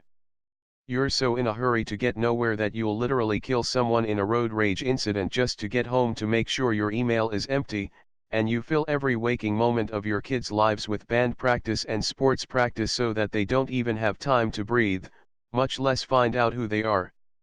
And you go home to empty lives, divided up by rank, by what you own, where you live, what you drive, by what you eat, by what you listen to, by the clothes you wear. How healthy is that? This is just insanity, and you're doing it to yourselves. 291. How did your society survive all of this? Foreman asked. Did Earth get help from any advanced alien species? Garcia frowned, because he could see where that line of questioning could take him. But he also couldn't lie. Yes, Earth seems to have been visited by aliens, and there is good evidence suggesting that we were helped along our way and may still be getting help. Then is it unreasonable for you to help us? Foreman asked. Garcia sighed. He knew that was coming, too, and didn't really have an answer for it. Are you deaf and blind? Garcia asked, trying to be gentle. The horizon helped you. Are you really better off as a people? You're more territorial. You've increased telecommunications, which should have brought you closer together as a people, and yet, the greater the technology, the greater the sense of isolation. Most of you go home and spend your free time in front of a television or a computer instead of getting out in the real world and socializing with real people. And when you are out in the real world, you're plugged into your cell phones and these stupid wireless headsets, walking around like Borg zombies, talking to someone far away and ignoring the people right next to you. You're so afraid of intimacy and kindness that you have made a social game of hiding behind your phone. Making real connections with people, living and breathing in natural settings, and being around animals, is a healthier lifestyle. All you have to do is a little research to demonstrate that what I am saying is true. Hook people up to stress detectors and face them towards a pastoral setting and you will immediately see a drop in blood pressure, a release of endorphins, an increase in awareness, and a decrease in tension. Take the same subject and block their vision with advertisements, billboards, traffic, smog, and inundate them with noise pollution, and you will see completely opposite results. People become moody, intolerant of others, increase tension, and display an increase in discomfort requiring medicines and/or alcohol to calm the nerves as the colloquialism goes, and health issues quadruple. People were never meant to be shut up in small rooms for hours on end, or performing the mindless tasks that often come with assembly lines. So, answer me honestly, did the Horizon's answers really improve things for you, or do you just say that because you've been taught not to question the book all your lives? But we've come so far, someone said. Are you just going to give up on us? I believe, if you are going to make it, you are going to make it standing on your own 2 feet, Garcia said. Not with someone propping you up on crutches and wheelchairs. And you're just waiting at the finish line to see if we make it, another asked. No, Garcia said. I'm actually here, walking the path with you. We are on this journey together, but I can't tell you which way to go. If Starfleet starts telling you how to do things, you lose autonomy. Right now, you have the power and ability to feed everyone on this planet and distribute wealth more equitably. You know exactly what you have to do. It's just that so few of you have taken the risk because you are too afraid of losing the game. Sometimes, you just have to let go. Are you saying wealth is bad? Foreman asked. No, Garcia said, rubbing his forehead. You're missing the point. What is the point? People have to work to make a living. They won't work if you take away the incentive, someone said. Are you doctors because you like the rewards and benefits that society gives you, or are you doctors because you want to heal people? Garcia asked. Would you still be doctors even if there were no benefit in it for you, that you were just as rich or poor as the guy down the street? 'Cause, quite frankly, I would rather go to the doctor who is passionate about health than someone who is just punching a clock to collect a salary. The door opened at the far end of the room and a number of suits pushed their way through the mob of doctors. Garcia pushed his chair back in an effort to flee, but there were just too many people in the room and he could see that the Solider had already managed to block off all avenues of escape. The lead suit lifted a weapon and pointed it directly at Garcia's head. "No funny stuff this time," Jay said. "Or your friends are dead." Garcia heard the weapons coming off safety and humming up in anticipation of a brawl. Doctors were encouraged to leave the area to make room for the soldiers. Garcia didn't move. "Good," Jay said. "We have an understanding. Pop him."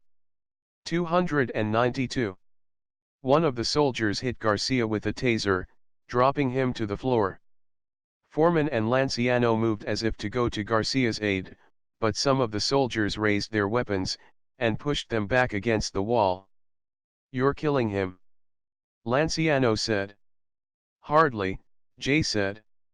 "You'll find that this one here is a lot like a cockroach. No matter how often you step on him, he just keeps coming back for more." "All right, that's enough. Cuff him and bring him along." Lt. Harvey Stogner woke when the force field to the prison cell went off.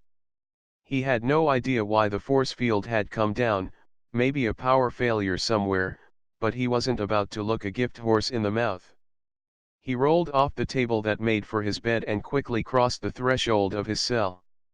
Most brigs didn't have weapons locker in them, mostly because if a prisoner escaped, you wouldn't want them having easy access to weapons. The Ferengi, on this vessel at least, did not have that philosophy in mind when it came to installing lockers. Further, he had opened it in a matter of seconds, using some of the bits of tools that he found laying around. He put a Ferengi sidearm to his belt and lifted the Ferengi phaser rifle. He ignored the whip. He also opened his luggage, which had been thoroughly searched through, but nothing taken, and removed his trick order. He set the rifle for stun, powered it up, and went in search of his captors.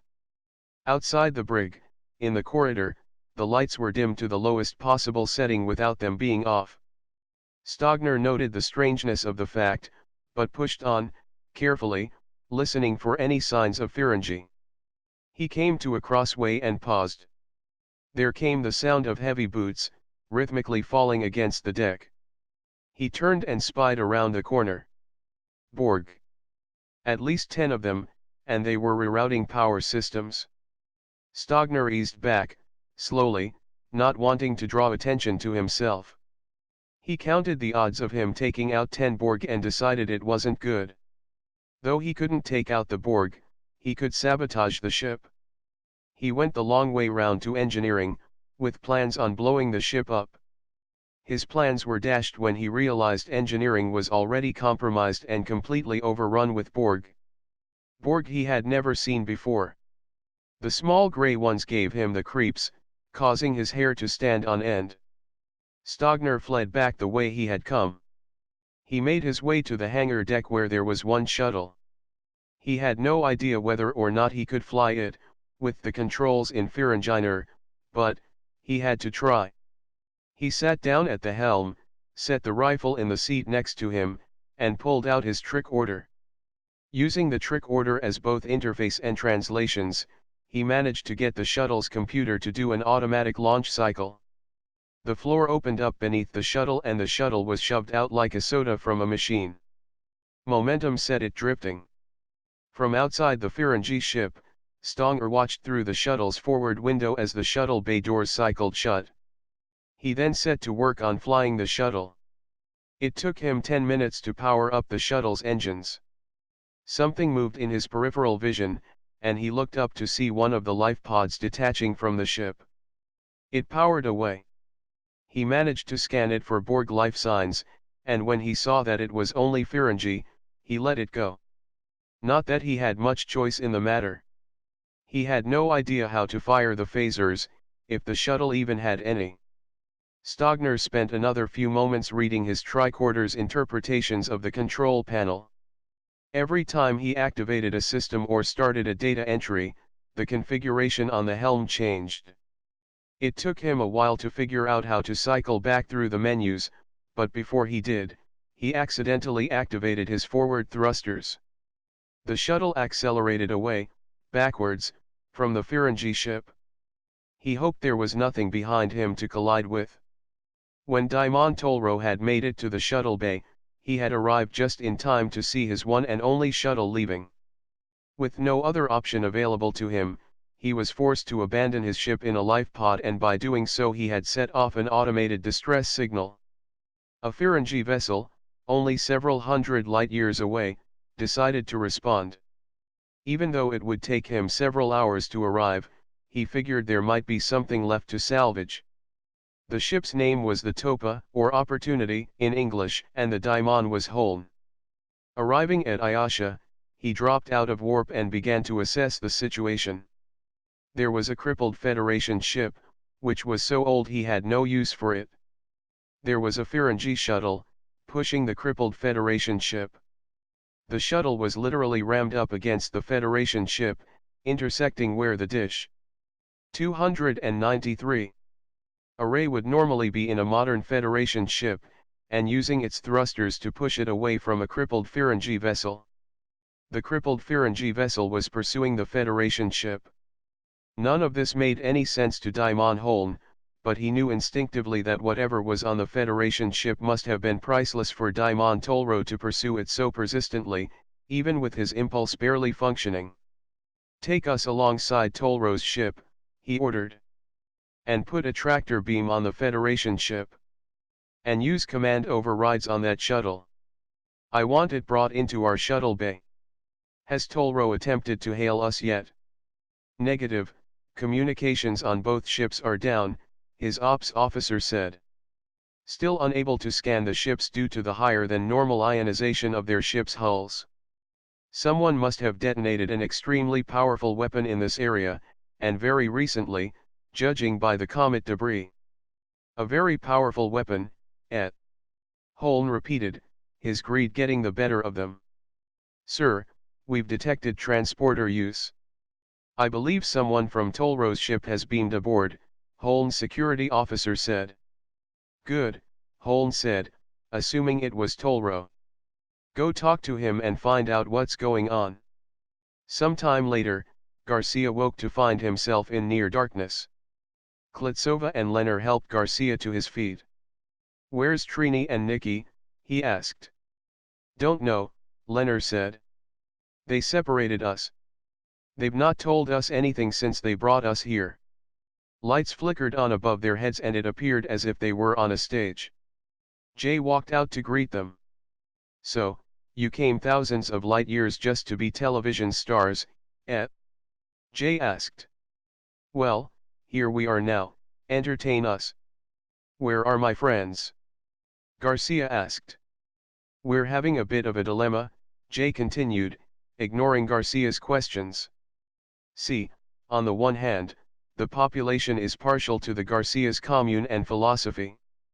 But on the other hand, the book warned us about Yukami pigs. Now, over here, in this arena," Jay said, waving his hands so that another light came on to reveal three Ferengi huddling together in fear. "We clearly have some opportunistic capitalists. And though we understand their greed, we are not so happy with their cowardliness. Still, if we go with tradition, the Ferengi are most in line with the book, backstabbing and conniving though they may be." "You can't compare the Ferengi and the Federation," Klitsova said. "It's two fundamentally different systems. Even the words communism and capitalism fail to capture the essence of what we are today." "Perhaps," Jay said. "But, since both of you are so willing to take advantage of our public airways to wage your war, we have decided to invite you here to play a game." "We're not going play any games with you, Jay," Garcia said. "Let my people go and we'll be on our way." "No," Jay said. "And you're going to play, or you little friend Nikki and Trini will suffer the consequences. What we have here is the ultimate in reality TV shows. Your two groups, the FERS and the Feds, will compete for the title of World Championship. The winners keep their lives and get to decide who the Iotians will side with. If the Feds win, we'll join the Federation. If the FERS win, we'll go with the Ferengi. Very simple test, but it will show us which of the two systems are better." That's not a fair test, Brock argued. You can't compare economic systems with physical prowess. Any 2-ton ape can physically force open a coconut, but it takes brain power to develop a system to mass-produce coconut juice, and tanning lotion, and... For the first test, Jay said, talking over Brock as if anything he had to say was unimportant. The leaders will direct their teams to the top of Pole A. From there you will cross the intervening space to Pole B, where you will collect the flag. The team that does this in the least amount of time wins the round. We will toss to see who goes first. Heads or tails? 294. Garcia surveyed the space between the two poles. There were 3 swings, in line like a circus trapeze show with appropriate spacing between the swings, for humans, anyway. There was also a net, providing a bit of a comfort factor. You're crazy. Tolro said, pointing at the task's playing field. We're not doing that. Heads, Garcia said. Tem. Leonard said, shaking his head. No. We can do this, Garcia assured him. You may have been born in a circus, but I wasn't, Leonard said. I can fly, Klitsova said. Good, then we're in, Garcia said. Heads. Sorry, tails has it, Jay said. Brock, your team can go first. Hey, I'm the daimon, Tolro said. But I'm in charge here, Brock countered. And I say we let the feds go first. Are you kidding? Tolro demanded. No. Trust me on this one, Brock said. It's all yours, Garcia. Thank you, Brock, Garcia said. He's up to something, Klitsova said as they walked towards the pole. Don't worry, Garcia said. Let's get this over with. I can't believe we're actually going to do this, Leonard said. What? Afraid of heights? Garcia ribbed him as they came to the bottom of pole A. Yes, actually, Leonard said. Klitsova and Garcia looked dubiously at Leonard. I am afraid of heights, Leonard affirmed unashamedly. And you want to be in Starfleet, why? Klitsova asked. Hello? A starship is an enclosed space. And I don't have to look out the window, Leonard said.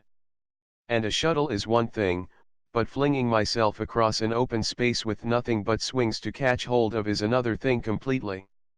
I'm not a monkey. Garcia took Leonard by the arm. Leonard, I admire you for admitting to this fear, but the only way to beat it is to tackle it face on. You're better off even if you fall and hit the net than not to climb up at all. Tatiana and I will do the work, all you have to do is trust me.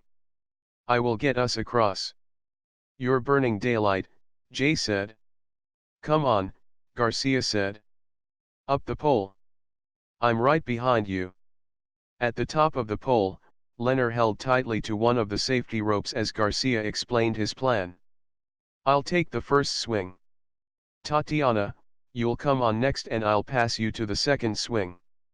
Hang by your knees and prepare yourself to catch Leonard. When you're ready, I'll catch him and pass him to you. Leonard, the hardest part for you will be catching the third swing. That's pretty much all you have to do is catch that swing. Once you're there, you hang by your knees, wrapping your legs in the lines, and Tatiana will come to you and you will hand her off to the platform on the far side. Once she's there, you can return to a sitting position, then hang by your hands and swing up to the platform and she will catch you up. Sound like a plan? Why don't I just go all the way across? Klitsova asked.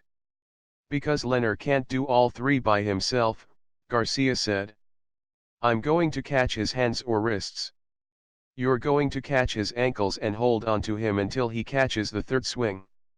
Once he has that, you can let him go and he can pull himself up. I can't do this, Leonard said. Leonard, you can do this, Garcia said. We're going to be with you the entire way. You'll be okay, Klitsova assured him. Okay? Here we go, Garcia said, taking up the swing that was tied into position at the top of the pole. Garcia swung out, pumped up momentum, and then switched to a hanging position, his legs intertwined with the lines of the swing. As he came up he signaled Klitsova to catch on. She waited one more cycle, and then caught his wrists and swung out with him. Since the middle swing was standing still, Garcia instructed her to change position. She climbed up to the swing, using Garcia as a ladder, oriented herself head 295 down, and then climbed back down, noting Garcia's hands as he ran them along her side as she got into position. When she felt he had her by the ankles, she let go and he eased her down, his arms fully extended. Suspended straight down, and facing back towards Leonard, she could almost touch the middle swing at the height of their swing. Of course, she was going to actually have to fly, but it was nice knowing she was very close to her goal. Together they increased the energy in their swing until she was satisfied with the potential hang time on the upward cycle towards the middle trapeze. Next time, Klitsova said. On the next up Garcia let her go. Klitsova didn't show off by doing any tumbles. She merely grabbed the swing and set it in motion with her momentum. She then pulled herself up to a sitting position and began swinging, making certain to synchronize herself with Garcia. She then moved to the hanging position and announced that she was ready. "Okay, Leonard, take my hands," Garcia instructed, calling out to him. Leonard didn't readily step forwards. Garcia repeated himself. Leonard let go of the rope he was holding and came a little closer. As a tall, almost gangly fellow, it would have been an awkward task to take Garcia's hands and swing out, even if he were a trained flyer. Garcia recognized this only now. "Sit down on the edge, Leonard," Garcia called out. "Sit down on the edge and dangle your feet." Leonard followed Garcia's instructions, but he looked like a child battling fears as a parent gave directions. He trembled, and he grabbed onto pole as he worked himself to a sitting position and then scooted to the edge until his legs dangled. "Good," Garcia yelled. "Now, just hold out your hands." Leonard closed his eyes and held out his hands. On the next pass, Garcia grabbed Leonard by the wrists and pulled him out of the crow's nest. Leonard screamed as he swung out. He noted the pause in the swing as he came up and Klitsova grabbed his ankles and his screaming reached new heights. Garcia let go, but Leonard did not, and the swings were still, until Garcia said, "Let go." Leonard released Garcia's wrist, and the swing separated again. Klitsova's swing had just enough energy to reach the next swing, made easier by Leonard's height. His arms already extended, and reaching desperately for anything to grasp, allowed him to reach the third swing, but it was only because he was flailing his arms and hands that he actually caught it. He instinctively grabbed it, grasping it for dear life. Klitsova made a decision to slide out of her swing and so she went with Leonard onto the third. Leonard was not prepared for the weight, but he was too scared to let go. The third swing swung with their momentum and at the height of the swing Klitsova let go and stepped off onto the nest atop the B-pole. When Leonard returned she brought him in, grabbing his arm and guiding him as his feet desperately sought purchase. He went immediately to the pole and clutched it like a koala bear to a tree, his eyes closed as he repeated one of his mantras for relaxation. "You did it," Klitsova said, rubbing his shoulders. "It's all over." Garcia flew from swing to swing, showing off with somersaults. Klitsova aided his arrival at the nest where he took up the flag and waved it proudly. Down below, Jay stopped the timer and for the benefit of Brock's team and the TV audience, announced 7 minutes, 22 seconds. Back down on the floor, Leonard began to regain his composure. "I was so scared," he admitted. "You did great," Garcia said. The three Ferengis were climbing pole A. "Where did you learn to fly, Garcia?" Klitsova asked. "The holodeck," Garcia said. "And you?" "I ran away from home and joined a circus," Klitsova said. "For real?" Leonard asked. "Would I make that up?" she asked. The Ferengi were now at the top of the pole. As one they dived off, landed into the net, worked their way across the net, climbed pole B, and took the flag. They did a Ferengi dance of success, which was more about mocking the opponent than about marveling at their triumph. Jay announced the time. 1 minute, 5 seconds. They cheated. Tatiana screamed. 296. Garcia broke out into a laugh so deep and so uncontrollable his chest began to hurt. He had to sit down to recover. Tam. It's not funny. Klitsova snapped. They cheated. No, Garcia gasped. They didn't. They accomplished the goal, which was to cross the space and take the flag. No one said anything about flying. You mean, I didn't have to fly? Leonard asked, dumbfounded. I made a mistake. I assumed flying was compulsory. I didn't think outside the box. It's my fault. Garcia said. Brock and his team approached them, still doing a little Ferengi dance of victory. We beat you. Garcia got up and took Brock's hands. Congratulations, Brock, Garcia said. You Starfleet people are too rule-bound, Brock said. If you weren't too proud, you could learn a thing or two from us. You taught me, Garcia said. I've learned. Don't expect to win another round. Jay approached them. You will now to be escorted to your cells to await the next challenge. 297. Chapter 23. Daimon, the ops officer shouted. A Federation ship is dropping out of warp. What? Where was my heads up? Holm demanded. I'm sorry, sir. But the ionization of the particles in this area is interfering with sensors, the ops officer said. Shields up, Holm ordered. Bring us about 141 Mark 023. Helm is not responding, the helm officer said. What's going on? Holm demanded. The Enterprise dropped out of warp and Captain Picard tried to piece together the puzzle before him. There was a tractor beam on a Federation ship, an outdated Federation ship which Data quickly identified as the Horizon.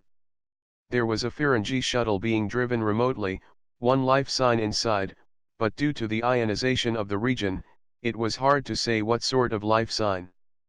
There were also two Ferengi vessels, one appearing to be heavily damaged. There was a scattering of lesser debris, and the remnants of shattered comet. Sir, Data said, scrutinizing the information scrolling across his display panel. I believe the Ferengi shuttle is trying to hail us. It's a COMM. Badge signal, very faint. It has the signature of the Philadelphia Freedom. Try to boost the gain on that, Picard ordered. Yes, sir, attempting to do so now, Data said, even though he was trying to do so even before the captain had made it a specific order. Enterprise to shuttlecraft, do you read? This is LT. Stonger, the voice repeated. Raise your shields, sir. Go to red alert. Raise your shields now. What's the nature of the emergency? Captain Picard asked. I lost the signal, Data said. Maybe we should raise the shields, Riker said. Not yet, but take us to yellow alert, Picard said. Sir, incoming message from the Topa, Worf announced. On screen, LT, Picard said. Locutus of Borg appeared on the screen. Your lives as you have known them have come to an end. From this moment forward, you will live to service the Borg, Locutus said. Picard came out of his seat, his jaw clamped tight, the muscles in his neck fierce with stress. Raise shields, he said, his voice soft but determined. Red alert, battle stations. This is not a drill, Riker yelled, retrieving for his personnel tactical display from its hidden recess at his command chair. Sir, Worf said. There was an active transporter beam from the damaged Ferengi vessel simultaneously with the message. Security alert, Riker yelled. We may have Borg intruders on board. Security to all decks. The Topa is raising its shields, Data said. Weapons systems are coming online. Ready photon torpedoes, Picard said. Evasive maneuvers. Helm, aft thrusters ahead full to 132 Mark 427. Fire. Firing, sir, Worf said. No damage, Data said. They anticipated the response and used phaser to detonate the torpedoes before shield impact. Captain, Riker said, joining the captain at his side. We're fighting against you. They have an advantage. That is not me, number one, Picard said. And I'll hold my own advantages, thank you. Full spread of torpedoes towards the engineering section of the damaged Ferengi vessel. See if you can't rupture their warp core. Worf said. Captain. Riker said, thinking they were way too close. 298. I know, number one, Picard said. Helm, take us towards the far side of that large chunk of ice. All hands brace for impact. Stand by, Worf. Wait, fire. The direct hit to the engineering section of Tolro's ship produced instantaneous results.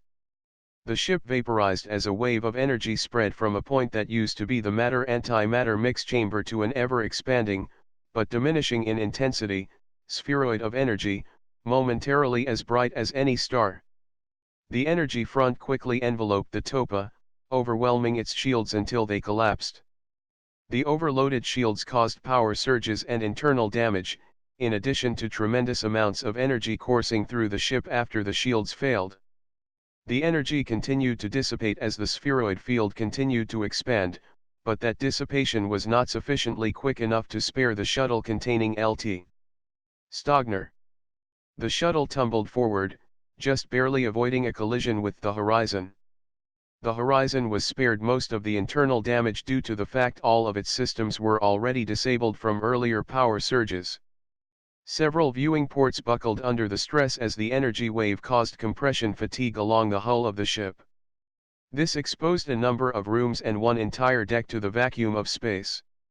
The Enterprise D's shields held longer as the comet's ice blocked a good portion of the energy, but it still failed. In addition to energy surges throughout the ship, the comet came apart and a hailstorm rained down on the Enterprise. The damage from this was negligible, but the ensuing snowstorm from the comet further disrupted sensors, which forced the bridge crew to wait anxiously for the answers they needed. LaForge, what's the status of the shields? Picard asked. The field coils are completely burned out. It will take 3 solar days to replace them, LaForge said. Do we have impulse power? Picard asked. Barley, sir, LaForge. I can give you 1/4 impulse. Helm, push us out of the snow, Picard said. Ahead slow, give yourself time to steer around any potential debris. Captain, Worf said. Security has completed their sweeps. There were 4 Borg intruders. They have been dealt with. Where the hell did these Borg come from? Riker asked. There is no sign of a Borg ship. And, even with all this radiation interference, there would be no way we could miss something like that. And it's not like them to hide, Worf agreed. And that still doesn't explain the presence of Locutus, Deanna said. Captain, Data said. I have found something interesting. Picard came up alongside of Data to examine the information. I don't understand what we're looking at, Data. Is it debris from another ship? It is debris, Data agreed. But whether it was from a ship or a space station I am unable to determine. The point of interest, though, is that the nature of the material is transdimensional, very much like the Guardian of Edo, at Rubicon 3. Are you saying the Edo Guardian had a base of operation here?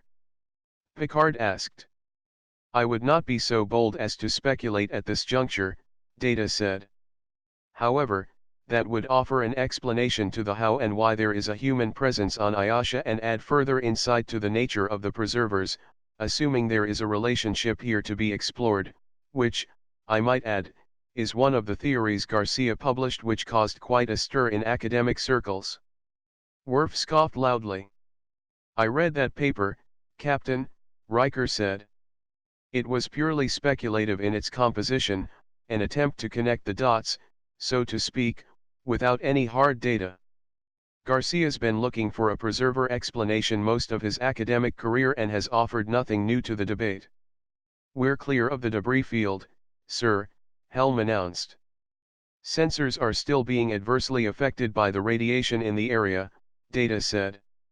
Can you make anything out on the Borg-infested Ferengi ship? Riker asked. Stand by, Data said. They have life support. Weapons appear to be offline. Propulsion systems are definitely offline. Shall we finish them off, sir? Worf said. 299. Captain, there could be some Ferengi survivors on board, Deanna said. Picard sighed. We'll, take an away team over and infest the ship of Borg, Picard said. Do you want me to capture Locutus? Riker asked. Picard looked to Riker. One of me is quite sufficient, and I am of the opinion it isn't me, Picard said. There is only one way to find out, Deanna said. Sir, incoming vessel, Worf announced. Arm photon torpedoes, Riker said. I unable to scan the interior of the vessel, Data said. But I have a visual. On screen, Picard said. A classic, saucer-shaped UFO appeared on the screen. A portion of the outer rim of the saucer rotated around the main hull of the ship and it was lit by flashing beacons. There were steady beacons at the topmost and bottommost surface of the ship. Is that a pink UFO, or is there some problem with the sensors? Riker asked. We're being hailed, Worf said.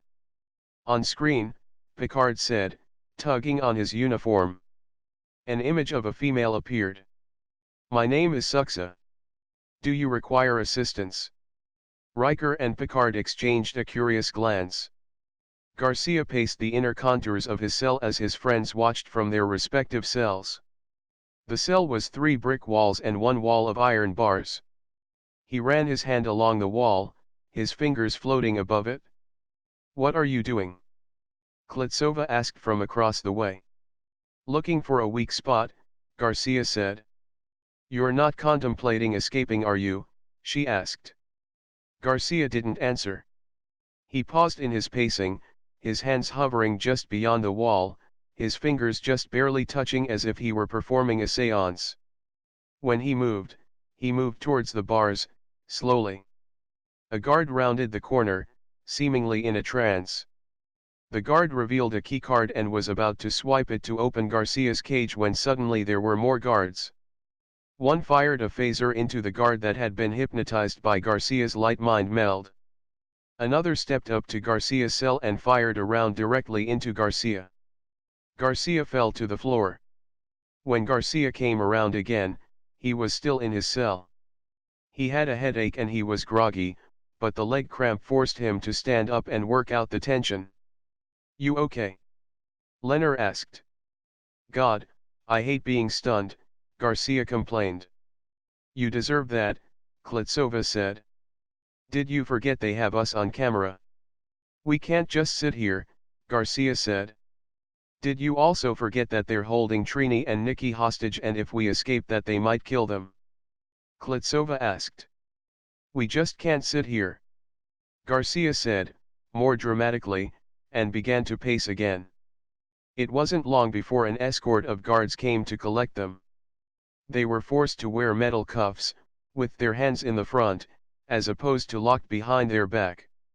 They were then taken to the roof where they were whisked away by a helicopter.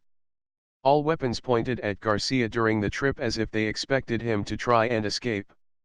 The copter landed on a beach and they were escorted to a table. The Ferengi and Jay were already waiting. Trust you had a pleasant nap, Jay said. Garcia didn't respond. Very well, Jay said, waving his hand above the table to point out a topographical map. Here is the next challenge. You must maneuver over this terrain, avoiding obstacles and armed soldiers, and capture the enemy's flag at this point.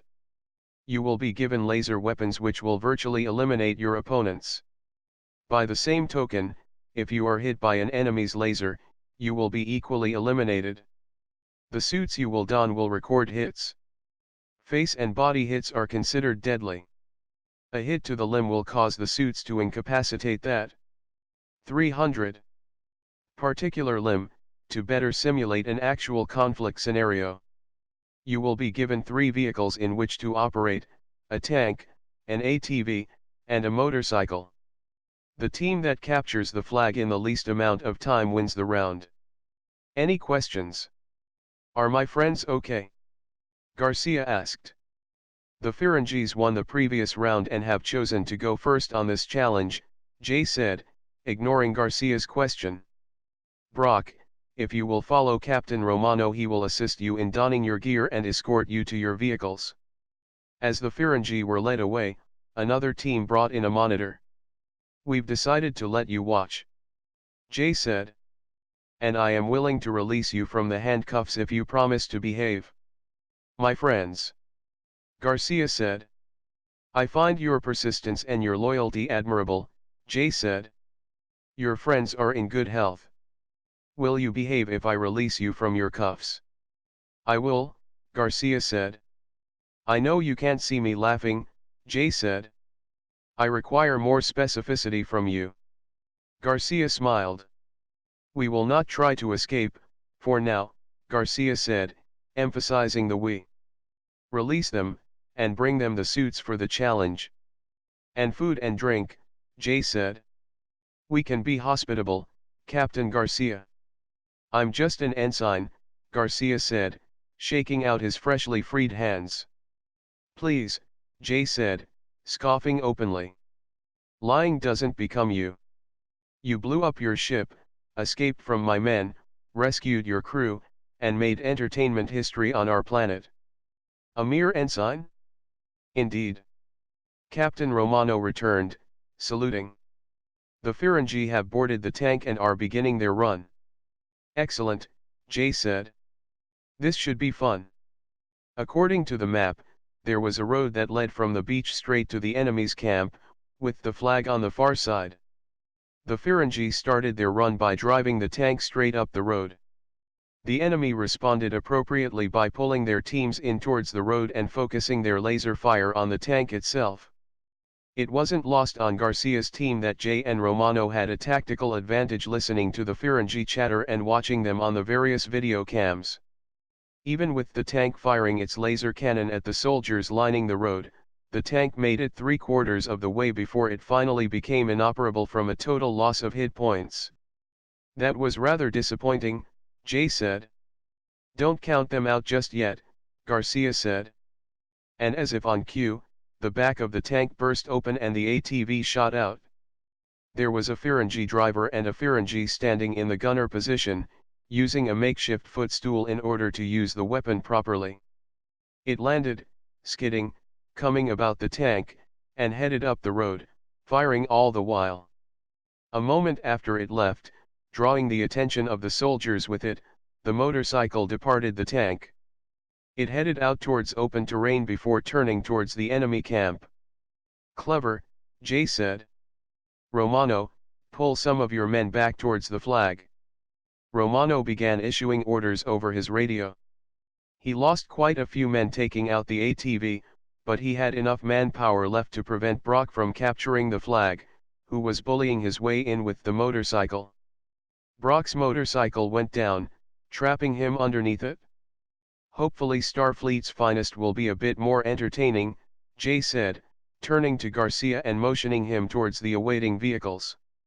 We'll see, Garcia said. As his companions accompanied Garcia to the awaiting vehicles, he filled them in on his basic plan. Tatiana, park the ATV in the tank.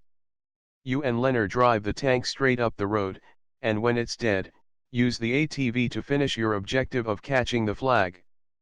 Perhaps you weren't watching, But that tactic didn't work, Klitsova pointed out. Hand me your laser pistol, Garcia said to Leonard. Leonard removed the pistol from its holster and handed the pistol to Garcia. Belt, holster, and all, please, Garcia said, giving Leonard his best displeased look. 301. Did you hear me? Klitsova asked, talking over Leonard's grumbling. You said weapon, not the belt and all. She pointed at the map. Driving straight down the road didn't work for the Ferengi. Why don't you let me drive the tank down the gorge and come up on the other side instead of? Because I have a plan, Garcia said. Let's keep the chatter to a minimum out there, but be prepared to follow my instructions. You know the rules on using communications when you know the enemy is listening, Leonard said. I do, Garcia said. And I expect you to follow them. And what are you going to be doing? Leonard asked. It's been a while since I rode a bike on a beach, Garcia said, getting on the bike and kicking it started. He put on his helmet. Can you hear me? Good. See you at the other side. He's up to something, Leonard said, watching Garcia accelerate away, coming up on one wheel. No, Klitsova said, looking at Leonard as if he were a moron. Of course he's up to something. I just don't know how to predict what he's going to do so we can be helpful. So, I guess we'll just follow instructions and hope his plan works, Leonard said. He did get us through the Kobayashi Maru. Yeah, on his second attempt. Klitsova said, climbing into the ATV. She backed it into the tank and Leonard closed the tank door behind her. So, do you want to drive or do you want the gunner position? Gunner, Leonard said. Good. Ever since I was a kid I've wanted to drive a tank, Klitsova said. Funny how life works out, Leonard said. Less chatter, more driving, came Garcia's voice over the intercom. Klitsova saluted the speaker. I, Captain. We rescued everyone from the horizon, Dr. Crusher said, approaching Picard as he walked with Suxa from the transporter room. She was carrying a cat. Isis. Suxa said, reaching out to the cat. It scrambled to her arms. What are you doing here? He is. Where? Captain, I must go to sickbay. Picard exchanged looks with the doctor and nodded approval. He gestured towards the lift. They arrived at sickbay and Suxa went immediately towards Gary 7. 7, are you all right? Suxa asked. Agent 99, 7 said. You must rescue the other Garcia. The other Garcia. Suxa said. It is essential for the continued existence of this timeline that he survives, 7 said. I didn't realize just how critical until he and Apollo had a confrontation. I don't understand what you're telling me. When did you get back? You were just here last year and you didn't mention anything about this Garcia or that Starfleet would be paying a return visit, Suxa said. And what does Apollo have to do with this? When did you get back? I'm not me. Well, I am me, but I am not who visited you a year ago. I must have been captured when I came to visit you, because I don't remember completing that mission, and obviously you remember me doing so, and that means Garcia was right, 7 rambled.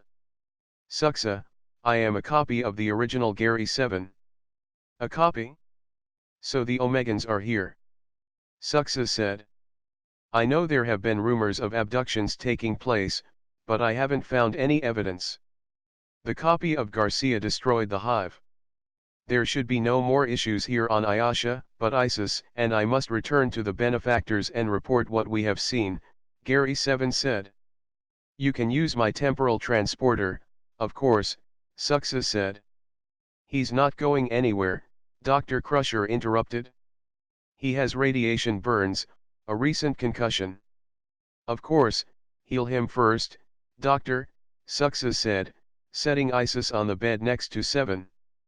Isis is here. She'll look after you. Captain Suxa, Picard joined the conversation. Would you mind explaining what's going on here? Is there somewhere we can talk in private? Suksa asked. I'll explain what I know. 302. Come with me, Picard said. The tank cruised down the street taking random fire from hidden snipers. Leonard spun the tank's large laser turret and fired in any direction he saw lasers directed at him. He hadn't seen signs of Garcia ever since Klitsova, and he had proceeded towards the goal of capturing the flag. He could see a bridge ahead of them, and lining either side of the bridge was a group of soldiers. This was where the Ferengi had lost the tank from enemy fire. Klitsova accelerated. As you approach the bridge, slow to quarter speed, Garcia instructed. Are you crazy? Klitsova yelled. We're already a sitting duck. Just do it, Garcia said. Concentrate your firepower on the soldiers to the left of the bridge. That's your left, Leonard. Klitsova pulled back on the throttle, cursing.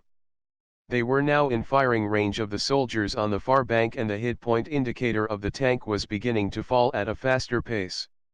He's trying to hog the game again, Klitsova said. He's probably using us as a distraction while he goes for the flag himself. Well, if it works, Leonard said. Leonard opened fire on the soldier to the left side. His laser cannon was a quad shooter, with the energy cycling through each laser cannon tip, producing bigger beams of energy than the weapons the soldiers were carrying. As the tank slowed before the bridge, Garcia came out of seemingly nowhere. Like a banshee out of hell playing in the X Games, Garcia accelerated up a dirt ramp. The bike climbed eagerly and took to the air as if it were a rocket. Leonard gulped air as he thought Garcia was falling off the bike, but it all proved to be by design. Garcia let go of the control grips, came out his seat, and flew behind the bike, one handing holding the seat, while his free hand drew his laser pistol. He fired at the soldiers on the right of the bridge, even as he flew over them, before resuming his seat on the bike. He holstered the weapon and took the grips just in time to land. He spun his bike, stirring up a cloud of dirt, obscuring him from the laser fire. Under the protective cloak of the dust cloud, he tore a trail into the forest. The soldiers tried to regroup, anticipating Garcia's approach, but he had already changed directions and rounded about the soldiers from a new direction. He took out another 7 soldiers coming up behind them, and as he powered through the group, accelerating up onto one wheel, the soldiers shot themselves as they tried to lead the target. Without warning, Garcia was airborne again, flying over the road to finish off the soldiers who had bunkered down to weather the fire from the tank. He did this flying with no hands on the grips, instead firing laser pistols with both hands. Just as he was about to land, he holstered the pistols and regained control of the bike. The few remaining soldiers took cover trying to hit Garcia before he disappeared again into the woods. Leonard took them out with the tank's weapons. Accelerate to full speed, Garcia instructed. Klitsova's view was more limited than Leonard's view. What's going on out there? Klitsova asked. You don't want to know. Just keep driving, Leonard said. Garcia left the cover of the forest and took the road, accelerating in front of the tank, hoping to draw out the enemy's fire. Apparently, it worked, because the next thing he knew was Leonard was yelling at him, giving him heads up. Garcia! Snipers in the trees! Leonard saw the glint of light from a sniper's rifle's scope in the treetop and swiveled his weapon towards it, magnifying the scope. Garcia! Snipers in the trees! Garcia went off the road, back into the forest, leaving Leonard to shoot at the treetops. In addition to the treetop snipers, there were soldiers along the road. Garcia harassed them while the tank continued towards its target, and it was because of Garcia's antics that the tank made it to the edge of the enemy base camp before it ran completely out of hit points. It came to a slow, pathetic halt. Enemy soldiers quickly gathered around the tank in a closing circle waiting for someone to depart. That's when Garcia made his next appearance, again going airborne, flying high over the tank, literally somersaulting himself and the entire bike, both hands out firing his laser pistols. The circle of soldiers fell back, several falling to Garcia's incredible luck or drop-dead accuracy. This freed up an opportunity for the ATV to flee. "Go," Garcia ordered. "Circle right and head into the camp. The flag is on the far side." 303. The back of the tank began to lower and the ATV shot out before it was fully open, doing a bit of its own flying, with Klitsova yelling for Leonard to hold on. Klitsova was driving, and Leonard was firing the mini-quad laser from the back of the ATV, standing position only. The next time Garcia's bike went airborne, he pushed free from it completely. He landed on a building top, abandoning his bike to careen into a tree. He hit the rooftop rolling and came up drawing his pistols, firing both. He physically hit an unsuspecting guard in the face with an elbow just hard enough to stun him, and then grabbed him up, arms under his armpits, to use him as a shield to take out the rest of the rooftop soldiers. His bike, which had gotten stuck in the branches, came free as the branch finally gave way, causing enough racket to distract some of the ground soldiers. With all the rooftop guards down, Garcia picked up one of the sniper rifles, used the pump handle to prime the compositors for the next shot, and went to the ledge of the roof. From there Garcia began to clear a path for the ATV, dropping soldiers left and right, pumping the weapon each time he fired. "Stay to the right of that building," Garcia directed Klitsova. 4 soldiers exited a building and Garcia dropped 3 of them before the final one made it to the sandbags. The ATV came to a skidding halt, its hit points gone. "Go for the flag, Leonard," Garcia instructed, stepping up onto the rim of the roof. "Tatiana, cover him." "I got your back." Garcia followed his friends in the large scope and on seeing an enemy cycled to a higher magnification. A direct hit to the soldier's helmet caused him to fall. In order to better follow Leonard and find more targets, he cycled back to the lower magnification scope, giving him more to look at. One of the soldiers was out in the open and Garcia shot him without cycling through the magnification. Klitsova smartly picked up one of the soldier's weapons, giving her a simulated machine gun with multiple bursts of lasers. "An enemy behind that sandbag wall," Garcia yelled. "Keep heading for the flag," Klitsova instructed Leonard, turning and running towards the wall. She jumped from the ground to the top sandbag, just as the soldier was taking aim at Leonard.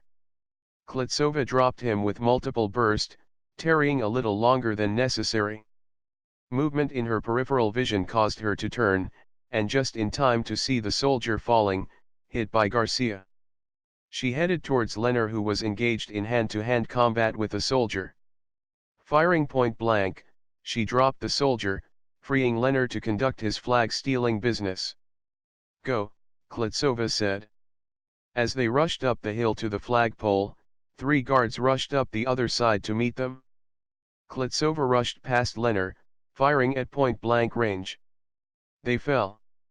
Leonard began untying the line to lower the flag, leaving Klitsova to cover him as he did so, offering herself as a shield.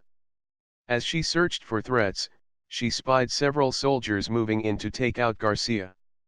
"Tem! Below you," Klitsova yelled. Garcia ignored her in favor of taking out 3 soldiers pushing a shielded cannon into place to fire on Leonard. One of the soldiers fell. The flag started coming down as Klitsova moved to help Garcia. Before Klitsova could get in range, though, Garcia took a hit in the arm. He was forced to use only one hand to pump the rifle for his next shot. The second soldier pushing the cannon fell, a shot to the leg, leaving the third struggling to push the weapon. Garcia dropped him, too, before taking a hit in the chest. Due to his precarious footing, he fell forwards and towards the ground. "No!" Klitsova yelled, opening up on the 2 soldiers that had snuck up on Garcia. She was on them before the second one had fallen. She hit him in the gut with the rifle butt, shoving him out of the way. She threw her weapon down in order to render first aid to Garcia. She cried over him as she rolled him over. "Tem, are you okay? Speak to me." Leonard's hands reached for the flag, just as a solitary soldier stepped from behind a tree to fire on him. Leonard went down, clutching at the flag as he did so. The flag pulled free, wrapping around him as he fell, covering him as if he were a fallen hero. "Tem," Klitsova said. Garcia opened his eyes. "Did we win? Are you hurt?" Klitsova demanded. 304. The shadow of Jay fell across Klitsova and Garcia and they both look up into Jay's visor. Judging by his voice alone, Jay seemed to be in a good mood. Now that was entertaining. The senior officers in the staff room seemed a bit amused, all except one, Captain Picard, who glared ominously at the theatrical version of himself on the screen. There are a number of other episodes currently airing around the world in various languages and time zones, Data explained. I have ascertained that for the most part, the episodes are peopled by computer graphics. Computer graphics of that quality are beyond the capability of the Iotians given their current computer technology, LaForge said. But not beyond the ability of the computer implant in Garcia's head, Data said. Garcia's brain and implant function as one unit and the images he imagines could be transferred to a media storage device in use by the Iotians. There are some real actors. I am fairly certain that this bridge is part of an actual set. What else do you have, Data? Picard asked, wishing he hadn't called this briefing. Quite a bit, actually, Data said. Garcia had been examining the Iotian television broadcast before arriving at Iotia and found some really interesting programs.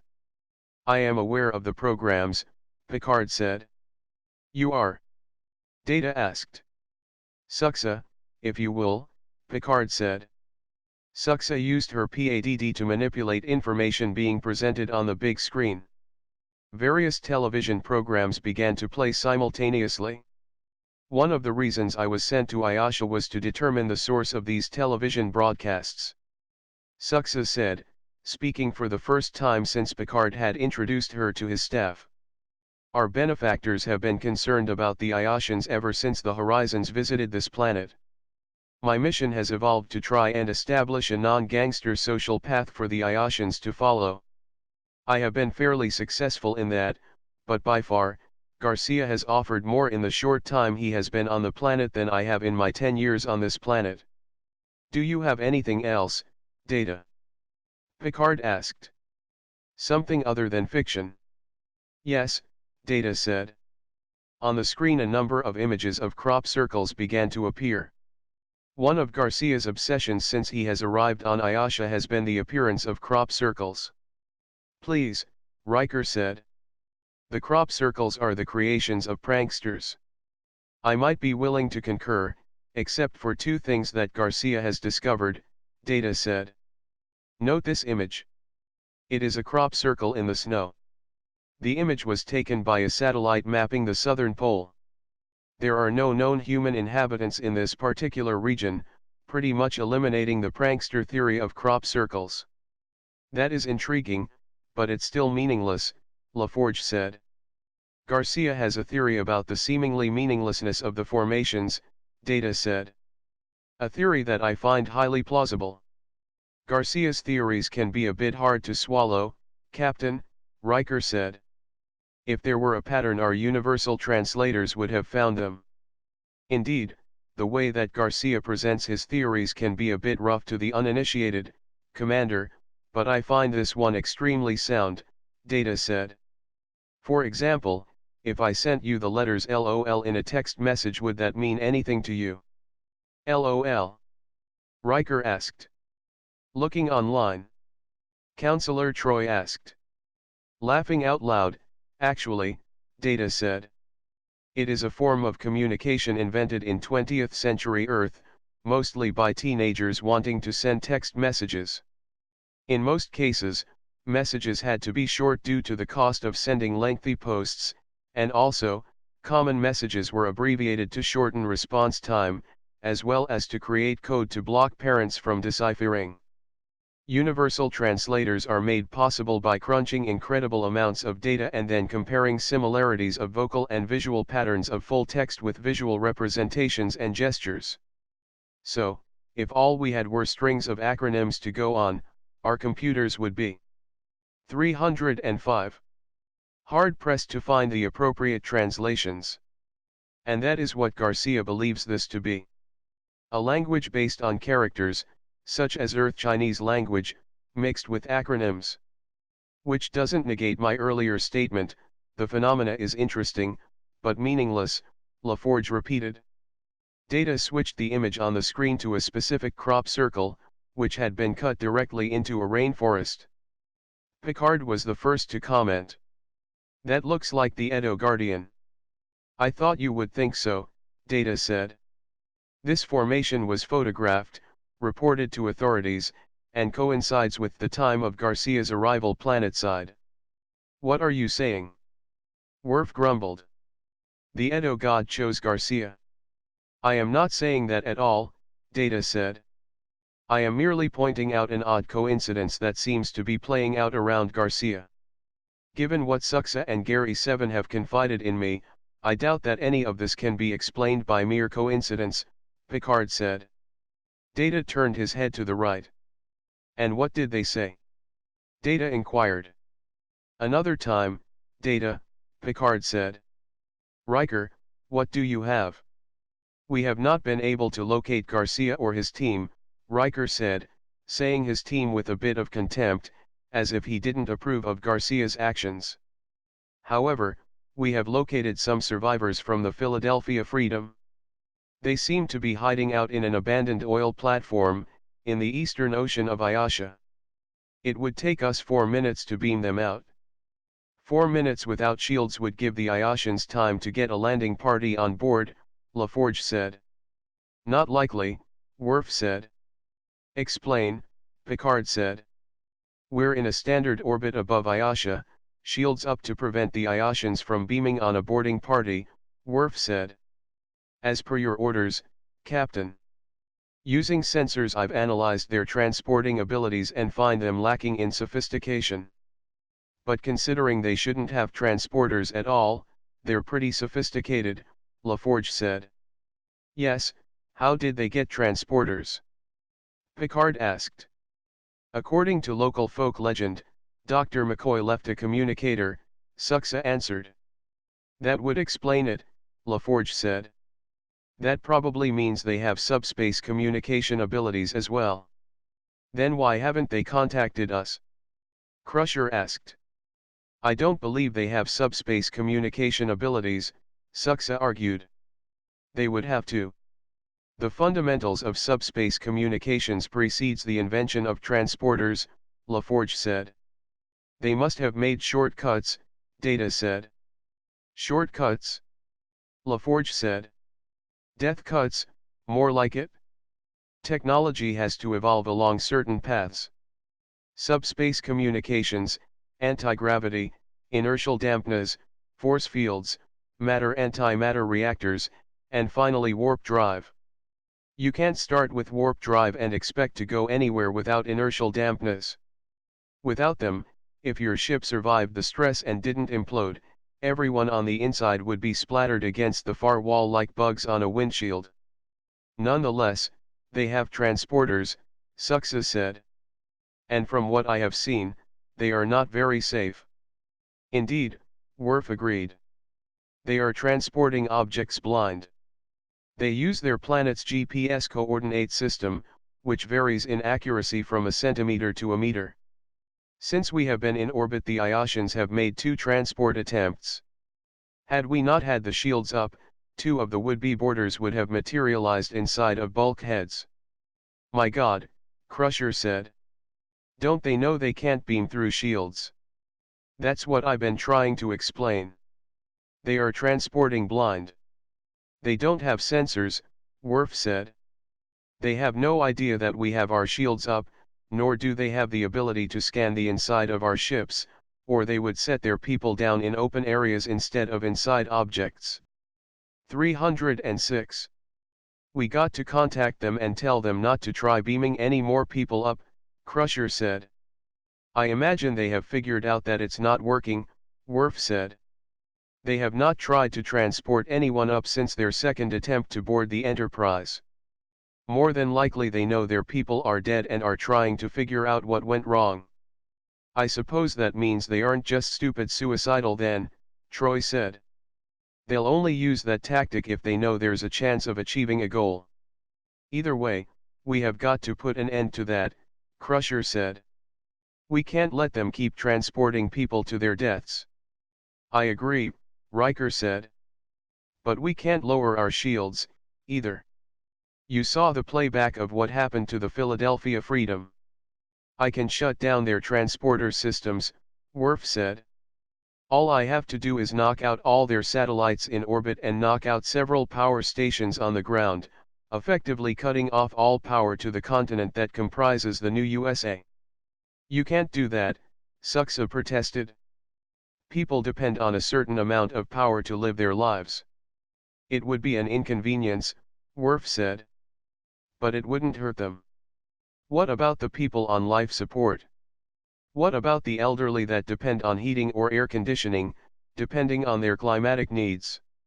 What about food consumption? People require electricity to cook and store food, Suksa pointed out. I don't see how they could be so primitive and so dependent on technology, Worf said. Oh, and how long would you survive without replicators to feed you? Suksa asked. Captain, I cannot condone any action that would put civilians, especially children, at risk. And you can be certain, we will avoid doing that, Picard said. Still, Counselor Troy said. I am surprised they haven't continued to try to board us. They should have launched spaceships by now. Their government may be preoccupied, Data said. What do you mean? Picard asked. According to some of the news feeds I am monitoring, a coup is in progress, Data said. 307. Chapter 24. Garcia and Klitsova were bickering as they were led back to their cells. We would have won that if you had maintained your position, Garcia repeated. It was just a game, Klitsova repeated. You could have been badly hurt. So? Garcia said. You had orders and you failed to follow through on them. It was just a game. Klitsova screamed. Even with the bickering, Garcia's team quickly discovered the surprise waiting at their cells. Trini and Nikita were present. As soon as the cell door was open, Garcia went directly to Nikki and hugged her up, pulling back only to examine her face, checking first her eyes, and then brushing back her hair to feel her forehead, checking for fever. I'm fine, thanks, Trini said. The guard closed the entire Starfleet singers in the same cell. What's going on? Klitsova asked. I don't know, Trini said. We were watching you on television, when the station went off the air and the guards came in to retrieve us. They brought us here. You were amazing, Nikki said. How do you feel? Garcia asked her. I'm okay, Nikki said. The tube is still draining. Is that normal? Yes, he said. What's the color of the discharge? Hey. Easy, Brock complained. Garcia stood, watching as the three Ferengi were locked into Klitsova's old cell. He went to the bars. Excuse me? What's going on? We've got to beef up security, the guard said. Just make yourself comfortable. We'll bring some food for you in a bit. That was some fancy flying there, Garcia, Brock said. Garcia began examining the bars to the cell, twisting them. Apparently Garcia isn't as bright as you told me he is, Daimon Tolro said. He hasn't learned that he is on video and they're likely to shoot him if he tries to escape. From the far end of the cell, Garcia could see a group of soldiers sitting down to a game of cards. Hey, Garcia yelled at them. Mind if I sit in a hand or two? They all laughed. The lead guard turned to Garcia. What do you take me for? A fool. Excuse me? Garcia asked. I wasn't born yesterday, he said. That trick is as old as Kirk. Besides, another guard said. Knowing you, you could probably use this deck of cards as a deadly weapon, killing us with the throw of a single card. The guards all laughed. Garcia frowned. Actually, a card doesn't have enough mass to penetrate deep enough into flesh to cause a mortal wound. But paper cuts can be distracting, especially if you score the eye. The guards stopped laughing. The lead guard got up, motioning to his fellow guards to follow. They all drew their weapons and aimed it at Garcia. The lead fanned the deck and offered Garcia a chance to draw a card. I dare you to hit that dartboard over there, he said. Garcia drew a single card and pitched it, hitting the bullseye. It stuck just as if it had been a dart. Holy crap, the lead guard said. I told you he could kill you with a card, the other said. I thought you were joking, the lead said. I bet he can't do it again, another guard said. The lead handed another card to Garcia. Garcia held the card, thoughtfully. What do I get out of this? Garcia said. I won't stun you, the guard said. Garcia tossed the card, knocking the first free, scoring another bull eyes. Holy crap, the lead said, all his guards laughing in awe. 308. That's when the door blew inwards. Had the guards still been at the table, they would have died from the explosion.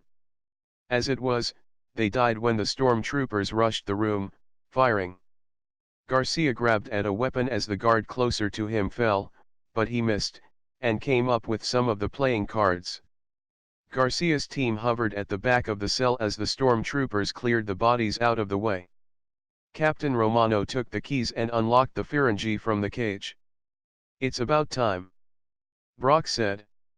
I thought you had forgotten us. We were waiting on a suitable distraction, Romano said. We nearly started the coup while Garcia was flying about, but we launched our coup after the Federation ship arrived in orbit. What Federation ship? Garcia asked. Have they tried hailing us? Brock asked. No, Romano said. Man tried calling them. Fool. Brock said. I told him not to do that. Well, the Enterprise responded by saying they would only communicate with the legitimately elected government, Romano said. He laughed. Apparently the feds are stupid or something. There hasn't been an elected government since Kirk put the current power structure in place. Romano turned and opened the door. Step out, Captain Garcia. Garcia didn't move. Romano aimed a weapon at Garcia's companions. Garcia complied with his instruction to exit the cell and Romano closed the cell door behind him. We don't need him, Tolro said. Man wants him, Romano said. Right after he activates the unlimited power device, and offers free power to the entire world, he intends to offer Garcia to the feds in trade for warp technology. What unlimited power device? Garcia asked. The device we built based on the formula that Brock gave us, Romano said. The Ferengi have proven to be a better ally than you, communist. What did you give them, Brock? Garcia asked. I didn't give them anything, Brock said. You know my philosophy on giving away technology that could make someone independent. Garcia picked Brock up and slammed him against the wall.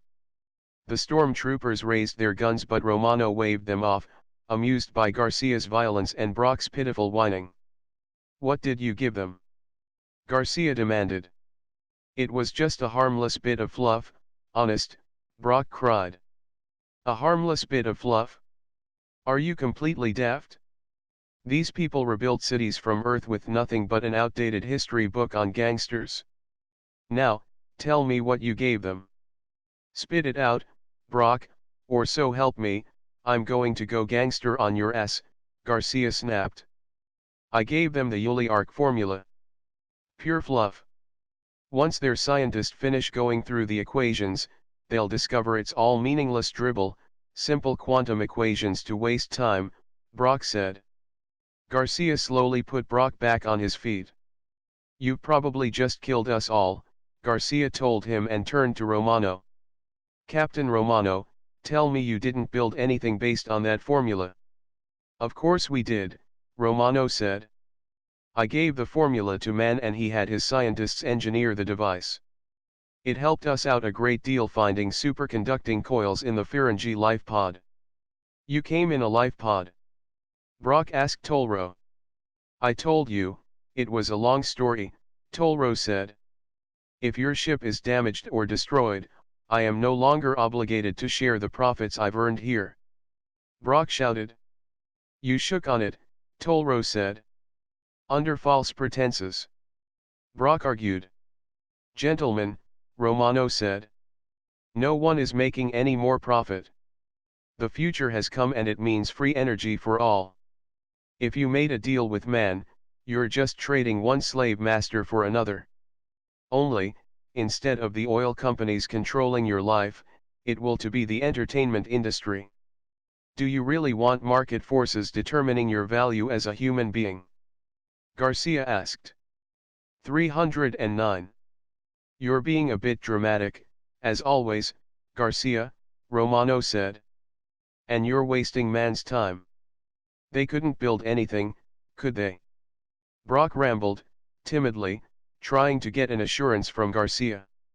"Now, if you'll all come along peacefully, Man wants you to be at the lighting ceremony," Romano said. "All right," Garcia said. He acted like he was going to comply, but as he took several steps forwards, for positioning, he threw several playing card at the eyes of the guards. 3 guards reached for their eyes and yelped, while the others stepped back, raising their weapons. Garcia attacked Romano, grabbing for his weapon. As they struggled for control of it, some of the stormtroopers rushed in to aid their captain, only to be clobbered by Garcia, who freed a hand here, and launch a foot there, all the while struggling with Romano. He even forced Romano to shoot one of his own men. Garcia finally freed the weapon and knocked Romano back, shot another guard, and then came to a halt. Tolro held a weapon to the small of Garcia's back. "Drop it," Tolro said. Easy. No tricks. In front of you." Garcia dropped the weapon in front of him. Romano stood up, brushed himself off, and then punched Garcia in the gut. Garcia dropped to one knee and Romano pulled out a knife. "You know, I was hoping you might try and escape so I could just kill you." Romano pulled back the knife, winding up for the kill. And then he went slack and fell to the floor. Behind him, standing in the doorway just as cool as a spring breeze, stood Suxa. Her Paquita girls rushed in and took over the room, disarming Tolro, who surrendered quickly enough when he realized he was outnumbered. "Suxa?" Garcia asked. "I was just coming to rescue you," Suxa said. "Why didn't you tell me you were Starfleet?" "I did," Garcia said. He turned to witness his friends being released. The Paquita girls greeted Nikki with the warmth deserved for any of their comrades. "Well, let's get you back where you belong," Suxa said. "No one's going anywhere." Everyone turned to see Jay and his men, who were blocking any hope of egress. "That's right. Put down your weapons," Jay said. "This is just like in the movies," Nikki said to Trini. "Suxa, have your team put down your weapons," Garcia recommended, counting the number of suits. "If you shoot them you could blow us all up." "Looks like we got a standoff, then," Suxa said. "Jay, you don't want to die any more than we do, but we will not be held as hostages." "You are alien invaders," Jay said. "And you are subject to our laws." "I am here to help you," Suxa said. "If you watch my show, you know the work I've been doing." "Just how many aliens are on my planet distracting us with TV shows and music?" Jay asked. Romano stirred and Jay drew his weapon on the man. "No, don't kill him," Garcia said. "It's not your concern." "He's a traitor," Jay said. "Probably, but let the courts decide his fate," Garcia said. "Right now, I need information from him. What sort of information? Jay asked. Brock gave you technology, and Romano gave it to man, and man had someone build something. If that something is what I think it is, your planet is in imminent danger, Garcia said. We built a zero-point energy device that will liberate us from the oil conglomerates, Romano said. It's due to be activated any time now. Romano, Garcia said. Did you ever hear of the Trojan horse? That's what you built. An alien race broadcasted the original version of that formula that Brock gave you, knowing that any potential semi-intelligent race that could hear that broadcast would build a device and then turn it on. Once activated, the device would blow a hole in the planet large enough to kill all life on the planet's surface. Now tell me, what did you build and where is it? 310. I'm not telling you anything, Romano said. You just don't want us liberated from underneath the oppressive Federation government. Where is it? Jay asked. You call me the traitor, but you're the traitor to our people, Romano said. We all see your admiration for Garcia and his ilk. I've watched Garcia ever since he has arrived on the planet, and the one thing I can say for him is that he has been honest in everything he's done, Jay said. Now, tell me where this device is or I will kill you. Go ahead, Romano said. I'll tell you where it is, Brock said. You know? Garcia asked. You've been wasting our time when you know. I think I know, Brock said. And I'll tell you, for a price. What is it? Garcia said. Get me off this planet, Brock said. Done. Now, tell me what you know, Garcia said. Man mentioned something about a super collider in New Texas, Brock began. Romano threw a knife at Brock, Garcia caught it, and Jay shot Romano. You didn't have to do that, Garcia said.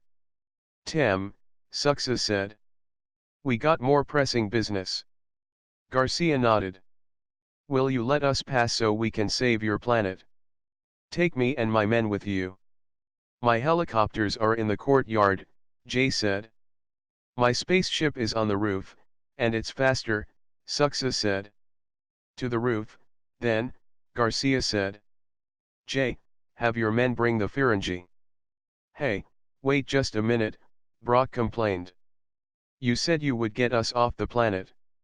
And I will, as soon as I turn off the bomb you gave them, Garcia said. The pink UFO was waiting on the roof, ramped down.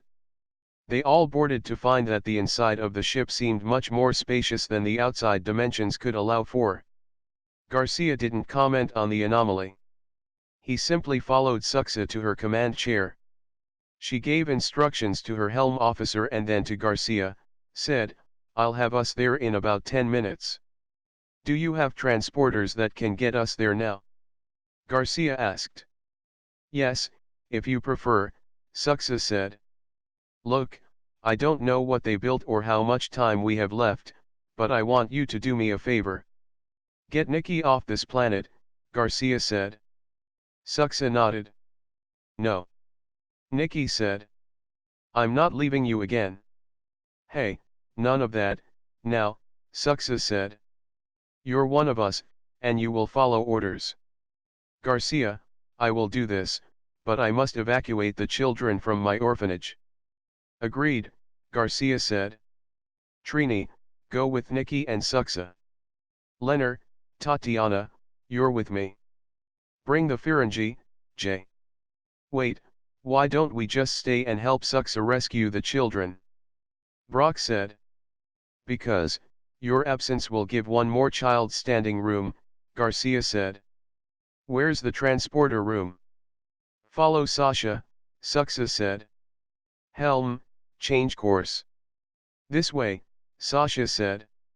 Just walk through there. What's all the smoke about? Klitsova asked. Just ignore the smoke and walk. The coordinates have been set, Sasha said. Garcia nodded and led the way through the fog-like cloud that rotated around a vortex in the center of the room. He felt a dampness, the same that might be experienced passing through a cloud when skydiving.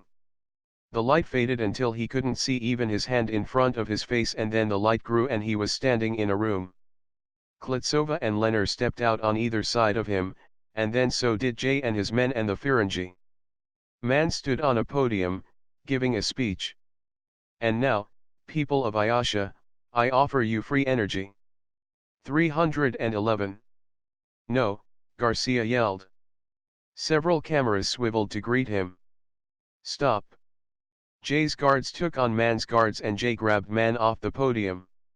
"It's too late." Man laughed. "You can't stop progress." "Tem." Leonard yelled, pointing out a diagnostic light board, mapping out the important technical aspects of the plans. "These rings here are no doubt part of the Super Heavy Collider." "What are you smashing?" Garcia asked. "Gold atoms," the scientist answered, but only after a guard pointed a weapon at him. "We're just waiting for the superconducting cables to reach full strength." "Can we stop it?"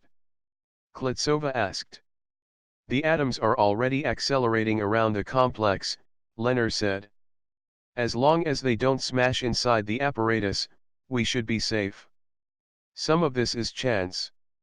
The atoms are flying around their respective tracks, which meet at this point. This here is the addition," Garcia said. "Suspension platform, probably surrounded by a network of superconducting coils."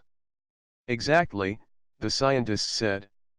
"We intend to smash the atoms directly center of the decahedron, in an artificial vacuum, where the magnetic fields will suspend the micro black hole we're trying to create. We will then introduce atoms into the chamber, allowing them to fall into the black hole, and the resulting backlash of energy as the atoms fall in will supply us with unlimited powers, with a 0.2% gain due to the normal random flux of energy inherent in the space-time continuum." "Oh my God," Brock cried. "We're all going to die." "Sounds like a Romulan power source," Leonard commented offhand. "Who do you think built the Trojan program?" Garcia asked. "It's one of the best-kept secrets of the Klingon-Romulan War." "Where did you get that from?" Klitsova asked. "Never mind that now," Garcia said. To the scientist he asked, "Isn't there a cooling pool that the superconducting cables pass through?" "Yes," the scientist said. He went to the window and pointed to the pool. "The pool is 100 meters deep, with the first set of cables passing at 25 meters from east to west and the second set at 75 meters north to south. That's magnetic north and south, mind you. That gives it a bit of a natural boost. I designed it." "Nice. It'll make a great epitaph," Garcia said. "What's the fastest way down there?" "The lift," the scientist said, pointing. "What did you mean by epitaph?" "Jay."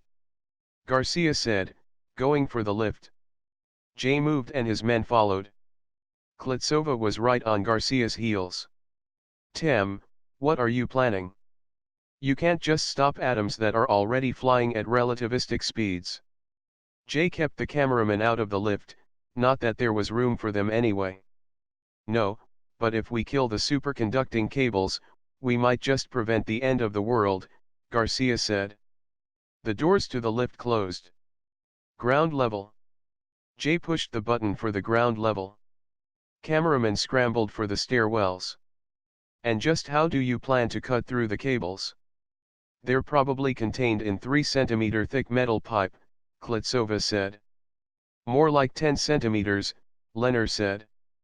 3, 10, it doesn't matter." "How do you expect to cut it?" Klitsova asked. "The pool is 40 meters across," Leonard said. "We will have to sever the cables at both ends of the cooling pool to ensure that no arc occurs across the severed ends. It will take approximately 24 minutes on each end using underwater arc welder equipment." "We don't have arc welders and we don't have 24 minutes, Klitsova pointed out. The lift opened and Garcia hustled to the pool side and started kicking off his boots. A moment later cameramen swarmed out of the doors to the stairwell, most of them winded from having run down the flight of stairs with their equipment, but they caught up with Garcia and his team. 312. Leonard, you're with me. Kick off your boots, Garcia said. How can I help? Jay asked. I need your gun belt. And you, give yours to Leonard. We need 2 phasers each, Garcia said, strapping on the gun belt. Are you daft? Klitsova said. Phasers don't work underwater. Leonard nodded, finally understanding what Garcia had in mind. Each carried a phaser in a holster, and each carried 1 phaser in their hands. They both adjusted the phasers in their hands, putting the weapons in an overload condition. Oh my God, Tam, you're going to kill yourselves, Klitsova said. We're already dead, Tam said. Will it be enough? Jay asked. It'll have to be, Leonard said, the whine of their phasers increasing in volume and pitch. Just a moment then, Jay said. He removed 2 pieces of plastic explosives from his suit and handed it to Garcia. One of his other suited soldiers stepped up and handed Leonard his 2 pieces of explosives. Thank you, Garcia said. Let's do this, Leonard. Make sure you empty your lungs as you descend, and be completely lung empty by the time you reach the first cable set. The plastic will mold easy enough. Just stick the phaser right into it. You got east and south. Go. Tam, Klitsova interrupted. God be with you. Garcia nodded and dived into the pool. He heard Leonard dive in and saw him heading towards his target. The water was ice cold, but Garcia could handle the temperature temporarily. He only hoped Leonard could as well. He could hear the increasing pitch of the phaser, even underwater. Reaching his end of the pipe, he stuck the first bit of plastic explosive on the pipe and then set the phaser in it. He immediately swam down along the wall towards the north end of the cooling pool. Before he reached it, there was an explosion. The rush of water pushed him into the wall and he hit hard enough to see stars. Judging by the pain in his head, he was certain his ears had ruptured, as well. But he had to press on. The pipe that he and Leonard had just blown fell, hitting the second pipe, turning up like an unbalanced teeter-tatter before sinking the rest of the way to the bottom. Garcia planted his plastic on the second pipe, retrieved his remaining phaser, set it for overload, and stuck it in the plastic. He then pulled himself along the pipe to check on Leonard. Leonard was headed downwards, which was a bit puzzling until Garcia saw the phaser floating downwards as well. He pursued Leonard and by the time he caught up with him, Leonard had quit swimming and was floating. Garcia knew well enough that Leonard had succumbed to the cold water and lack of air, but he couldn't help his friend. He chased the phaser all the way to the bottom of the pool. He was ascending when the explosion from the north end of the pool ripped through the tank. Garcia saw the light flashing on Leonard's gun, a blinking light increasing in tempo. He couldn't hear the sound as he had earlier, which he knew meant he had suffered severe ear damage. He hurried towards the south end of the pipe, placed the phaser in the plastic, and then headed back for Leonard. Garcia tagged Leonard just as the last phaser blew, setting off the plastic which ripped the pipe from the wall. The pipe hit Garcia in the back. He turned to push it off of him, but he no longer had the strength or energy to struggle for life. He resisted breathing, but the biological necessity would soon force him to try and breathe. He was not sure if the stars he was seeing was from the concussion, the pain in his head, or desperation for air. The pipe was taking him down. Leonard floated there, lifelessly, in the tunnel of water. Sun glinted on the top of the cooling pool, lighting off the ripples, a closing diamond pattern. Garcia took water into his lungs as he would air. At first his lungs felt as if he had breathed in fire, but the pain went away quickly, replaced by a strange euphoria, a sense of peace. All his pains went away. The water itself became light, as if it were illuminated quicksilver. When the fourth explosion ripped through the pool, splashing water out of the tank like Shamu at a sea park, Klitsova prepared to dive into the pool. The only thing that prevented her was the strange noise behind her. A flash of light whited out the day sky and she turned to see a fireball growing inside the decahedron. She was sure she was dead. The fireball collapsed in on itself and a wave of energy expanded, evaporating the decahedron. As the sphere of energy expanded, it quickly dissipated but not without setting off fires along the